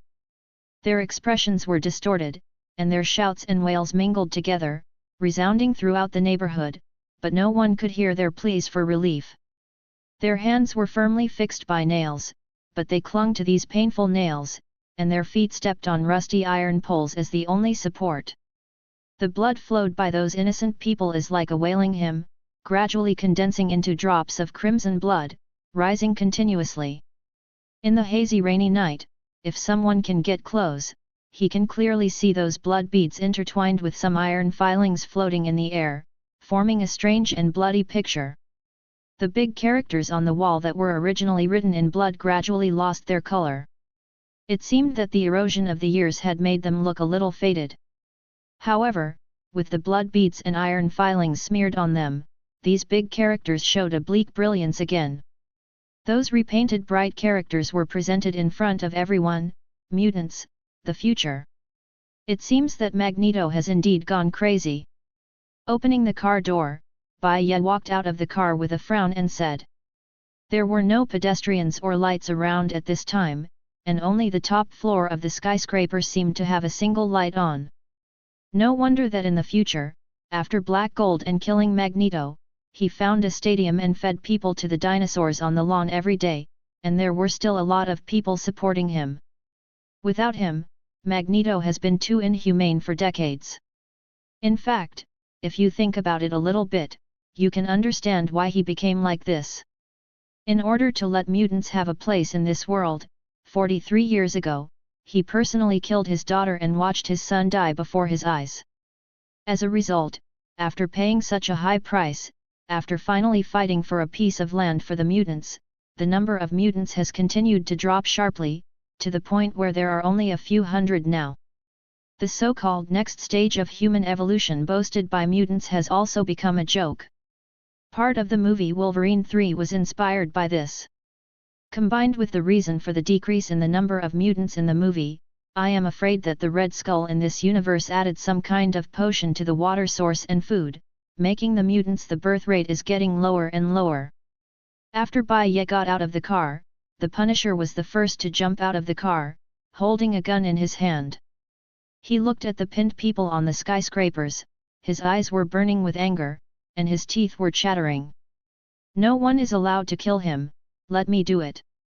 After finishing speaking, he took off his coat and threw it on the driver's seat, revealing the pale white skull on the t-shirt on his chest.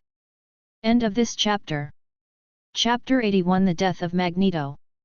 In the silent corridor, the light rain outside the window knocked on the glass window, making a faint sound, and on the grey wall, the dim light cast a faint halo.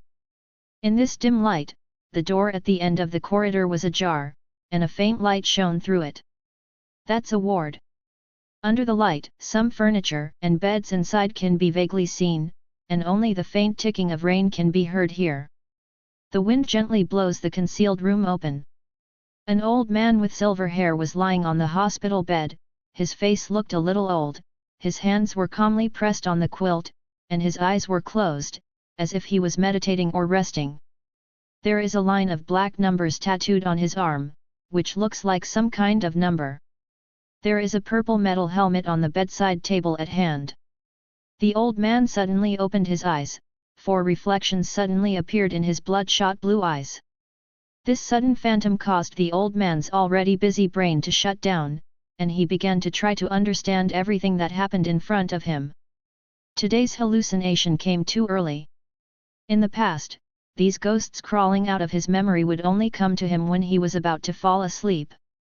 Not when he punished those lesser species.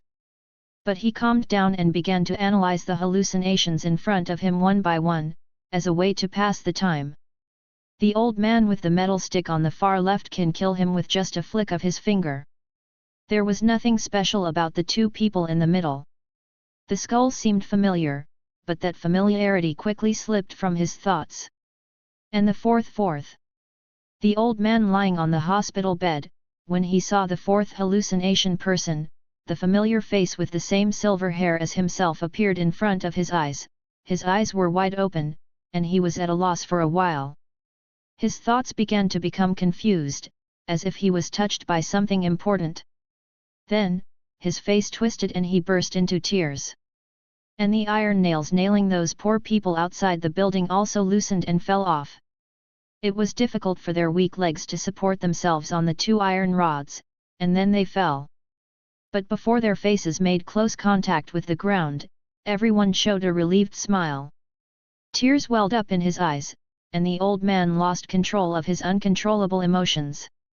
His sobs echoed in the ward, "I'm sorry, I'm really sorry for you."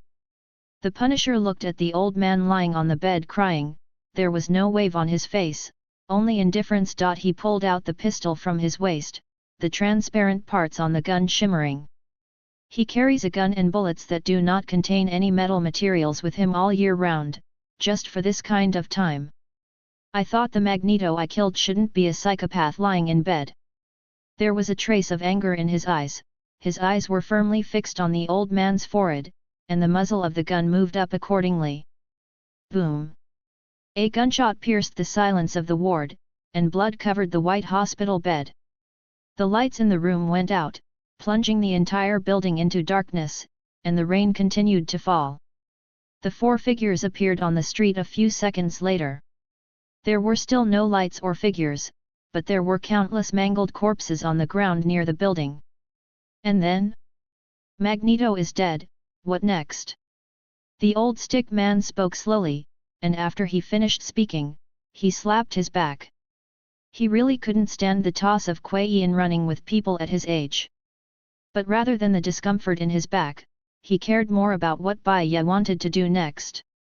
Frank's performance is very human, but it's not what Stick wants. There is absolutely no shortage of revenge and blood in this world. Tomorrow morning, the rain will stop, and the citizens of Salt Lake City will find those corpses on the ground. Bai Ye wiped the raindrops on his forehead, and the cool feeling penetrated into the skin. At first, they would have thought this was another act of cruelty by their master. And after a while, Magneto's servants will discover the fact that he is dead, and those who have been prepared to replace Magneto will also rise up. Matt nodded and reached out to wipe the raindrops off his sunglasses. Although he didn't need or have eyesight, he was no different from ordinary people in this little habit of life. Does this sound the same as when Magneto was around? Asked Stick. Bai Ye waved for Frank and Pietro to get in the car, then looked at the old man standing in the rain like him and said calmly. There are still some differences. In order to win people's hearts, they will temporarily treat the people under them better. At the same time, there are not many people who can do it like Lao Wan. Also, this is only temporary and we will be back here soon. Really? Matt shrugged, disapproving of Bai Ye's words. Then what are you going to do next? Go kill Hulk? If that's the case, spare me this old bone. On the vast wasteland, there are a total of 4 largest supervillains ruling separately, in order from left to right: Hulk, Magneto, Doctor Doom, Red Skull. Now that Magneto is dead, the closest location geographically is Hulkland next door. Bai Ye quietly listened to Gunsa's teasing words. He didn't speak, but silently raised the purple metal helmet in his hand, and looked at it carefully. After Frank sent a bullet into Magneto's head, Bai Ye did not leave in a hurry, but got what he wanted first. The helmet protects the wearer from all forms of telepathy and Shinix. Wanda will not read other people's minds because of her moral level, but other people in the wasteland are not necessarily good or bad. And such a good thing is too extravagant for only one person. No, we won't go to Hulk, let the group of greenskins have fun for a while. Bai Ye said and put on the helmet. He checked it before taking it. There were no traps on it and it was very clean. After stretching his neck and getting used to the feeling of multiple things on his head, he opened the car door and sat in the co-pilot, and said to the old daredevil who was still standing outside, "Let's go find an old friend of the X-Men first, and then you will agree with me." After hesitating for a few seconds, Matt sighed, "Go ahead." Then got into the car. Next to a canyon in the desert, several men who looked exactly the same stood together. Their hairstyles, bandages on their foreheads, and looks were all the same, as if they were copies of the same person. And these identical people are working hard to carry a few corpses. The corpses have begun to rot, but the similarities with this group of people can still be seen. The group of men carried the corpse and walked towards the big hole dug with a shovel, whispering and cursing faintly from their mouths. However, due to the desolate wind and the surge of air above the corpse, these sounds were very vague. Suddenly, they stopped what they were doing at the same time, raised their heads together, and focused their eyes on the yellow sand in the distance. There seemed to be a muffled roar of an engine coming from over there. Thank you for the 100 points rewarded by the book friends who drink Minjai Shuang together, and thank the book friends for the 200 points rewarded by the waiters. Ask for a recommendation ticket, ask for a monthly ticket. End of this chapter. Chapter 82. The spider car nimbly passed through the cedars, making a low roar of the engine, and the friction of the tires against the ground could be clearly heard. With a burst of dust and the sound of brakes, it finally stopped in a large open space in front of the factory. The sudden noise caused the birds in the woods to chirp and fly away to stop elsewhere. Bang! Bai Ye opened the door and jumped out of the car, turning to look at the back of the spider car. There were the goods he brought back from this trip, as well as one of the most important former X-Men members. A strong tow rope was tied to the rear bumper at the rear of the car, connecting it to another somewhat rusty car. Ready to unload. He waved to the spider car, then walked towards the metal gate of the X-Weapons factory, and knocked on the electronic doorbell on the touch screen next to the gate. I really don't know who designed this place. The traces of damage caused by the explosive arrows when they left were no longer visible at this time, and the antenna and radar on the roof were also completely repaired, which was the result of the busy work of those maintenance workers. Frank in the driver's seat heard Bai Ye's words, turned the key to stop the engine, and walked with Pietro to the big carriage behind. Glancing at each other, Frank grabbed the gun and took a half-step back, letting Kuei-yin step forward to unlock the iron lock that locked the compartment door, while he pulled the bolt and pointed the black muzzle at the gradually opening door.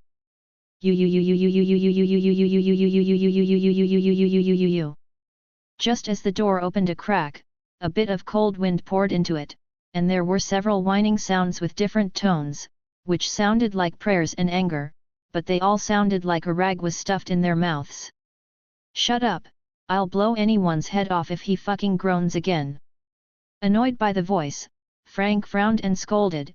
He was already pissed off by this group of brats who dared to wear their own logo and had no original spirit, but Bai Ye actually told him not to kill?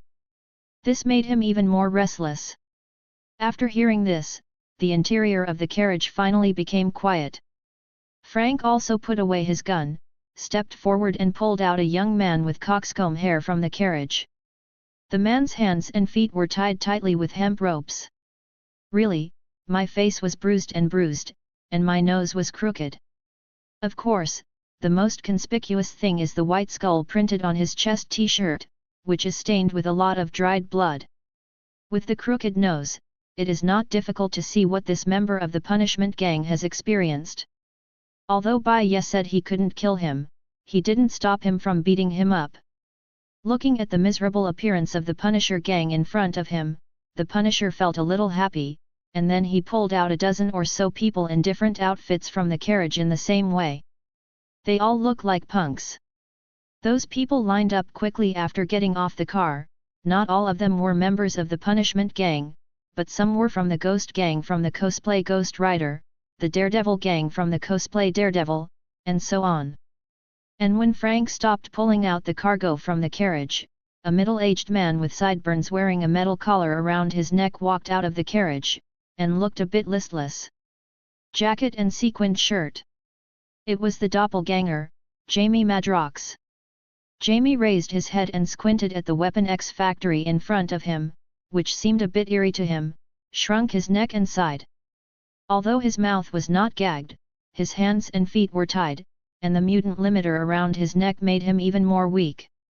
Just a day ago, when he and his Madrox gang, a gang that was split by the clones, went to the Tenebaum Canyon to join another Madrox gang, they discovered that the gang over there, the clones, are all dead.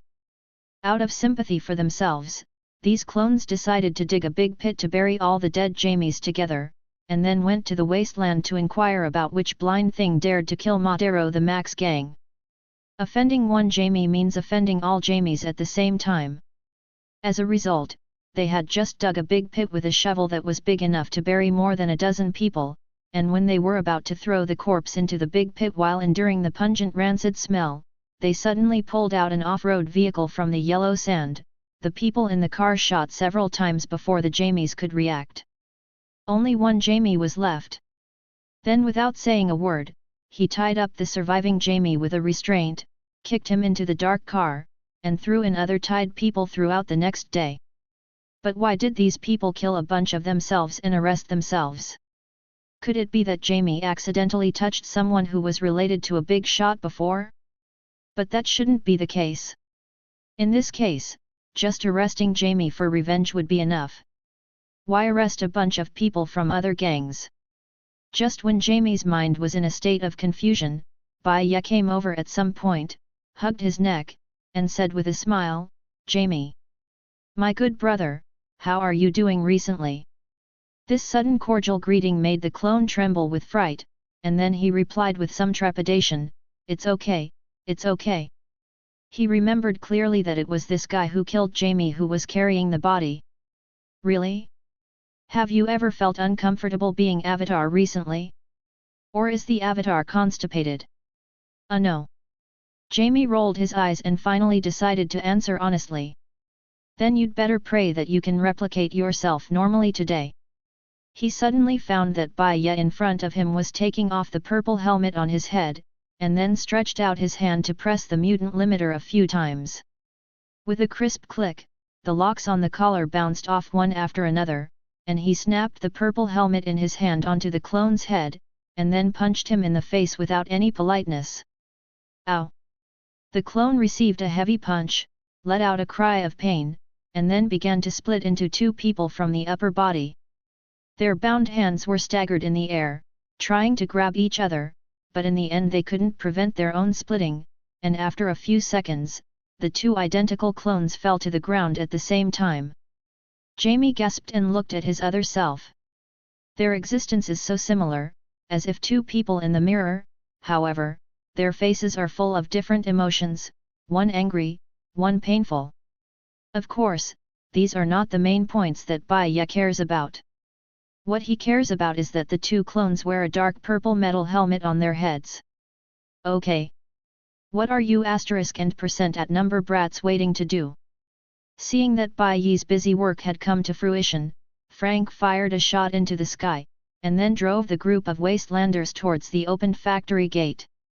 Bai Ye looked at the still weak clones with a smile, picked up the helmet on one of the heads and put it under his arm.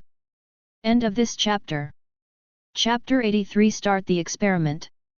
After seeing a worker running out of the factory with a mutant limiter in his hand, he put them on both Jamie's and took them away. Bai Ye touched his chin and put on the helmet again. He is not the first person to use the ability of a double person to produce a certain product in this way.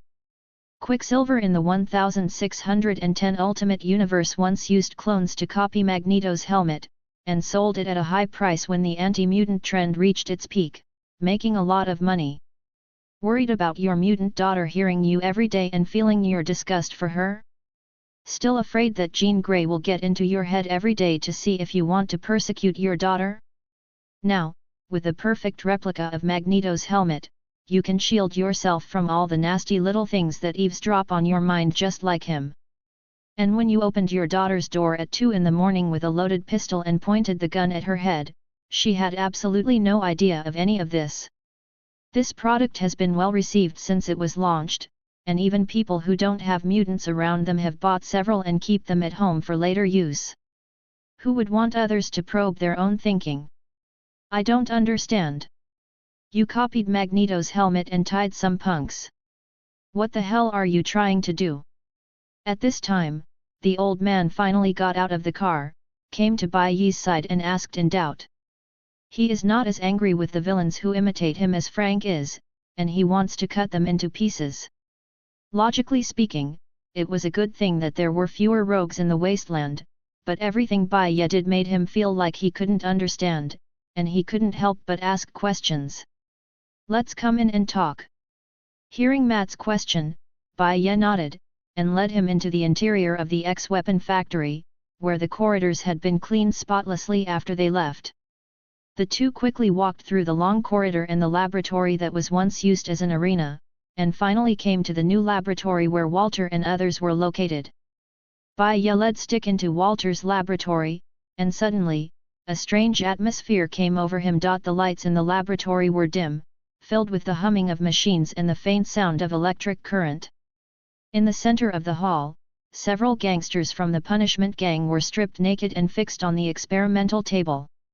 They looked terrified and struggled, but they couldn't get rid of the restraints. The other experimenters were busy around them, preparing to carry out the experiment without any emotion. They have done this kind of thing countless times under Hydra.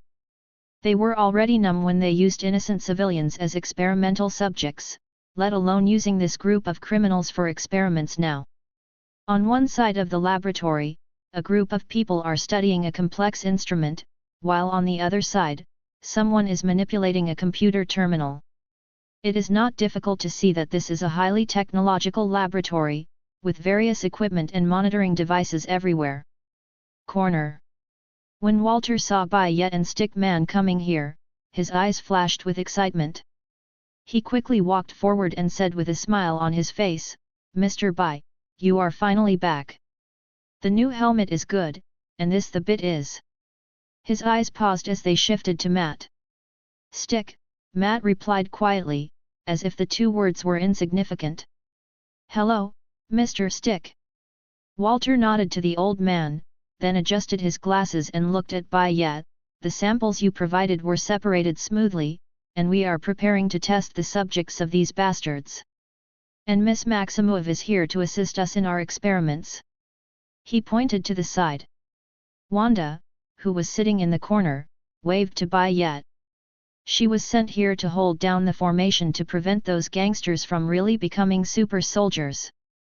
Quicksilver was talking happily next to her about his trip to the Himalayas and the deeds of Magneto in the universe, which made her frown repeatedly. Is the father of this universe really such a jerk? Although I knew he was not a good person when we met, it was too much to be so perverted. But I don't know what happened to Magneto, the father of the original universe. They lost contact since the outbreak of the zombie virus. Thinking of this, Wanda looked sad. Slightly nodding to Wanda, no longer caring about the greetings between the siblings, Bai Ye turned to look at Walter and said, "When can the experiment start, and what about Clint? I haven't seen him since I came in." When the owner of the factory asked the question, Walter hurriedly replied, "You can do it now, you can do it now. Mr. Hawkeye went to bed a few hours ago. After all, he is old. Barton is with you too." Old Daredevil couldn't help asking when his sharp ears caught the key words. He did know that Hawkeye was still alive. In order to humiliate Clint after the day of the fall, Zima deliberately recorded the scene of letting him go, copied hundreds of thousands of copies and sent them all over the world, so that everyone can appreciate them. To the ugly face of this Avenger. There is a copy in Matt's wall of Chastity Monastery. And he could only sigh sadly about this, and he couldn't help much. After so many years, everyone in the world, including him, forgot about that incident in Hawkeye. He never expected to hear the news of Clint Barton here today, which really surprised him. Yet, Bai Ye hummed lightly, the old man's news was too ill-informed. Start recording. Subject number 24, years old, male, is a member of the punishment gang. The experimenter carefully injected a light blue potion into one of the members of the punishment gang. Ah ah ah ah ah ah. The moment the medicine was injected into his body, his eyes immediately bulged out, and his screams of pain echoed in the laboratory. Immediately afterwards, his body began to tremble uncontrollably, his muscles swelled, and his bones made a slight clicking sound. Bai Ye's brows furrowed slightly as he watched the changes in this member of the punishment gang intently. The experimenters communicated with each other on the side, recording the reactions and changes after the injection of the medicine. Walter's eyes flickered with excitement, he was full of anticipation. He once read in a book the deeds of Dr. Abraham Erskine and the first generation of Captain America in the early years. After that experiment, a heroic era slowly began. Now it is just like before. It hurts, it hurts. The experimental subject screaming in pain suddenly burst into veins, releasing a powerful force, and broke the belt that bound him with a snap, and his huge palm grabbed the head of the experimenter closest to him. The pupils of the experimenter who had no time to dodge shrank instantly. At this dangerous moment, a red power of thought quietly wrapped around the subject's thick arm, and then wrapped around the subject's body, causing it to roar angrily, but its hands could no longer move at all. It was Wanda who had long ignored Petro's complaints and had been observing the experiment, and she made the move. The experimenter who escaped the accident wiped his sweat, cast a grateful look at the Scarlet Witch, then quickly grabbed the record board and stepped back. In the past, they didn't have this kind of treatment. Schwebeng might care about the life of a top scientist like Walter, but he would never care about him, a little passerby. At this moment, the experimental body mutated again. End of this chapter. Chapter 84 The Failed Experiment. The next second, the subject's screams echoed in the laboratory, and his face swelled even more horribly. His body was stretched by an invisible force, and the blood vessels on his body rolled like snakes. The numbers on the instrument next to him indicated that his blood pressure was rising uncontrollably, reaching an alarming level. And this terrible pressure caused the experimental subject's facial muscles to twist continuously. Boom! There was a loud bang, and his head instantly exploded like a watermelon run over by a truck. Blood and flesh splattered everywhere, and bone fragments scattered. At the same time, the ventilation fan above the head started and whirred, sucking the strong smell of blood out of the room. "Clean up those things and bring no over," Walter said calmly, raising his hand to push up his glasses slightly along the bridge of his nose. This result was not unexpected. In the past 10 years, he had seen countless people die in various ways under that small injection of serum. There are many guys who are worse than this and don't know where to go. He has long been used to it. And for the sake of science and the world, I believe those little gangsters will feel honored. Several cleaners in blue uniforms quickly walked into the laboratory, holding cleaning tools to carefully clean up the blood and body parts on the floor. The whimpering and pleading of No. 2 punishment gang member was ignored by the experimenter who pushed him and was brought to the center of the laboratory. Gunso looked at everything in front of him without showing any anger or sadness about these experiments. Let's go look elsewhere." After nodding to Walter in the laboratory, Bai Ye whispered to Matt. "I won't continue to study how many pieces a person's head can explode into here. It's better to leave professional matters to professionals." In the corridor, Bai Ye and Gunso walked side by side. The light from the long strip of lamps illuminated the whole corridor brightly, and even made people feel a little hot, but the two of them didn't seem to care and just walked. Conducting human experiments and using clones as means of production is not what a hero would do. Gunso's tone was a little light, like a breeze, and then he suddenly changed the subject. "And I'm glad you're not. Superheroes are often bound by ideals and creeds, and the problems of the world are often more complicated than they imagined. They may be able to defeat monsters or villains and save a few innocent passers-by." The old daredevil did not continue speaking, but sighed and shook his head. In fact, in the past 43 years, there are still many living or emerging superheroes fighting against those villains, but they either died tragically under the gun, or they had to go dormant because of the situation. These dormant heroes can only wait while living hard, waiting for the villains to grow old and useless as time goes by. But aren't the heroes getting older? Every time he thought about this, Matt couldn't help but sigh, feeling the marks that time kept leaving on his body, and he felt like his shoulders were coming back to life. Gunso, who was thinking a lot, looked at Bai Ye who said nothing next to him. Just when he was planning to give up completely and meditate all day long in the monastery waiting to die, this man suddenly jumped out from the crack in the stone. He also sent someone to contact him, saying that he was going to do something big.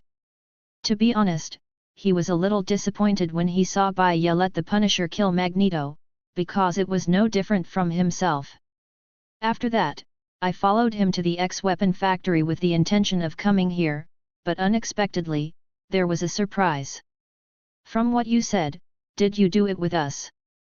Come on, I'm going to grow hair all day long in the Himalayas. Hearing Bai Ye's question, the old man shrugged his shoulders, as if he was talking about a trivial matter. After walking some more in the corridor, we came to the prison door inside the base, where several maintenance workers with guns were acting as guards. When they saw Bai Ye appear, they hurriedly raised their hands and gave a crooked salute, acting very restrained. Bai Ye waved his hand, signaling them to lower their arms. "Don't be so cautious, where is the mutant I caught today? Take me to see him." His voice was gentle and tolerant, which made these maintenance workers temporarily turned jailers relax a lot. They sighed and put down their hands, and their expressions became more natural. One of them stepped forward to lead the way. "This way, Mr. Bai." The interior of the prison looks cold and rigorous. The walls are made of thick reinforced concrete and exude a cold metallic atmosphere. The lighting was dim, the few hissing incandescent lamps casting vague shadows on the walls.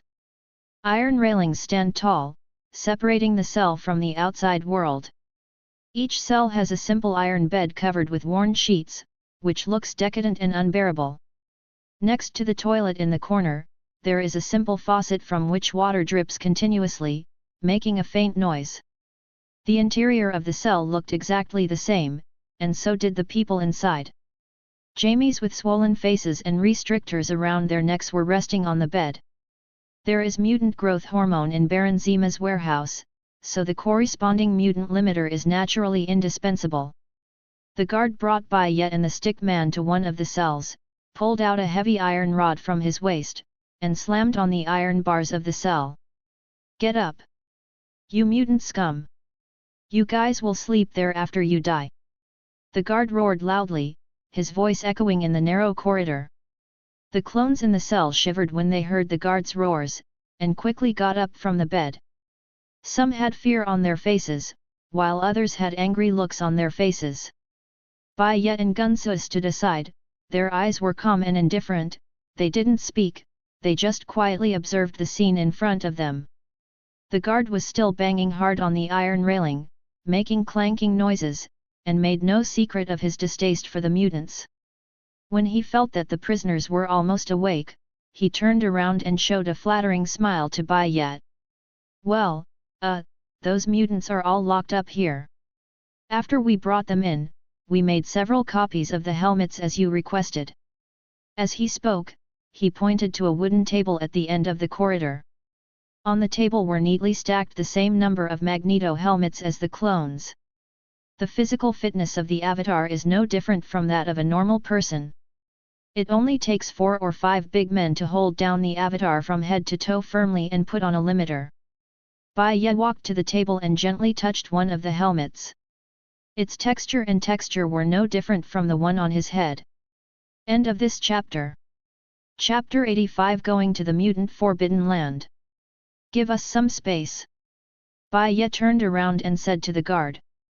Seeing the latter put away his stick and walked aside to stand at attention, he picked up one of the helmets and handed it to Matt next to him. "As I said before, it is too wasteful to use such a good thing for myself." The old daredevil didn't show any humility and directly took it and put it on his head, but after shaking his head, he took it off and put it back on the table. The structure of this helmet is a bit unfriendly for someone like him who relies heavily on hearing. "Take it first, we will need it later." Bai Ye reminded him loudly, and then walked to the cell of the clone Jamie, and grinned at him through the railing. "Are you still used to living here, Jamie?" The doppelganger seemed a little timid, a little afraid to look directly into Bai Ye's eyes, but that's not surprising. He was robbing the wasteland, killing people and doing evil every day, but he was suddenly tied up by this guy in front of him and brought here for a beating, just to copy that broken helmet. Thinking about his fate of being reduced to an object-scanning machine in the future, the clone couldn't help but shudder. How dark a person must be to do such a thing. He usually shoots the robbed passers-by mercifully, without even bothering to torture them. If the evil spirit gang came, they would have to drag the victim with chains for more than 10 kilometers. Why did he end up like this when he did such good deeds on weekdays? Of course, Bai Ye didn't know what the clone in front of him was thinking. Seeing that the clone seemed a little silly, he raised his hand and snapped his fingers to attract his attention. I'm used to living here. Jamie, who had come back to his senses, replied tremblingly. He was now a fish on the chopping board, and he didn't dare to be disrespectful at all. Looking at the attitude of the clone in front of him, Bai Ye nodded in satisfaction. Jamie Madrox can also completely copy his own clothes and some trinkets when he is a clone, but this ability naturally has its upper limit. Otherwise, just let him put on the infinity gauntlet studded with infinity stones on his left hand, then grab Thor's Meowth hammer, wear the 10 rings on his right hand, hold the ultimate eraser, and wrap the magic float cloak around his neck as a scarf. Wouldn't it be nice to go up and give him a big mouth at this time and watch him drop all the treasures? Magneto's helmet probably happened to be recognized as clothing by his mutant ability, so it was copied along with it. I just don't know if some pendants made of precious metals, or false teeth, etc. can be copied by the ability of the clone. Thinking about it, Bai Ye looked more and more unkindly at the clone, and raised his hand to greet the guard and said in a low voice, "Go and find out if there is anything like vibrating gold in Zima's warehouse. Try it on yourself. When there are too many clones, you know what to do, right?" The voice of this sentence was lowered. "No problem." The guard saluted excitedly, this time it looked more standard than before. Seeing the guard running out, Jamie swallowed, feeling ominous. Bai Ye walked into the lounge quietly. He approached Eagle Eye's bedside, bent down and gently shook his shoulder. "Clint, wake up!" Clint rubbed his eyes and got up from the bed, looking sleepy. He was about to complain about something, but suddenly he saw the figure of the old daredevil out of the corner of his eye. He rubbed his eyes hard again, and exclaimed, "Matt? Matt Murdock? Are you still alive?" Matt just smiled slightly when he heard this, as if he was not surprised by Hawkeye's reaction. "Yeah, he's still alive. We can chat later. Put on this helmet and come with us." Bai Ye interrupted the two who were about to say something, and took out a helmet from behind and handed it out. "Magneto's helmet? This is a good thing. Where did you get it? And there's more than one." Hawkeye got up from the bed with his eyes wide open, and said in amazement as he put the purple helmet on his head.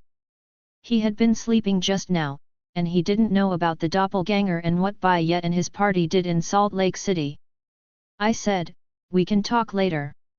Turning around again, he found the Punisher and Quicksilver, and handed over the helmets to them.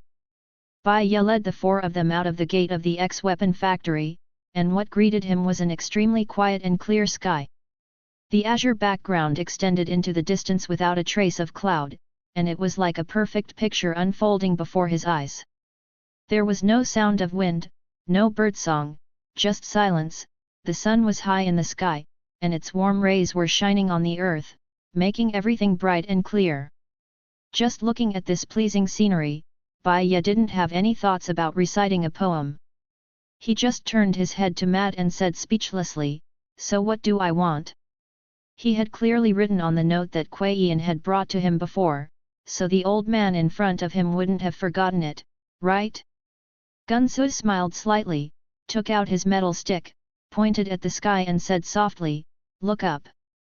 Everyone obeyed the instructions and raised their heads to look at the sky. Suddenly, there was a strong sound of airflow, accompanied by a faint mechanical hum, and everyone's eyes were focused on the sky. Above everyone's heads, a huge and unique aircraft emerged from the air. It was shaped like a flat crescent moon, decorated with fine metal lines, and exuded a faint blue light. In the middle of the crescent, there is a long metal cabin with a transparent cab glass for observation at the top. The appearance of this thing makes it difficult to associate it with traditional aircraft for a while, even if the Quinjet has 2 wings. The aircraft landed slowly, not far away in front of everyone, sweeping away the snow on the ground, revealing the mud that had not been seen all year round. "What are you still doing in a daze? Get on the plane, it's much faster to drive than a spider car." The people who glanced at them and were a little surprised, of course not including the old man, walked into the cabin at the head of Bai Ye. "This is a unique helicopter built by Moonlight Knight privately, so it looks like a crescent moon, and it somehow fell into the hands of the old man after the day of the fall. After everyone boarded the aircraft, it immediately took off and soared into the sky beyond the skyline. Its surface emits energy fluctuations, forming a light energy shield that blocks clouds, fog, wind, and rain, and maintains a quiet and comfortable environment inside the cabin. "Where are we going?" Pietro stood in the cabin and touched it curiously, looking at Bai Ye and asking. The latter walked towards the cockpit and answered without looking back, "Chicago, a forbidden place for mutants." Thank you book friend Morning Wu Huaxia for rewarding 1,500 coins. End of this chapter. Chapter 86. The aircraft built by the moonlight knight passed through the night sky, like a silver crescent moon embedded in the night. Around it, dark clouds are densely covered, and thunder is rolling, like the gods dancing. Deafening lightning flashed across the dark clouds, cutting through the dark sky and illuminating the silhouette of the aircraft. Hours had passed since departure, and they were flying from Canada to Chicago at breakneck speed. "So, you have been living in seclusion in the Himalayas since the day you fell." After listening to Gunsu's explanation, Eagle Eye raised his hand to scratch his own grey hair like the others, and held the helmet in his hand. He was a little shocked, but not particularly shocked. After seeing Bai Ye and his party who escaped from another zombie universe, he found that his ability to accept various things has improved a lot. It was 39 years ago. Matt corrected aloud, and then looked at Bai Ye standing at the door of the cockpit, to the mutant forbidden area. "As you saw just now, it will take some time for the super soldier serum to be developed, and this period of time is enough for us to search for every possible alliance in the wasteland." Bai Ye supported the back of the driver's seat and replied, "The one flying the plane is one of Gunsu's hundreds of disciples, and the old man has not been idle for decades. These disciples are absolutely loyal to the monastery. Even if the old man asks them to perform suicide missions, they will not say no." The reason why he cooperated with Gunsu was not just because of the Moonlight Knight's flying machine in his hand. Although this kind of technological content is extremely rare in the wasteland, it is not completely absent. What Bai Ye really values is these well-trained warriors. They are the first batch of perfect candidates to be injected with the serum. "Gentlemen, we are coming," the pilot announced to everyone in the cabin through the radio, and then the aircraft bumped and began to descend from the clouds. As the altitude decreased, the rainwater kept flowing on the glass, blurring the vision, but it did not affect the aircraft's slow landing on the ground. The moment it came into contact with the ground, a splash of water splashed, and the water droplets splashed around. After stopping, through the glass, you can see that the rain outside is still pouring to the ground. Stepping out of the cabin, Bai Ye immediately felt the moist air, carrying a fresh breath. He raised his hand to touch the edge of the helmet, feeling the raindrops slipping down his fingers and moistening his palms. He turned to look at a high-tech city on the edge of the horizon. The outline of the city was blurred and distant in the rain. The modern buildings intertwined with dark grey steel and cold blue lights constitute the city's unique style. The black smoke floating low in the city adds a heavy color to the entire city. This is the state of Illinois in the Midwest of the United States, one of the fiefdoms owned by the Dr. Doom of the universe, and the city in the distance is the new Chicago that has been transformed by him. The rest of the people also walked out of the cabin, all wearing Magneto's helmets on their heads. On the way they have learned who is in charge of this place. It was the White Queen, Emma Grace Frost, the mutant telepath who once mentally defeated Professor X. At the same time, she can turn her whole body into a hard diamond, or change a person's mind flawlessly. There are absolutely no more than one person in this world who can do this. Clang! After flicking the helmet on his head, Bai Ye strode towards a small building next to the city. During the Great War that year, most of the mutants except the X-Men chose to stand by or simply join the Red Skull side. Emma is in the middle of the two. There are rumors that she married Dr. Doom to ensure that she can survive this catastrophe. Look, this rumor is probably true. When Bai Ye led the group away, the driver quickly pressed a series of buttons and switches on the console. Under his skilled control, the aircraft began to emit a faint buzzing sound, and gradually merged with the rain curtain and disappeared into the air. Someone is coming. As he was walking, old Daredevil suddenly raised his head and said. His super hearing could even build a 3D model in his mind that was no different from reality. But under the weakening of the helmet and the rain, he couldn't accurately see the appearance of the coming person. In the rain, two figures in green cloaks seemed to walk out in the distance, as if from an illusory illusion. The pouring rain blurred their outlines and made it difficult to see their faces clearly. They could only feel a mysterious aura hanging over them. Several people stopped and watched the two figures in the distance with some vigilance. And Bai Ye didn't say anything, just watched the two men in green cloaks walk up to him. They gracefully bent over slightly, stretched out their hands and said, "Several, the White Queen invites you." Looking in the direction of their fingers, one can see a tall grey dome building standing in a low building group, stretching towards the sky. After helping his helmet, Bai Ye looked at the cloak whose head was so low that he couldn't see his face even at close range, and said humanely, "Lead the way." According to the plot, 50 years after the wasteland where Twilight Wolf's homecoming took place, Emma's mind-reading ability is still very good. She can read the minds of Hawkeye and Logan, and can also hide her appearance from them. Fact. Let alone 43 years in the current wasteland, it is really a good deal to get this helmet from Magneto. The White Queen is not like Professor. Hearing the response, the two cloaked men immediately turned around and led a few people forward, towards the building. They walked in the rain, stepped on the wet road, and walked along the narrow streets. The rain poured continuously from the sky, forming a blurred curtain of water. The buildings on both sides of the street are somewhat blurred in it, only the cold lights of New Chicago barely penetrate the rain, and outline faint outlines. At the entrance of the building, a glass ceiling blocks all the rain, and in the hall, a gorgeous sofa is placed quietly. Mysterious blonde woman in white is sitting on a sofa. She is wearing a mask that blocks her face, revealing only a pair of blue eyes. Standing beside the sofa was an old man, tall and thin, wearing a neat black leather jacket. There is no hair on the top of his head, and many deep wrinkles have been carved on his face by the vicissitudes of the years, and his lips are tightly pressed, as if he doesn't want to talk very much. End of this chapter. Chapter 87 The White Queen and the Black Bat King. Several people looked at each other. Bai Ye took the lead and walked in. "Good evening, gentlemen, the hall is far away." The blonde woman sitting on the sofa crossed her legs, pulled out one of her hands in white gloves and shook it to Bai Ye.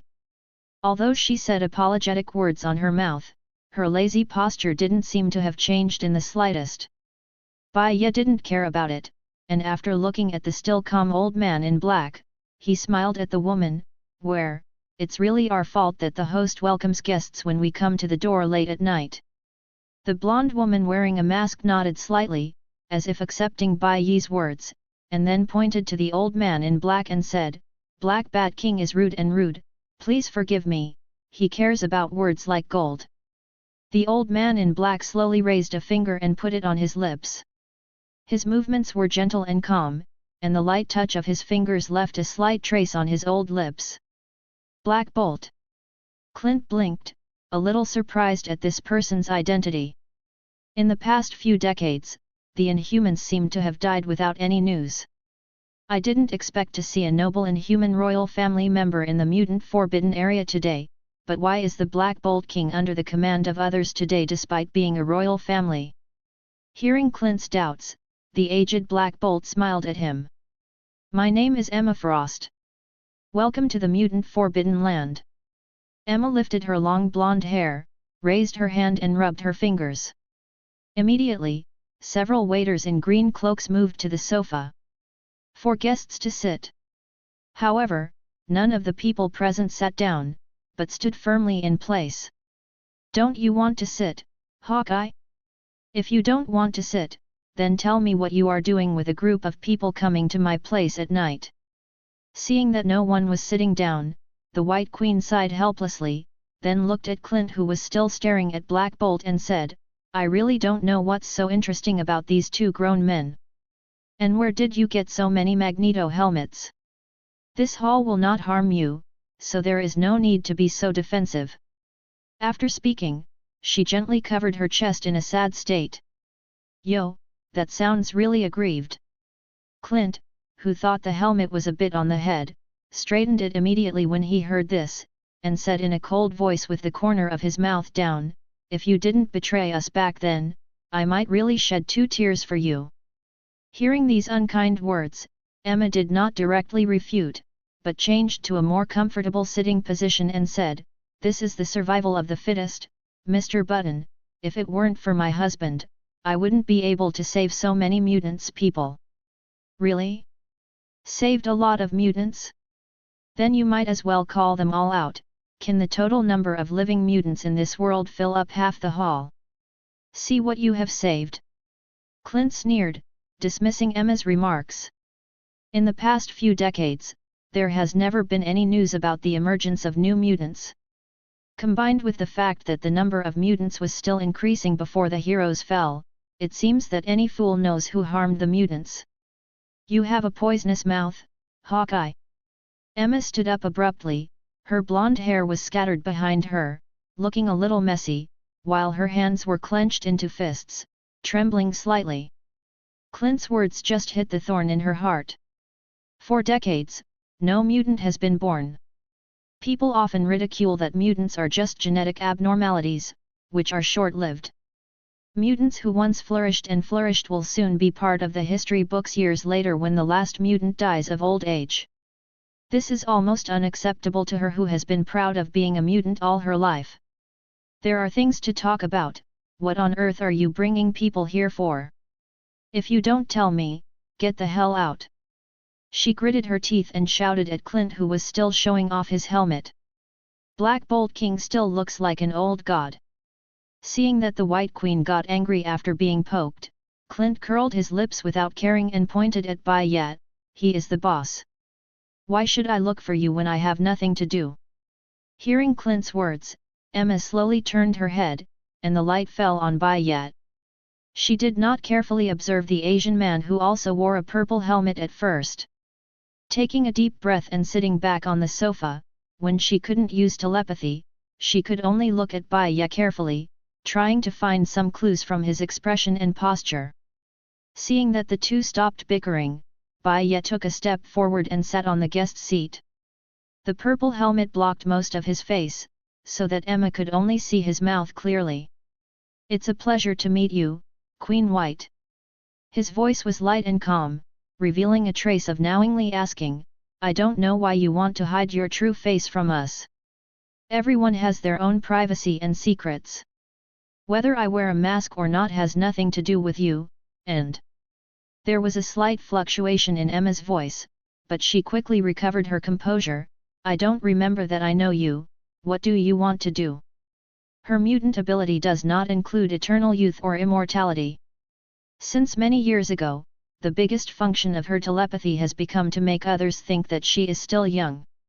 Today, Bai Ye and his group came wearing the magneto helmet that could shield telepathy, forcing her to put on a mask, covering all the parts of her body that could reveal her aging. Bai Ye's words made her very unhappy, but she couldn't get angry because of it, so she had no choice but to change the subject. "You really don't know me, but I know you," Bai Ye said, and on the sofa, she also imitated the way the White Queen did before, crossing her legs. "The texture of this sofa is very good, no wonder she has to sit on it all the time, and even enjoy it. And I think you recognize him. Come on, Pietro," he said, then waved his hand up. Under his instruction, Pietro walked over behind Frank and Stick, strands of silver hair protruding from the gap between the helmet and the neck. The mismatched helmet that others wear on his head fits him perfectly. Emma frowned at first, not quite understanding what Bai Ye was going to do, but when she saw Pietro's face clearly, the light blue eyes under her mask suddenly widened, and she asked in a trembling voice, "Quicksilver? Didn't you die 40 years ago?" The attendant who was in charge of monitoring before reported only recognized Eagle Eye, and only said one thing about the rest, the entourage.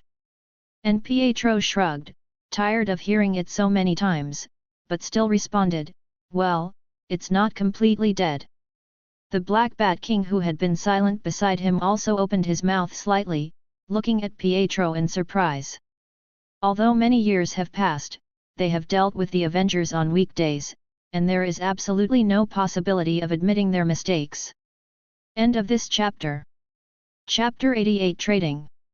After calming down, Emma stroked the edge of the mask with her fingertips and asked softly, "What's going on here?" When the Great War took place 43 years ago, she was not involved in any of the battles. When most members of the X-Men died in the X-Academy, the White Queen, who was famous among mutants, just hid in the castle of Lotto Villa and observed all this silently. Black Bolt was also with her. Together, did not go to war. However, some old friends of the Hellfire Club rolled up their sleeves, but the result was not very good. One of the reasons why she didn't deny what Clint said before is because she really betrayed the superheroes back then. Now, Quicksilver suddenly appeared in front of her, which really surprised her. When Quicksilver's Avengers team fell, the whole process was broadcast live on the TV station. Afterwards, countless people went to Las Vegas to check whether this was true or not. They finally got the exact answer on the hammer that fell on the ground. Pietro didn't answer directly, he blinked and looked at Emma, then at Black Bolt King, and finally cast his inquiring eyes on Bai Ye, meaning, should I say? Bai Ye gave him a positive look. After taking a deep breath, Pietro recounted it all, starting from the lightning flashing across the sky in the zombie universe, to the death of Magneto in the Wasteland universe. He has no feelings for his father in this universe, so he will die if he dies. As for the relationship in the original universe, it is not so good. When he and Wanda joined the Brotherhood of Mutants, it was not completely voluntary. One day in the teenage years of the siblings, Wanda accidentally set fire to a house because of her out-of-control ability, and the frightened superstitious villagers tried to kill the witch with pitchforks and sticks on the spot. Pietro tried to protect his sister with his own abilities at first, but he was soon subdued by the villagers due to his immature strength. At this critical moment, Magneto suddenly appeared and rescued the two, and then threatened to let them go with the grace of saving their lives. The two joined the fraternity. It turned out to be like this. Emma, who was sitting on the sofa, rubbed her chin and said as usual, but her heart was already full of turmoil. She calmed down, and looked at Bai Ye who was directly opposite. According to the cosmic Kuei-yin, the person in front of her led them to escape from the mouth of the zombies and killed many villains in the wasteland. Then what do you want? Mr. Bai Ye, you all ran all the way to the mutant forbidden area just to chat with the main hall. Emma took a glass of champagne from the attendant by the sofa, gently stroked the glass with her fingers, and watched the countless tiny bubbles floating in the glass, as if she had returned to the past. Or, kill us like you killed Eric.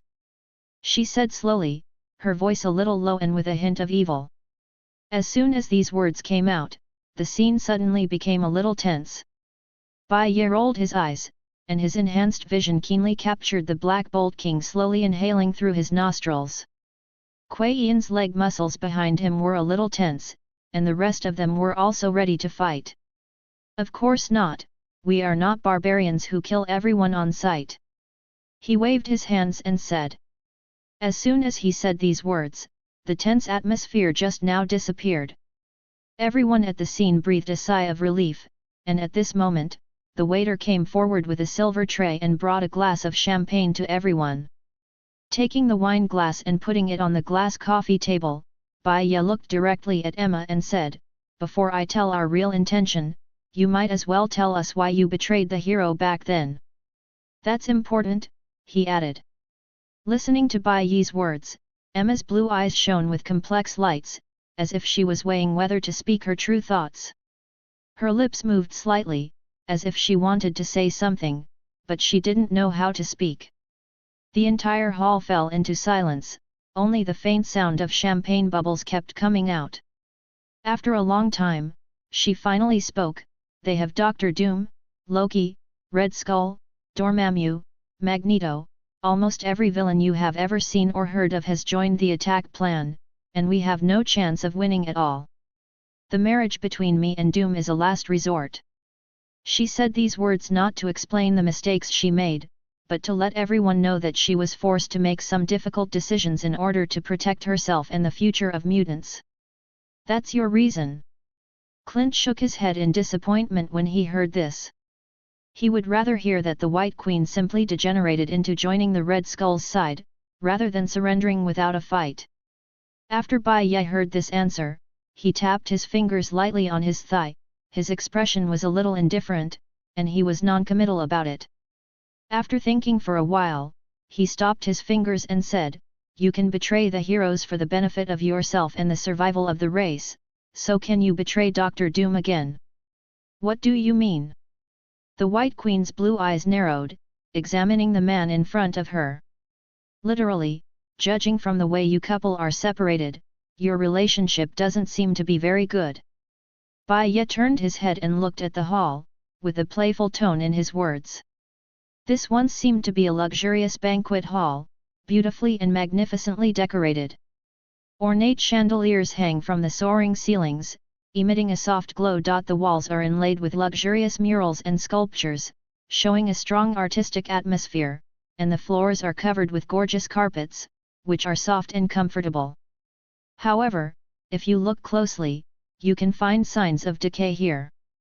The murals have begun to fade, and there are some signs of damage on the sculptures.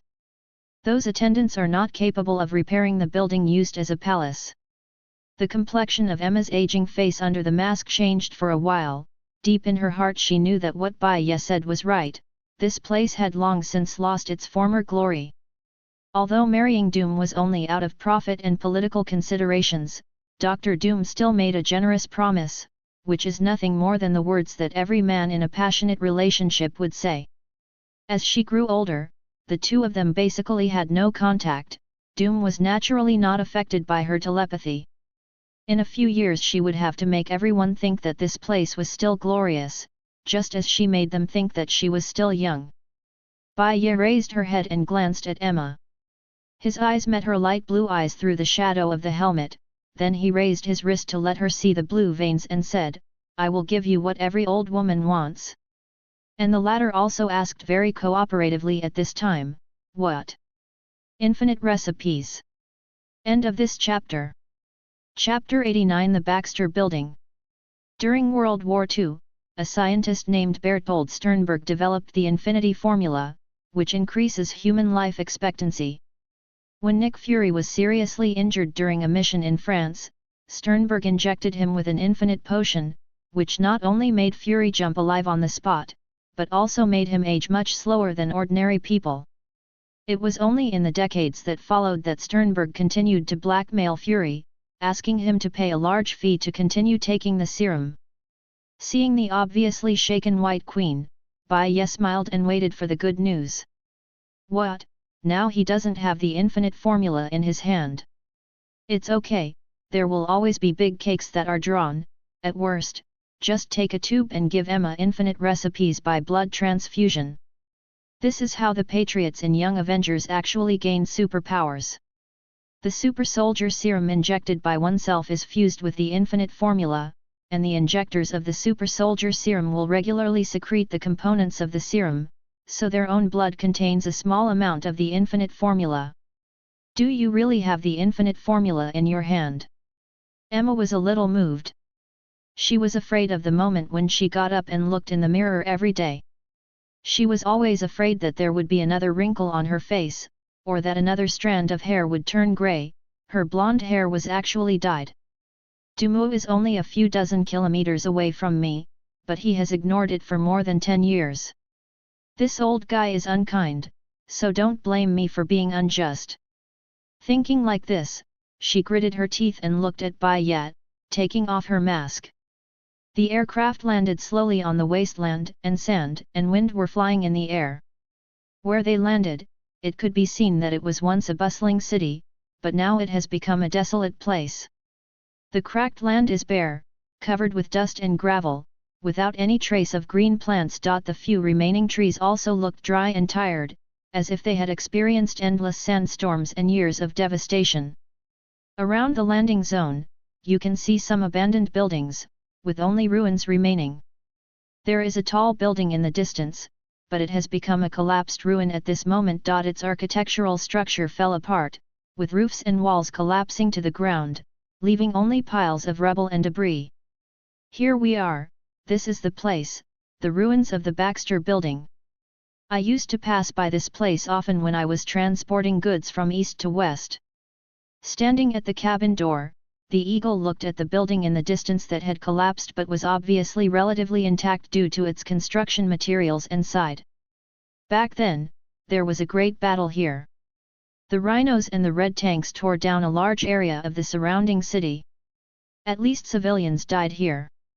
Bai Ye was the first to get off the plane, looked at what Clint said and twisted his neck. Not surprisingly, the White Queen couldn't refuse such a temptation at all. Compared with the revived mutant, she cared more about whether she could be young again at this time. The mutant population in the wasteland is on the brink of extinction, let the past pass. After getting her affirmative answer, the group set off again to the Electronic City in the middle of the United States, at least the name of this place now. Walking that way, he turned to Clint and whispered, "You still remember your Avengers code and so on, right? This time they came here not to catch up with any living old guy, there were a lot of good things to pick up in the Baxter Building. For example, a complete anti-Hulk mecha. Who knows why Tony made this thing is kept in the home of the Fantastic Four, it can't be a Children's Day gift for Franklin, right? That's necessary. I'm old everywhere, but this brain is not old. Look ahead. The most worthwhile things to see in this place are there." As he was speaking, Clint suddenly raised his hand and pointed forward, shouting quite excitedly. Several people had already walked to the other side of the collapsed building at this time. The huge faded number 4 sign on the ground gave off a desolate feeling, but it didn't matter. Because under the ruins of the building, there was actually a huge skeleton, with a towering body, almost as tall as the collapsed building. The skeleton is huge and magnificent, and it can be seen that it was once a powerful and majestic existence. It has a faint white reflection between its bones, making it look even more mysterious and awe-inspiring. On the head of the skeleton is a huge golden antler helmet. The gorgeous patterns and decorations on the helmet shine with golden light, which is quite Nordic style. When Reed and Susan blew up the Baxter Building before they disappeared, boy, you don't know how spectacular that scene is. Hawkeye touched his chin and walked towards the skeleton. One finger bone of the skeleton was taller than his entire body. Following behind, Frank, who hardly spoke a word along the way, approached and touched his bones, then turned his head and asked, "And then?" At that time, I heard. Clint cleared his throat, walked to the skeleton, and simply leaned on it and said, "Thor's brother Loki was hitting Buck hard with his fist. The shield of the sturdy building was blown to pieces in the next second, and then it was crushed under the rubble. I heard from the old man in this area that he didn't die when he was crushed, but died screaming for several weeks. He was still crying and apologizing to Thor before he died." After finishing speaking, he stood up from the bone frame with a click of his tongue. This Loki died so shamelessly, there was no half-distracted dignity. But that's okay, this group of people deserves to die like this. After admiring the beautiful scenery of the Baxter Building, everyone walked to a small hole in the ruins, and the inside was pitch black. The darkness seemed so thick that it was almost palpable, boundless, covering the cavern like a bottomless black curtain. "Go in from here." Pietro scratched his head and muttered a little. A holographic image of an old man suddenly appeared at the entrance of the cave. He was dressed in a blue postman uniform, wearing gold-rimmed round glasses, and looked old-fashioned. "You want to go in, don't you?" The image pointed back, "This is not a good idea, the people who go in have never come out." "Who are you?" Clint asked with a raised eyebrow. I am part of the Baxter Building automation system that is still going strong after 43 years, thanks to the wisdom of Dr. Richards. The image of the old man proudly puffed up his chest and pointed at the number 4 sign in the distance. His moral sense was programmed to prevent every wastelander who wanted to kill himself from entering the ruins of the building. Although so far, he has not succeeded in stopping anyone. Thanks to book friend Bai Ye for the reward of 100 coins. End of this chapter. Chapter 90 Bai Ye stretched out his hand and waved at the holographic image. His palm passed directly through the body of the image, causing a burst of blue particle special effects. I don't have any ability to physically interact, but for your personal safety, please don't. The image was still speaking persuasive words, but stopped halfway through. He watched the group of people walking in one by one helplessly spread their hands, and then disappeared. It's really hard to persuade a damn ghost, why doesn't anyone listen to his advice? Everyone stepped forward, and soon the sunlight shining along the entrance of the cave disappeared, leaving only darkness. The soil here is soft, the steel bars are protruding messily, and a damp and cold atmosphere permeates the air with moisture and the faint sound of water droplets lingering. Obviously, the Baxter Building, which has collapsed 43 years ago, has no drainage capacity, and the various winding passages have become the best areas for water storage. Caution, slippery. Smelling the stinky wet smell, Clint frowned and took out a few lighting arrows from the quiver and handed them to everyone. These arrows are considered weak light sources.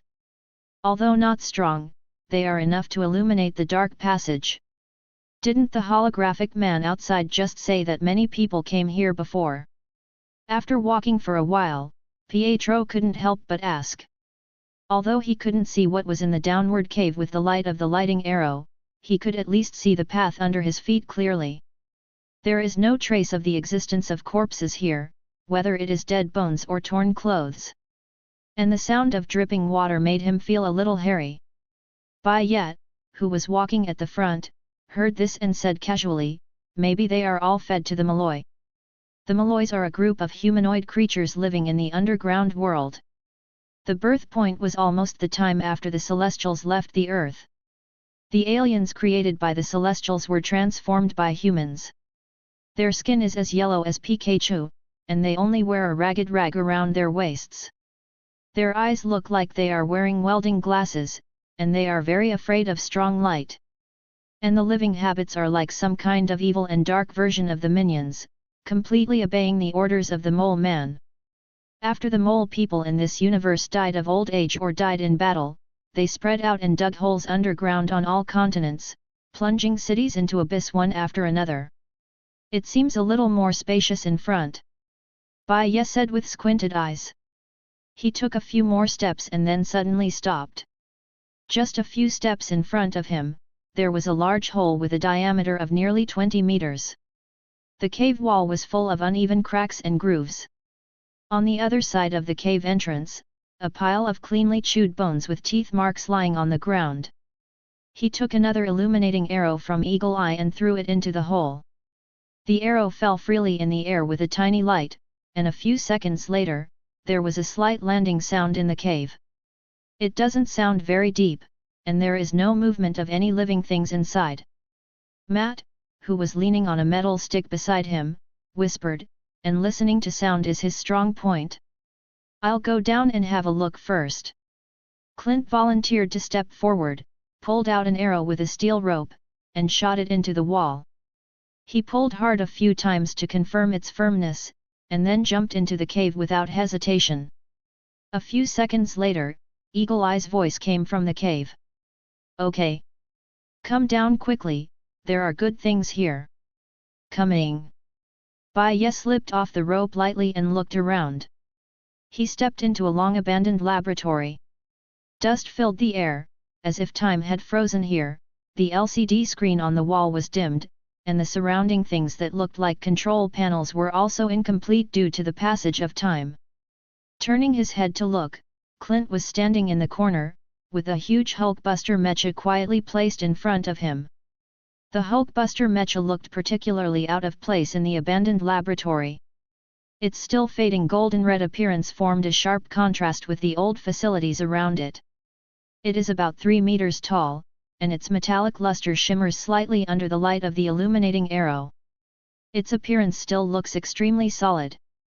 At the other end of the laboratory, there is another big hole, but it is even deeper than the previous one.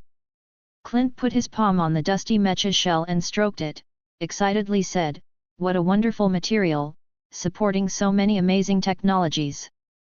Think what we could do with this? A Hulkbuster, oh my god!" Crash!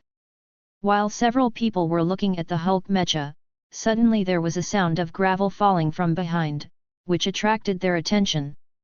Turning his head, he saw a robot with a square head and a round body getting up from the ruins.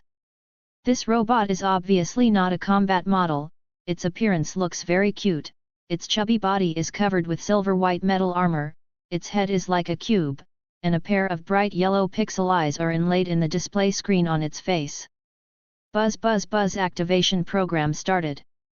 Voice recognition matching, Clint Barton Avenger Hawkeye, ally of the Fantastic Four. The robot made a mechanical and rhythmic sound, tilted its head and looked at everyone. Visual system activated, identifying unknown target, Punisher, Quicksilver, Daredevil. When it scanned the last target, there was a hint of doubt in the voice. "What the hell are you?" Clint, who was standing next to the Hulk mecha, scratched his neck, and walked over to hold an ordinary-looking console. When the robot saw this, it immediately floated into the air and made a sharp buzzing sound to remind, "Please do not, buzz, buzz, touch the multi-time barrier oscillator." Clint stopped immediately, and raised his hands to indicate that he didn't intend to continue touching the console. He looked at the robot curiously and asked with some confusion, "Multiple time barrier oscillator? It sounds a bit advanced. Can you explain what it is? Also, why are you warning us here?" "It's called Herbie, a gadget designed by Mr. Fantastic." Bai Ye kicked a bone on the ground and walked over to look at the little robot. Herbie's full name is, Highly Engineered Robot Built for Interdimensional Exploration, which means a highly engineered robot specially built for interdimensional exploration. It was originally designed to find Galactus, and later became a robotic assistant for Valia and Franklin. Herbie shook his square head and made a buzzing sound, seeming to be proud of his name and designer, "Correct, and the multidimensional time barrier oscillator ZI can tear the multidimensional barrier and travel to the time and space flow. When not handled properly, will tear apart everything for kilometers." After saying that, a pixel animation of a nuclear explosion was played on its electronic screen.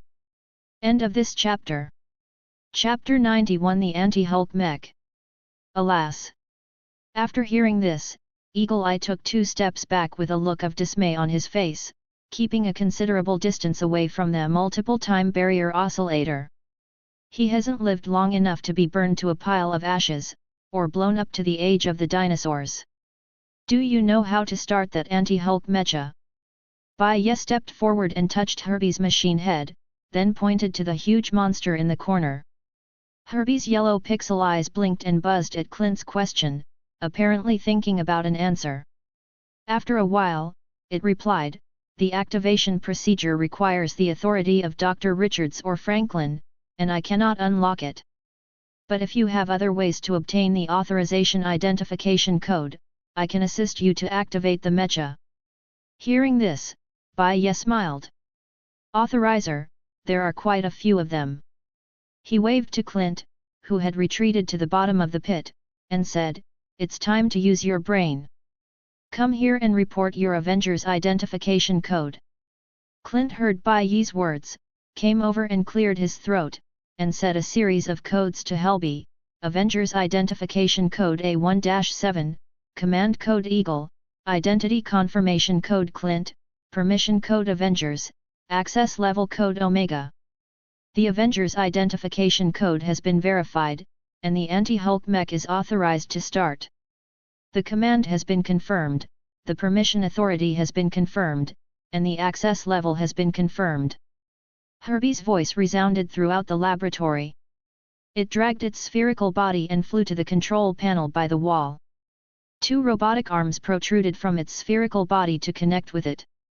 At the same time, a progress bar appeared on Herbie's display, showing that the mech's system was starting up. The progress bar advances slowly, accompanied by the hum of machinery.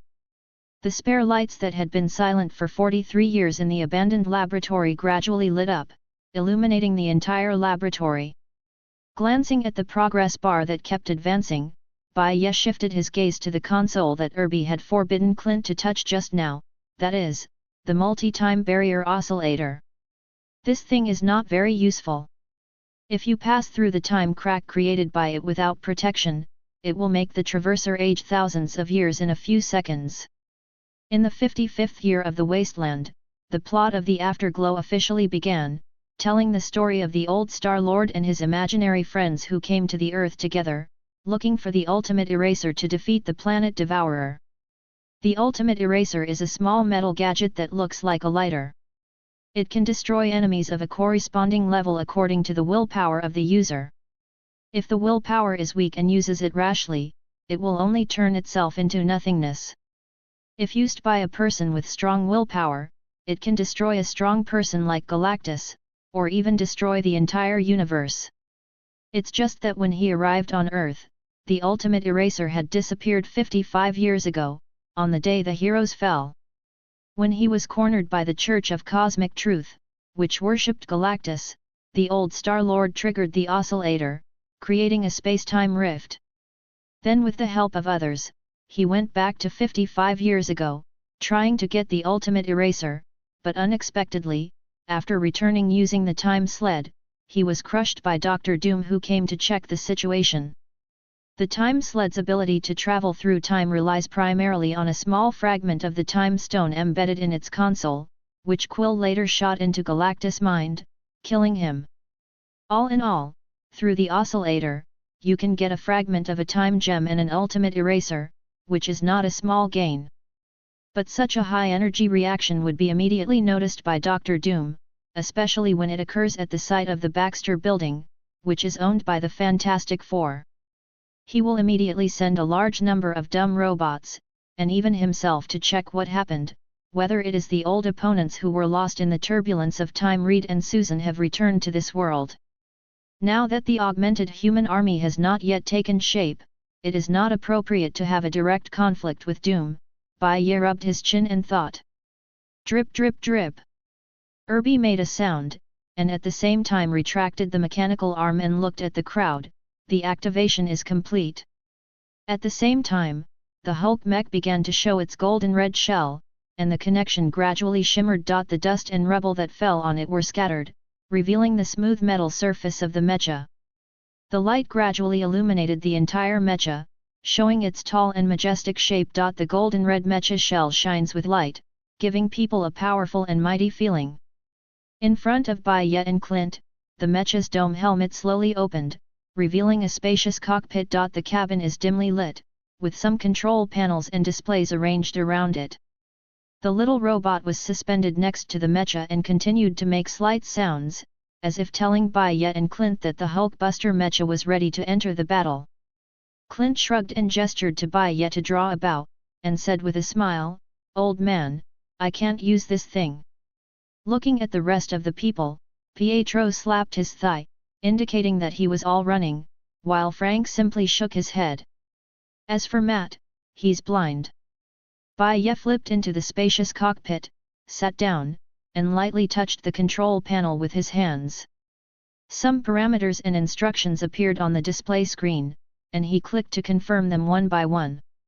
The interior of the mecha is comfortable and fully functional, and there are some displays on the sides of the driver's seat that display real-time images of the outside of the mecha. His heart beat a little faster and he felt a little excited. Bang! The mecha helmet slowly closed, and then several blue holographic screens lit up in front of Bai Ye's eyes, and a gentle electronic female voice sounded in the helmet. An unauthorized visitor and a fully passed Avengers identification code have been detected. Do you want to register a new identity? After thinking about it for a while, Bai Ye understood what was going on.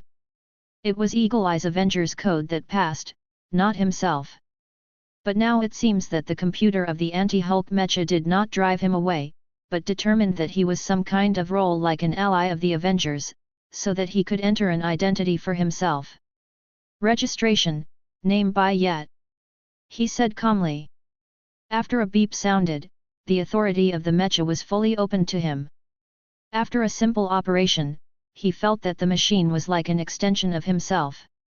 He could lift his arms when he asked and move his legs when he asked.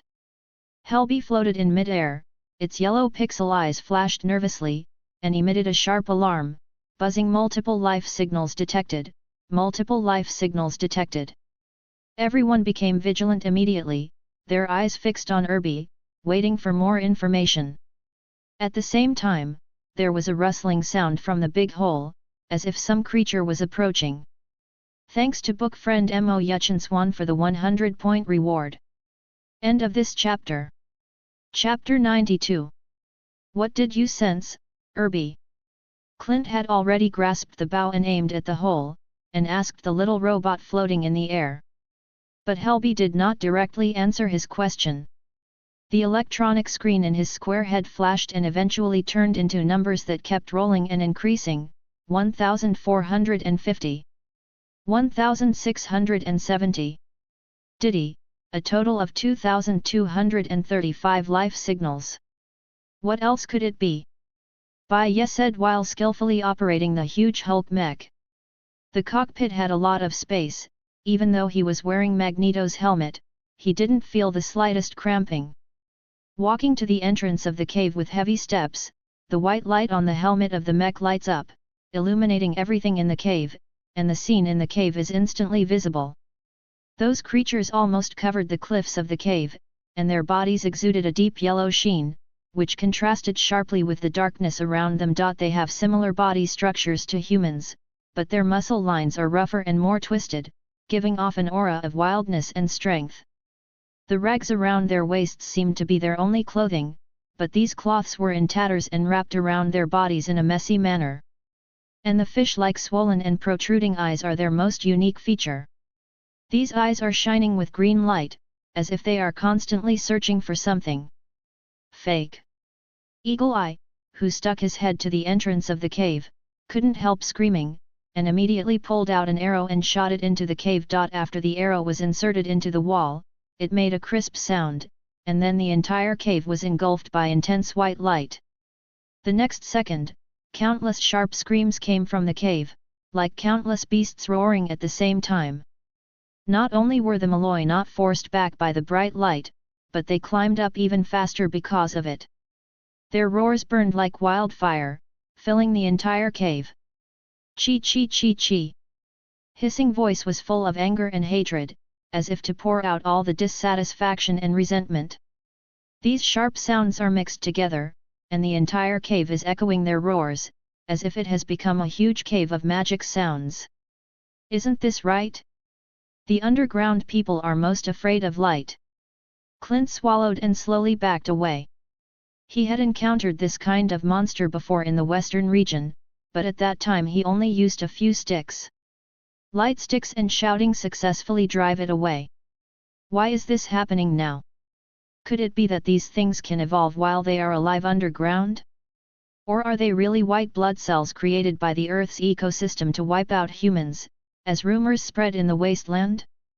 I'm afraid these people have been hungry for too long.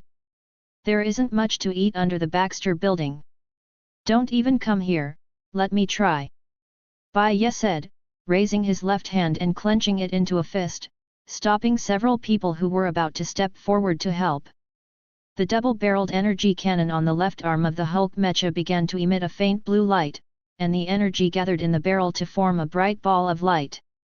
At the same time, various graphics and numbers flashed on the holographic screen in front of him, showing the energy storage status of the energy cannon.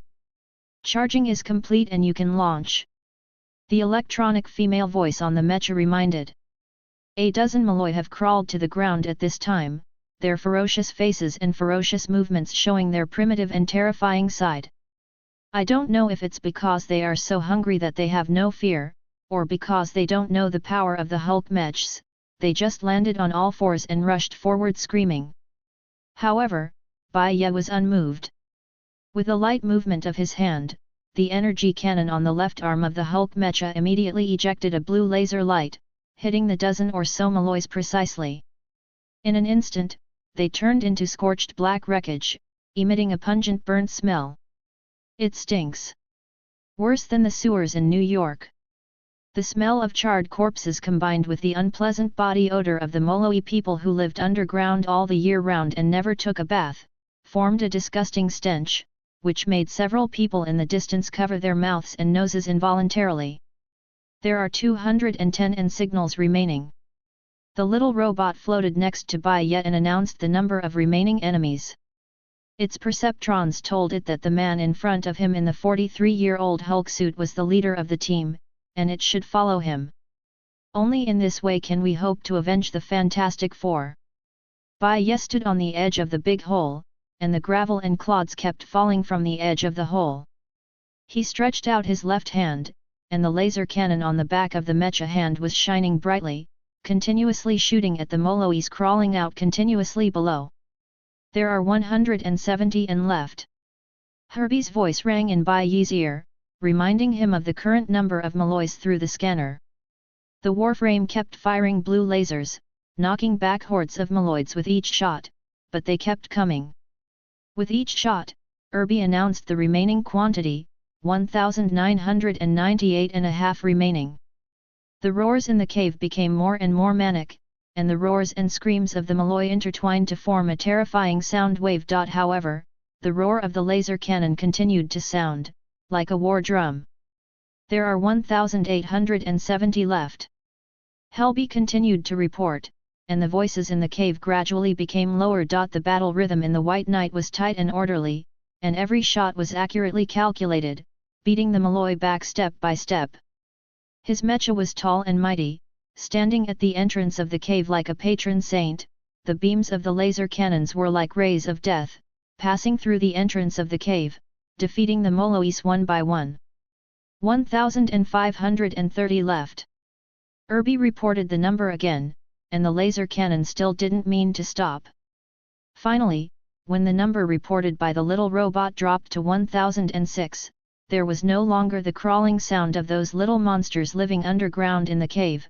These imbecile guys were finally scared away. Glancing at the slightly smoking energy cannon on the left hand of the armor, Bai Ye looked at the display screen in the cockpit and asked, "Report the remaining energy level."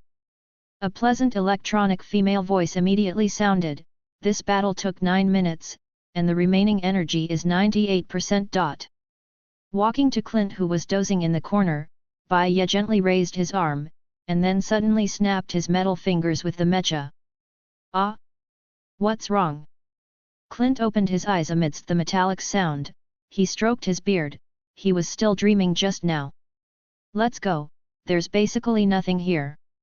Bai Ye directly grabbed Clint, who was still a little confused, put him on his shoulder, and did the same for the remaining 3. Walking to the bottom of the big hole they came from, the anti-Hulk armor spouted blue flames and flew up, followed by Herbie. End of this chapter. Chapter 93.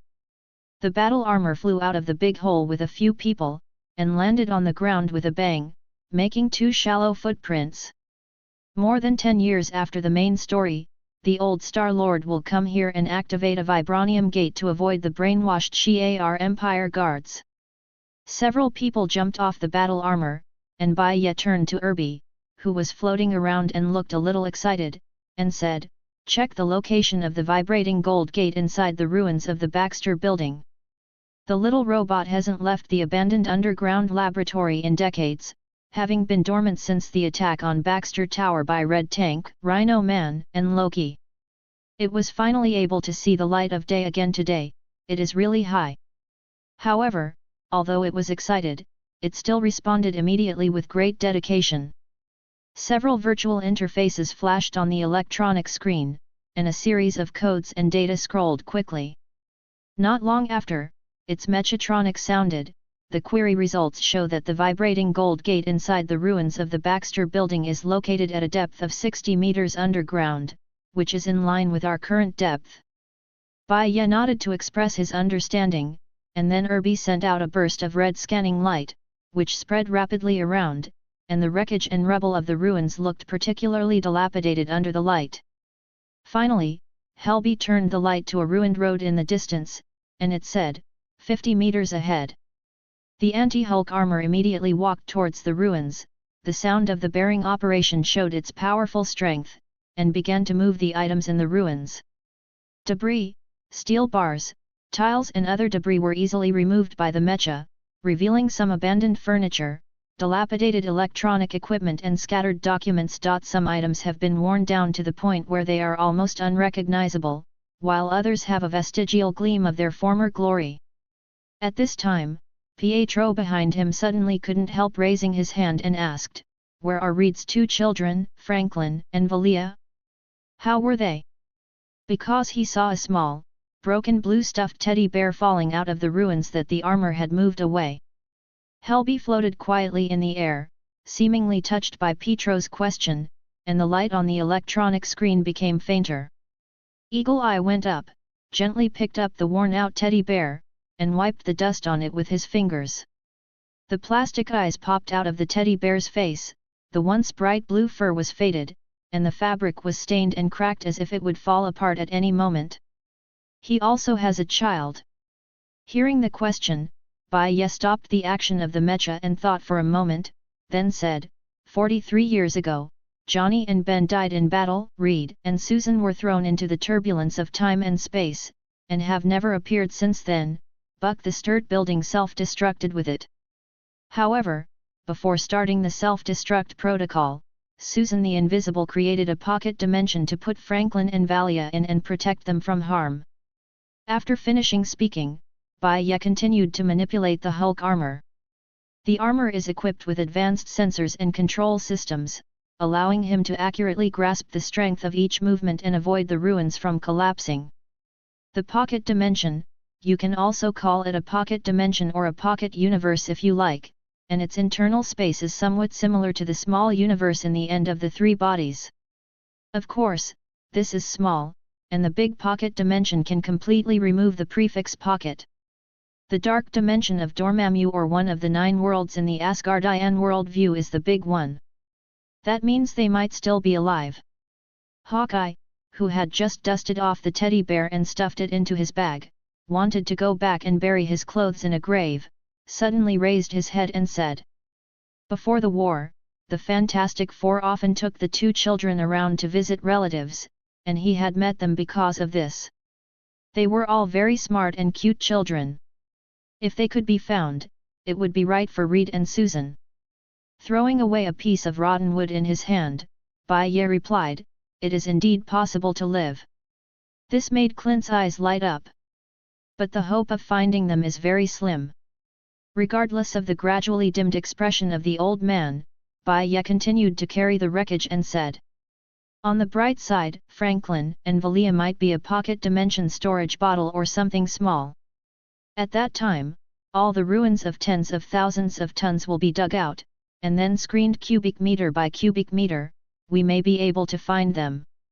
But on the downside, if the connection point between that pocket dimension and the reality we live in is completely destroyed, then they have either died in the collapsed dimension, or are trapped in the gaps between various dimensions."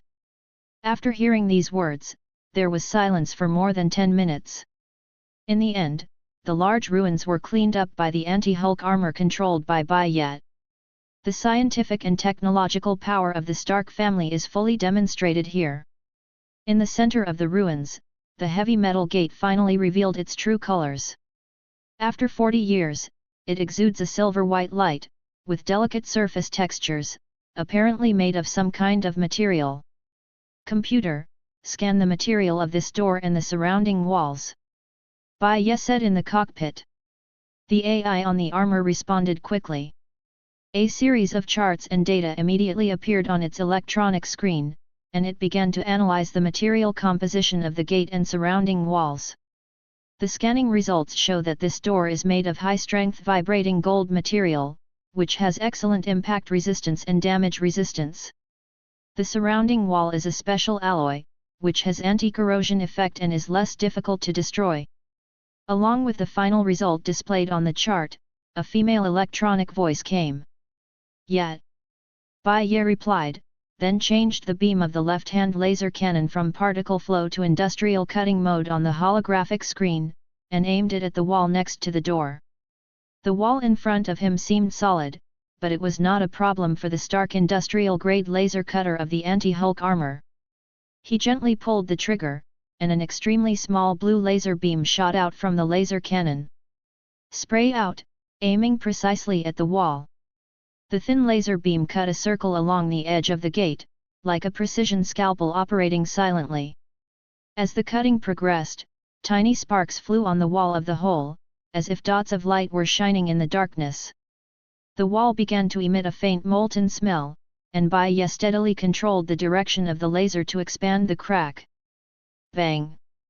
The heavy vibrating gold gate was finally unable to connect with the alloy wall, and the entire gate fell heavily on the ground, kicking up a cloud of dust and gravel. The battle armor that had retreated a few steps earlier stood firmly.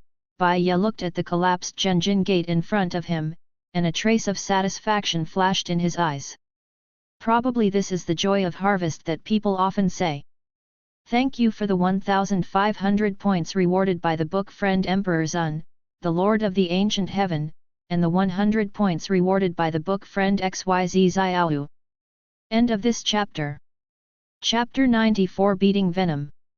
The crescent-shaped aircraft landed slowly outside a canyon. Its surface was as smooth as a mirror, reflecting the scenery around the canyon, making the surrounding rocks and vegetation appear distorted and psychedelic. 100 meters away from the jet outlet, beside a large pit that has been dug for some time, there are more than a dozen identical corpses scattered. Several vultures are happily eating among the corpses. Their claws are like sickles, biting the corpses. It's hard to find a big meal like this in this desert. Stay where you are and don't move. I'll be back soon. The hatch opened, and the Hulkbuster armor jumped out, shooting blue flames, and strong air currents spurted out from the soles of his feet, setting off a gust of wind on the ground, rolling up yellow sand all over the sky. Quack, quack! The vultures were startled by the sudden movement. They flew up from the corpse with flapping wings and landed above the canyon. They stared alertly at the landing aircraft and the flying Hulkbuster suit. Bai Ye continued to control the Hulkbuster armor to fly over the canyon, holding a metal box in his hand. He said to the computer on board, "Computer, scan below to see if there is anything similar in appearance to the puddle but with abnormal readings." The computer responded quickly, "Analysis is in progress and a similar target has been captured." It began to analyze the composition of the waterhole and the surrounding terrain, and complex data flows and charts appeared on the screen. The scenery in the canyon is fully displayed in the cab, with staggering cliffs standing thousands of meters tall and a few dwarf plants beside the calm waterhole.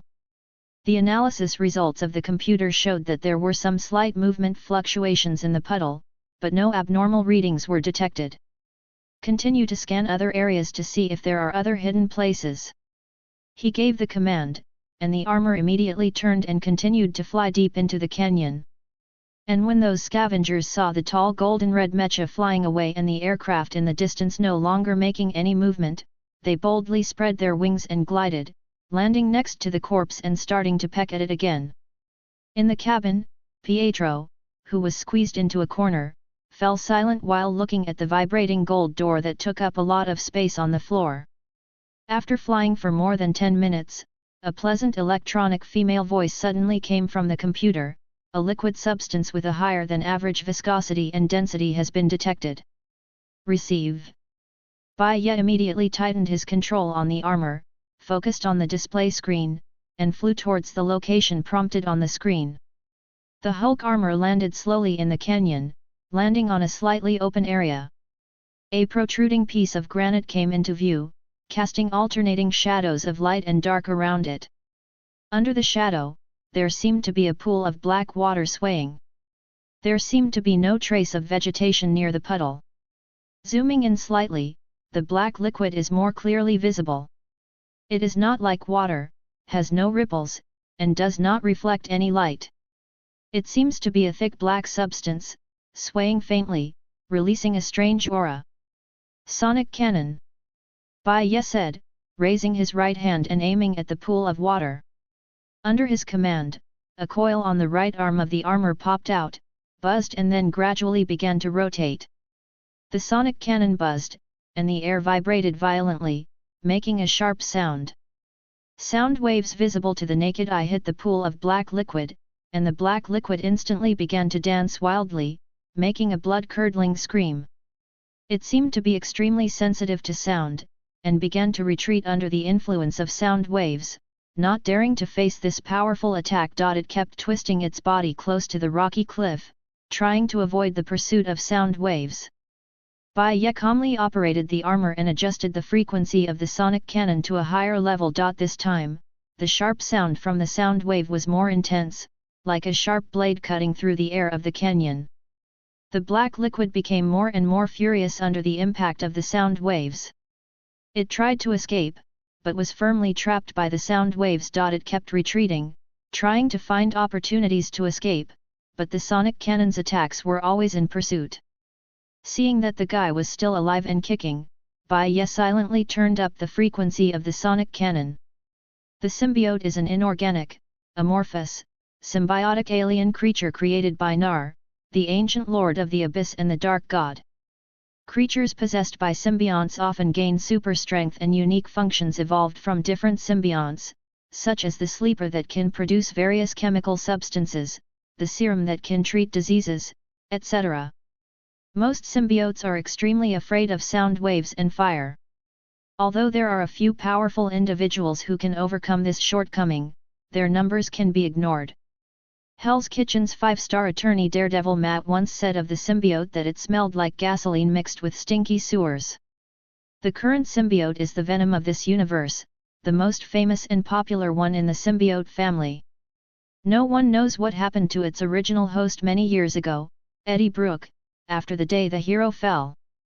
People only know that there is an evil, carnivorous black symbiote that hates everything related to Spider-Man wandering around the Midwest, possessing various animals and preying on humans.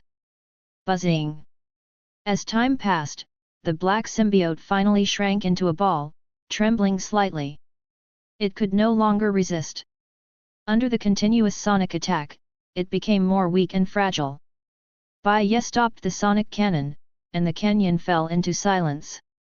The black symbiote trembled, and its surface continued to break and so, as if it would collapse at any time. The metal box cut through the air and landed in front of the black symbiote with a loud bang. Bai Ye stared at this abnormal creature with a cold face. However, what he didn't expect was that venom trembled when he saw the metal box, and then slowly backed away, as if he still wanted to escape. Last chance. If you don't come in, I will bombard you with sonic cannons for 10 hours, and then feed you to the xenophage. With that said, the coil on the right arm of the Hulk armor popped out again, aiming at Venom. The symbiote felt the pressure of the sonic cannon and shrank back into a ball.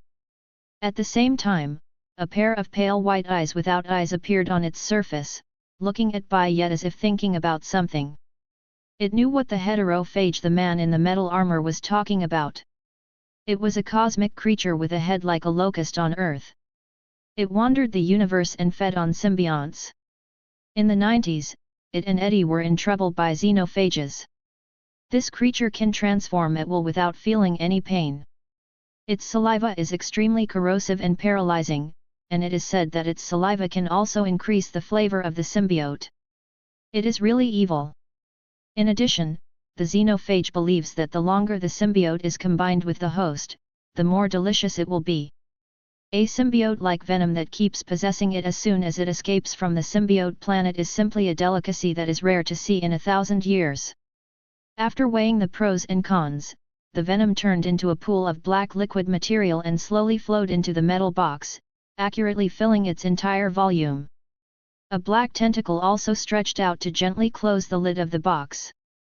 Regardless of whether this human being really knows a xenophage, the sonic cannon in his hand is definitely not fake. He has had enough of being beaten by that thing. Can't be bothered, can't be bothered. End of this chapter. Chapter 95 to Weapon X Factory. Chapter 95 Return to Weapon X Factory.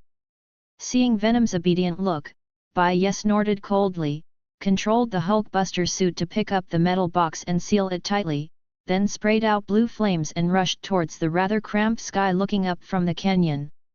He didn't catch this alien puppy just to keep it as a pet or to have it on his body. The Venom of the normal 616 universe has possessed all kinds of strange things, from aliens to Earthlings to Peter Parker to mice to Deadpool. There is almost nothing that it dare not attach itself to. The Venom in the Wasteland universe is even worse. In the past few decades, it may have even possessed underground people who never bathed or something equally dirty. This is not only dirty on the material level, but also spiritual. Many scholars believe that the symbiote will greatly amplify the mania and evil thoughts in the host's heart, but in fact the reverse is also true. Various negative emotions in the host's heart will also affect the symbiote and change its outlook. A combination of the two will enter into a negative cycle of bad is worse. However, in extreme cases, Venom can be used as an emergency means to inhibit cancer cells. It can swallow a part of cancer cells inside the human body to delay the onset of the disease. It once did this for its favorite human host, Eddie. Pass. But for now, he probably won't use Venom to fight cancer, not only because the self-healing potion he injected in the zombie universe bought him more time. Seeing the approaching aircraft through his helmet, Bai Ye squinted slightly. And also because he already knew how to cure cancer completely. At the gate of the Weapon X factory, the cold wind howled, and the snow covered the sky. In the bitter cold of wind and snow, 2 soldiers wearing heavy coats stood guard at the door of the Weapon X factory. They were originally just the cleaners of this base, but after Zima's death, because all the Hydra soldiers died together, they were temporarily selected as backup soldiers and received simple training. "How's it going, Paul? Is there any movement?" the soldier standing on the right asked in a low voice. Paul pursed his lips and squinted his eyes to look into the distance. "I didn't find anything unusual. The heavy snow makes it hard to see clearly. Yet, I really hope I can go back to my shift to warm up soon," the soldier muttered. At first they were actually unwilling to be soldiers, but when the old man who played with bows and arrows took out a lot of money, he gave them too much, more than 3 times their original salary as cleaners in the factory, and promised not to treat them like spare experiments like Hydra. At this moment, the sound of an object falling to the ground suddenly came from the depths of the wind and snow. The sound was a bit blurry in the wind and snow, but it was still captured by 2 soldiers. They immediately looked in the direction of the sound with vigilance. "Did you hear that?" Paul asked, swallowing. He can now shoot and understands some basic combat knowledge, but he has never actually participated in a battle. "I heard it, maybe it was the wind, right?" another soldier said hesitantly. However, the next moment, a blurry blue light shone through the wind and snow into the eyes of the soldiers, and there was also the sound of heavy footsteps. Obviously, this could not be explained by the sound of the wind. The 2 soldiers looked at each other and clenched their weapons tightly. Under the cover of the wind and snow, a huge gold and red building walked out. One of its robotic hands pulled the heavy-looking metal door, and the other robotic hand held a metal box. The mecha's body was more than 3 meters high, and the snowflakes on the metal shell were melted by the heating vents and dripped on the ground. The 2 soldiers stared dumbly at the golden red mecha in front of them. At first, due to the occlusion of the wind and snow, they could only see a vague outline, but when the mecha fully appeared in front of their eyes, they really felt its great power. What is this?" one of the soldiers asked, stammering. His voice was a little soft, and he could hardly hold the gun in his hand, so he put it down involuntarily. He grew up in a small town next to Florida controlled by Dr. Lizard, where there are almost no traces of superhero culture. For a young man who grew up in a remote town and just hoped to earn a living, he naturally didn't know what a Hulkbuster was.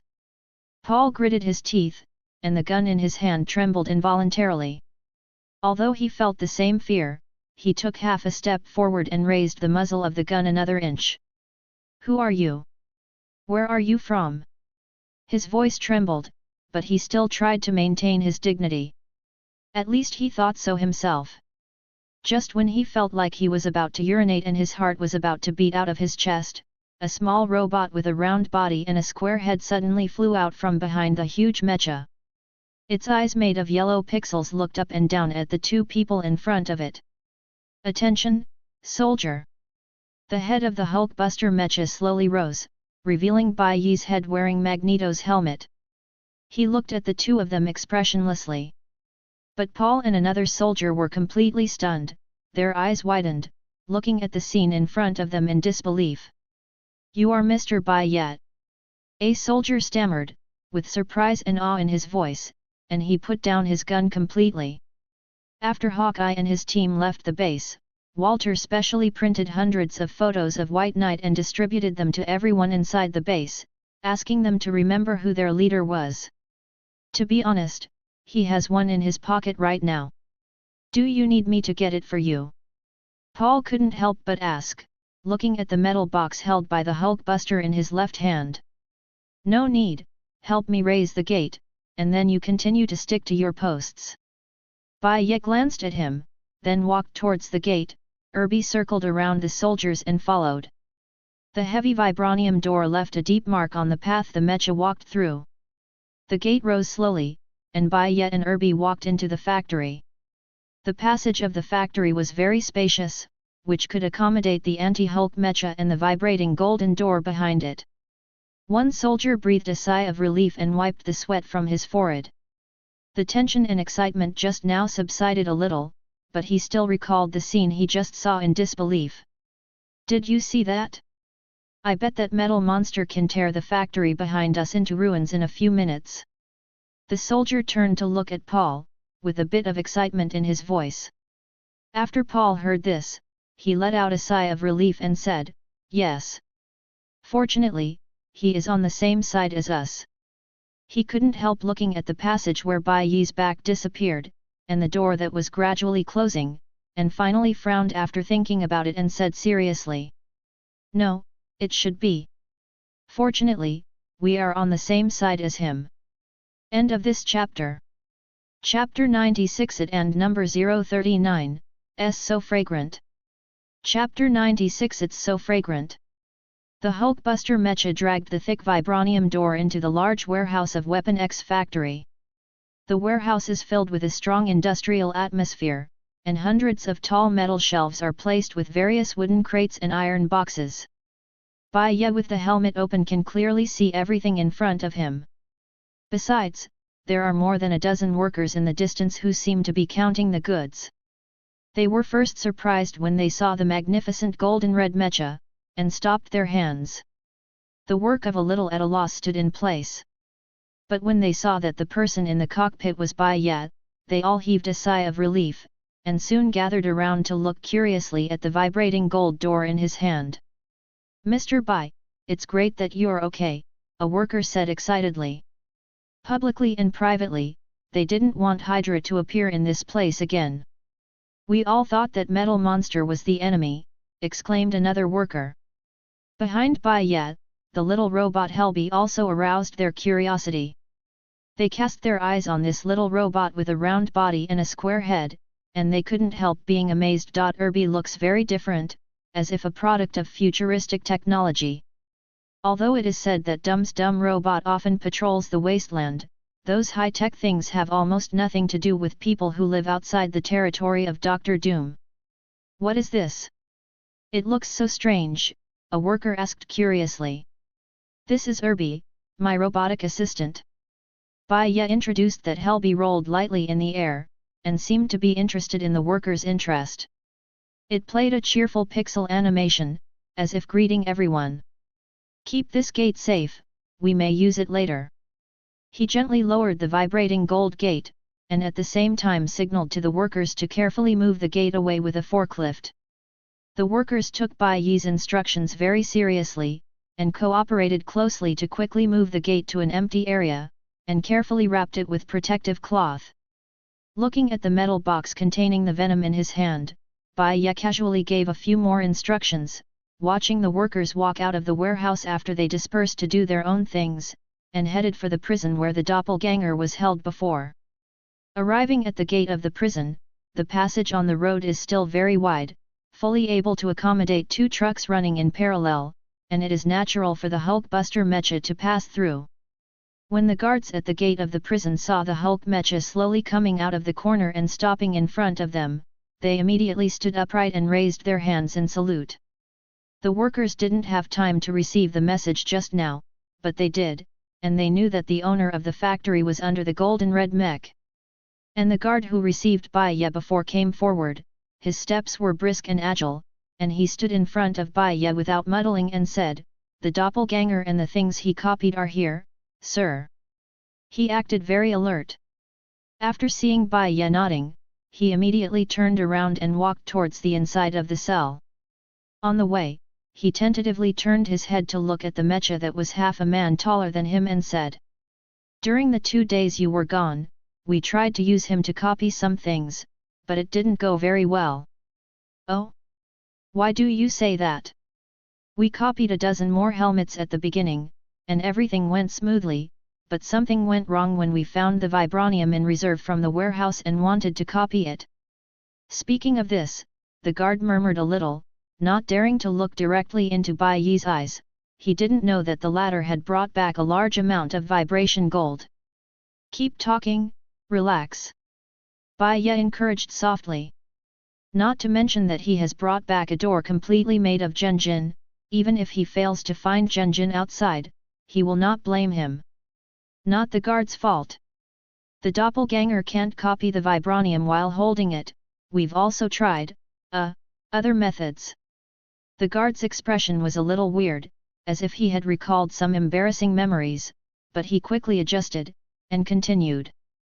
"Afterwards, we asked Dr. Walter in the laboratory to find a way for us. He used equipment to melt a small piece of vibrating gold and make a pair of simple earrings. At this time, the mutant can be used to copy, but the output is not satisfactory every time he finishes copying." During the conversation, the two walked to the end of the corridor and came to a dilapidated prison cell. The lights in the room were dim, making one feel as if they had fallen into boundless darkness. There were more than a dozen magneto helmets neatly stacked on a large table at the door of the prison. In addition to the helmets, there was also a box on the table. The guard stepped forward and opened it. There were dozens of pairs of identical earrings inside. The total weight is about 200 grams. He looked at Bai Ye and introduced. A man with a bandage on his head is sitting listlessly on the bed, thick dark circles under his eyes highlighting his long-term fatigue and torture. But no one here will sympathize with him. The guard took out an iron rod and slammed it hard on the railing, making a piercing thud. The dazed clone was awakened by the sudden noise, opened his eyes, and saw the familiar 2 people in front of him. His eyes immediately filled with fear. His lips were trembling and he shrank towards the corner of the wall. His back was completely against the wall, sweating profusely. Seeing this, Bai Ye said a few words to the guard. After hearing this, the guard's face instantly showed an incredible expression, and he looked at the clone with a trace of surprise and confusion in his eyes. Then the 2 of them walked out, and the clone immediately let out a sigh of relief and collapsed on the bed, panting heavily. However, not long after, another sound of footsteps came from outside the railing, and his face seemed to be wearing a mask of pain for an instant. Since he was caught in this base, he has lived a life that is not human. He has to wear a mutant limiter almost all the time. Every time before copying something, he will be beaten by the guards in revenge. In the name of activating his mutant ability. All it takes is a hit on the head, these beasts. The guard came over with a cold face carrying an iron plate. The clone raised his head and looked at him, with fuck written all over his face. SHH. The iron plate slid in from the passage where food was usually transported, and then the guard walked away without saying a word. After the sound of footsteps disappeared completely, the avatar dared to get up from the bed, looked at the iron plate on the ground, and then his eyes widened. The plate was filled with hot burgers, French fries, and other fast food. Normally, this was nothing, but to him, who had been eating for many days, it was simply a delicacy. Just why are they suddenly so nice to themselves? It won't be some decapitation meal, right?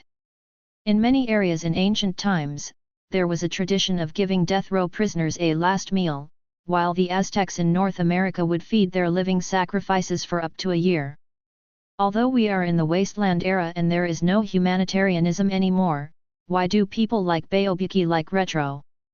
The double Jamie thought with some worry, but the soreness in his stomach quickly made him forget this thought. He hadn't eaten for more than a day. Picking up a hamburger, he took a bite. The tender meat and juicy vegetables created a wonderful taste in his mouth, and then he ate it with tears in his eyes. So fragrant. End of this chapter. Chapter 97 Venom. Bai Ye walked in the corridor wearing a huge Hulkbuster mecha. An experimenter walked in front of him and led the way. From time to time, he turned back to look at this amazing technological creation. There was both awe and curiosity in his eyes. He was shocked by the hugeness and power of the Hulkbuster. This was the first time he had such close contact with such a technological product. The golden red armor of the mech is shining, reflecting a touch of gorgeous gold.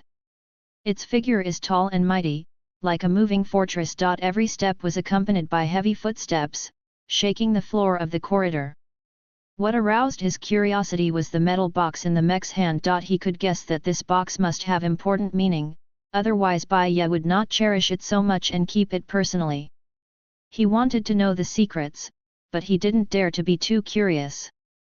After all, the man in front of him who was driving a powerful mecha was the owner of the base in name and in reality, so it was really inappropriate for him to ask.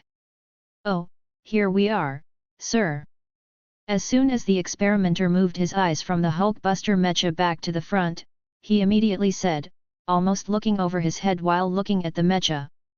In front of him was a dark green metal door with the red Hydra logo prominently engraved on it. The experimenter walked to the console next to the door and pressed a few buttons. In an instant, the door began to slowly rise. After Zima died that day, all the security code locks inside the base were removed by Eagle Eye with the highest authority, a new set of password inputs was redesigned, and part of the authority was granted. The scene behind the door is a bit different from the depressing Hydra logo on the door. It is an open space the size of half a football field. The indoor height is about 10 meters. Monitor the interior of this space. The walls are covered with technological devices and equipment, and some huge sensors are hung on tall brackets to detect any abnormal activities. And in the center, stands a tall, transparent glass room made entirely of tempered glass. This room has a simple appearance, without any decoration, only transparent glass walls, so that people can clearly see everything inside the room. However, what is strange is that there is nothing in this transparent glass room. There is no technological equipment, no complicated devices, not even a chair, and it looks very desolate and deserted. As if afraid that Bai Ye would not know what this room was for, the experimenter explained, "This is the cage that Baron Zima prepared for super soldiers several years ago. Originally, my plan was to temporarily imprison him here after creating a super soldier, and then test the data and send it to the Red Skull. However, after several years without any results, this room was temporarily abandoned." Yet, after listening, Bai Ye nodded slowly, turned around and said, "Go and tell Walter and ask him to bring an experimental subject and a tube of experimental formula." "No problem." The experimenter had no doubt about him, and immediately turned around and ran towards the indoor telephone outside the metal gate. Of course, such a large Weapon X factory would not rely on words when transmitting orders. Seeing that the experimenter had dialed the phone and started to say something, Bai Ye grabbed the box and walked to the glass room. After unlocking the glass door, he opened the lid of the box and threw it in. The moment the box landed, he immediately raised his hands, and the helmet of the Hulkbuster armor fell. The coil of the sonic cannon popped up on his right arm, and a small nozzle popped up on his left arm. aiming at the flowing water in the glass room. Black liquid. However, the black liquid substance seemed very honest after it flowed out of the box, neither tried to bounce up and rush towards the white knight, nor crawled around, but just gathered into a ball beside the box. This is not entirely because it has lost its host. Even without a host, venom can freely extend itself into tentacles and tendrils, moving quickly over short distances. Venom's relatively mild attitude made Bai Ye feel relieved, which would save him a lot of unnecessary trouble in the future, but he still raised his hands and said, "Wake up, you guys who like to dance around with your tongue, we have to talk." The pool of black matter seemed to understand what he meant. The gathered mass trembled slightly, as if thinking about what he said, and then it began to flow, and pure white eyes and fanged mouth appeared out of nowhere. Appearance constitutes a face. The big mouth moved, and it made a clear but strange-sounding voice, as if using some kind of voice changer, say. Bai Ye nodded and was not surprised by this. He shook his right hand and showed the coil. "This is called a sonic cannon." Then he shook his left hand and said, "This is called a flamethrower." A small burning spark ignited at the spout in the left hand, making a faint burning sound. The moment the flamethrower was ignited, Venom let out a low hiss. It quickly squirmed and shrank to the corner of the glass room, trying to keep the distance from the flames.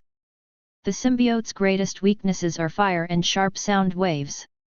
"Don't worry, as long as you cooperate, I won't do this to you for the time being." Bai Ye smiled and extinguished the flame on his left hand. But the venom didn't seem to buy it. Seeing the flame disappear, it moved forward a little bit, and made its unique voice, temporarily. After hearing Venom's words, Bai Ye didn't pick up the words, but changed the subject and asked, "Where's your host?" "Don't get me wrong. I'm not talking about wastelanders or animals that were unfortunately caught by you. You know who I'm talking about." After speaking, he squeezed his eyes. "No, don't mention Eddie." When Venom heard Bai Ye mentioning the host's name, it seemed as if a certain nerve was touched. It sprang up all over its body, like a black liquid flame, rapidly expanded upwards, and hit the ceiling with a thud. The sharp scream resounded through the space, as if expressing its inner unease and pain, and it scared the experimenter who had finished making a phone call in the distance. But this guy was still reasonable and was just running around in the glass room, with no intention of running out even if the glass door was open. "Well, if you don't mention these two words, don't mention it."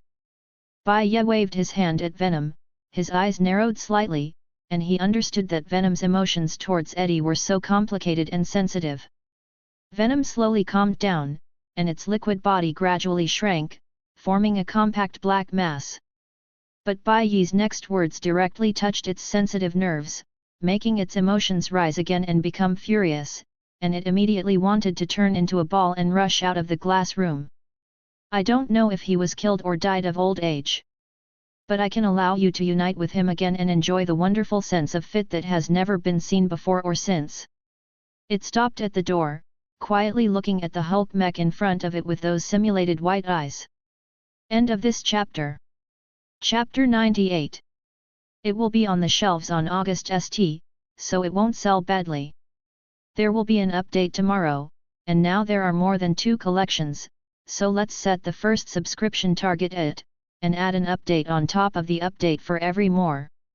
When the book was released, I worked for a week to sign the contract, and after changing the status, I waited another 2 weeks to test the waters. I must thank all the book friends who have rewarded, voted for monthly recommendations, and collected comments since the book was released. Thank you. Editor-in-charge Pen Glay, without you I wouldn't be able to write what I am doing now. That's it, I'm asking for a first order to suppress the shock, and now the hand speed is not very good, it takes an hour and a half to finish a chapter, and when it is mentioned that an hour and a chapter will be changed 3 times a day. Good night, I'm off to code. I'll update it tomorrow afternoon. End of this chapter. Chapter 99 The Deadly Guardian. Although the symbiote in front of me is often referred to as Venom, it even calls itself Venom several times without any host.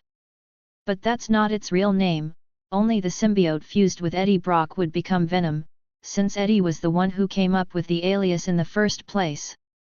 Before Eddie, Venom had been combined with 4 hosts, including 2 humans and 2 aliens, but when it was combined with them, Venom never called itself Venom, it just silently pretended not to be one. Emotional creatures are equipped to observe those creatures and learn from them. From those 2 aliens, it understood what killing and hatred meant, and even slaughtered an entire planet of people. Although it vaguely knew that this was wrong, it didn't care. It learned from Deadpool, well, not much good anyway.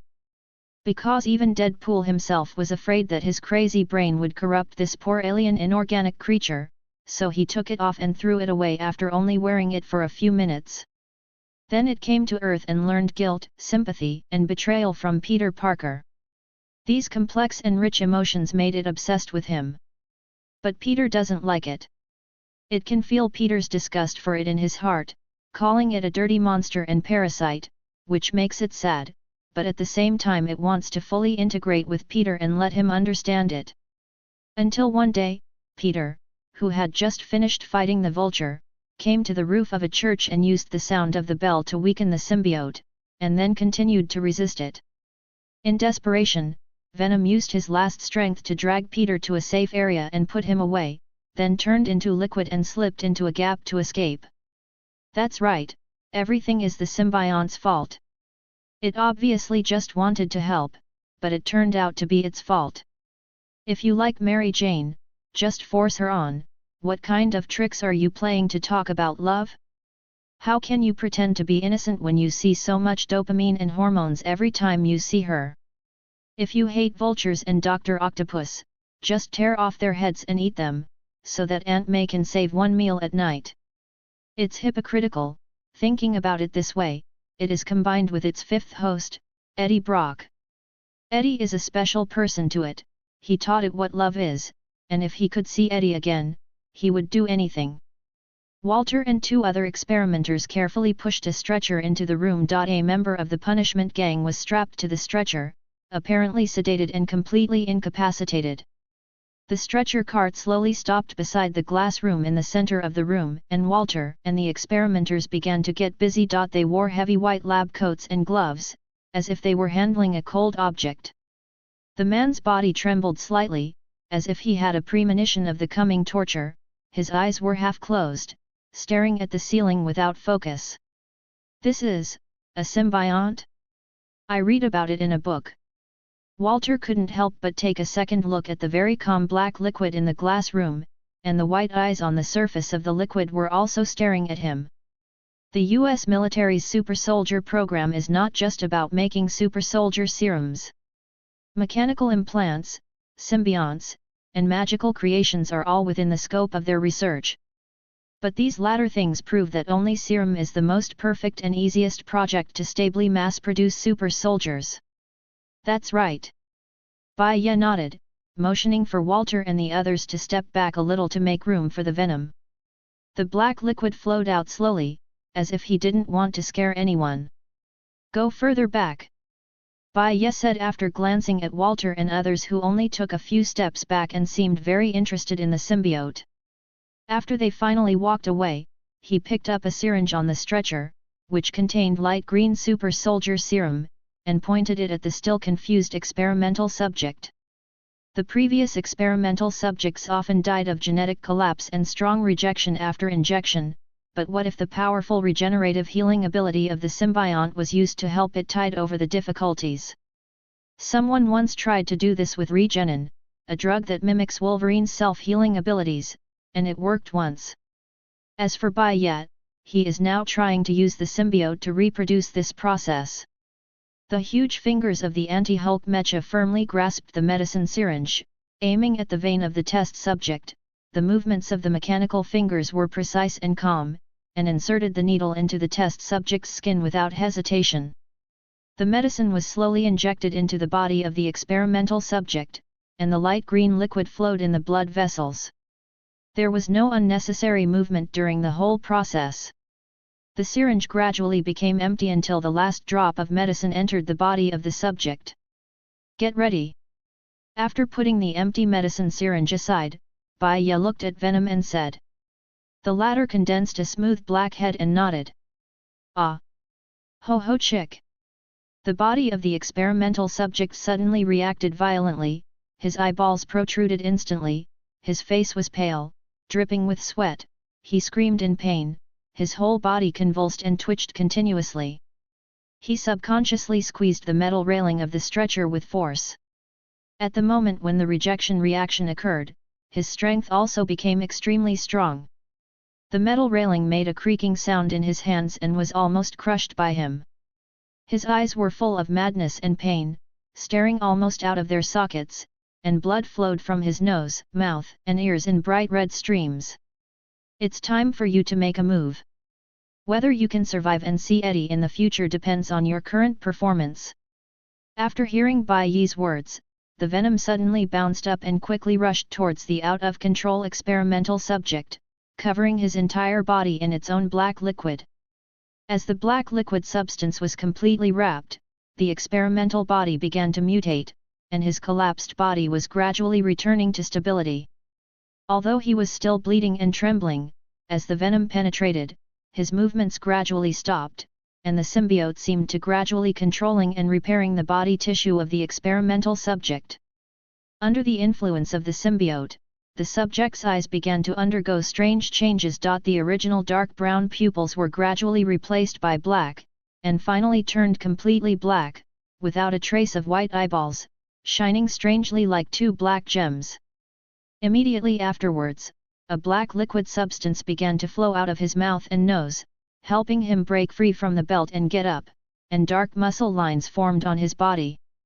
A pale spider pattern appeared on his chest, only bigger than the Hulkbuster mecha. The tall body with half the head lowered is full of endless power. Venom opened its huge mouth, and countless white sharp fangs were fiercely exposed in front of Bai Ye. Green liquid continuously flowed out of its mouth, roaring and roaring, "We are Venom! One more, and more to come." End of this chapter. Chapter 100 Return of the Agent. Seeing the green liquid continuously flowing and dripping from the black monster's mouth, Bai Ye silently took a step back. These fluids are waste products of the symbiote, and when the symbiote dissolves foreign matter that enters its body, it turns it into a green liquid and excretes it. He raised his right hand, and the coil on the Hulkbuster mecha began to buzz slightly. He spoke to the tall black monster in front of him without fear. "Venom, I know this guy in your body is evil and dirty, but it's better to calm down and not let him control you." "No, no, no, it's impossible. You imprisoned us, you experimented on us and we hate you." However, Venom showed no signs of calming down.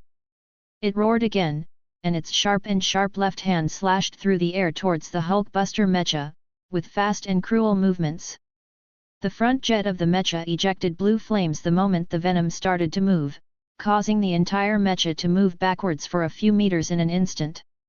The sharp claws tore the stretcher apart, and metal fragments scattered in all directions. "Venom! This is Venom!" Walter, who was standing at the door in the distance, adjusted his glasses and murmured that he had seen this powerful supervillain in books and videos, but today was the first time he saw it in person, and he could also see him in the Hulkbuster. Battle! What a feast for the eyes! If you don't eat the soft ones, then eat the hard ones. The Hulkbuster mecha raised its huge arm, and a powerful sound wave visible to the naked eye was released from the sonic cannon, like a terrifying giant wave, rushing towards Venom. The impact of the sound waves was extremely strong, and the black monster, which was nearly 3 meters high, was pushed back more than 10 meters. Under the action of the powerful sound waves, the body screamed in pain, and the black liquid churned on the surface of the body, forming violent ripples. The sharp sound waves are one of the weaknesses of the symbiote, but at this moment the host of the venom is a strengthened super soldier. Although some energy is needed to heal the host, there is still a slight bonus in general. As time went by, the black monster gradually resisted the oppression of the sound waves. The long tongue dancing wildly in his mouth made him look extremely ferocious. His body twisted and crawled forward, trying to break free from the oppression of the sound waves. Bai Ye looked at his reaction with an expressionless expression. This was also part of his plan. He didn't turn up the sound wave to the maximum at all.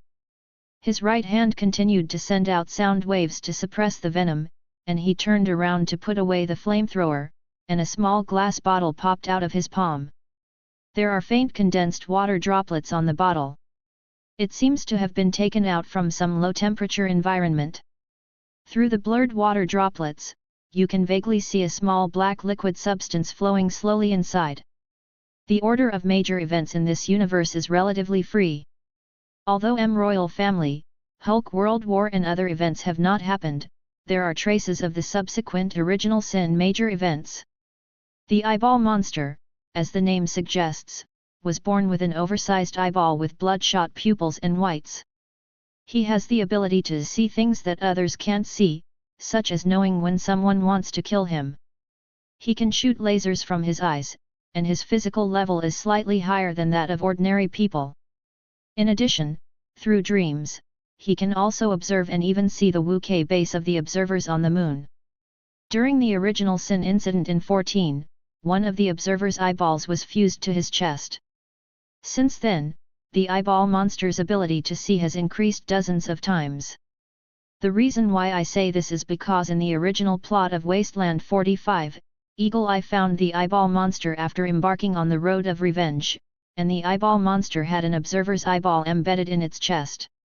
According to the eyeball monster's own dictation, he had this eyeball before the day the hero fell, but he didn't say how he got it. Since the eye of the observer will appear earlier than the normal timeline, what about something else, or people?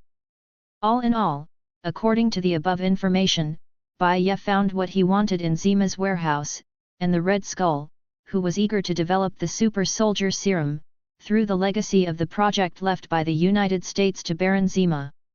Like some kind of mechanically modified necromantic lock, I want to copy Captain America's rebirth plan, and there is even a Pegasus plan.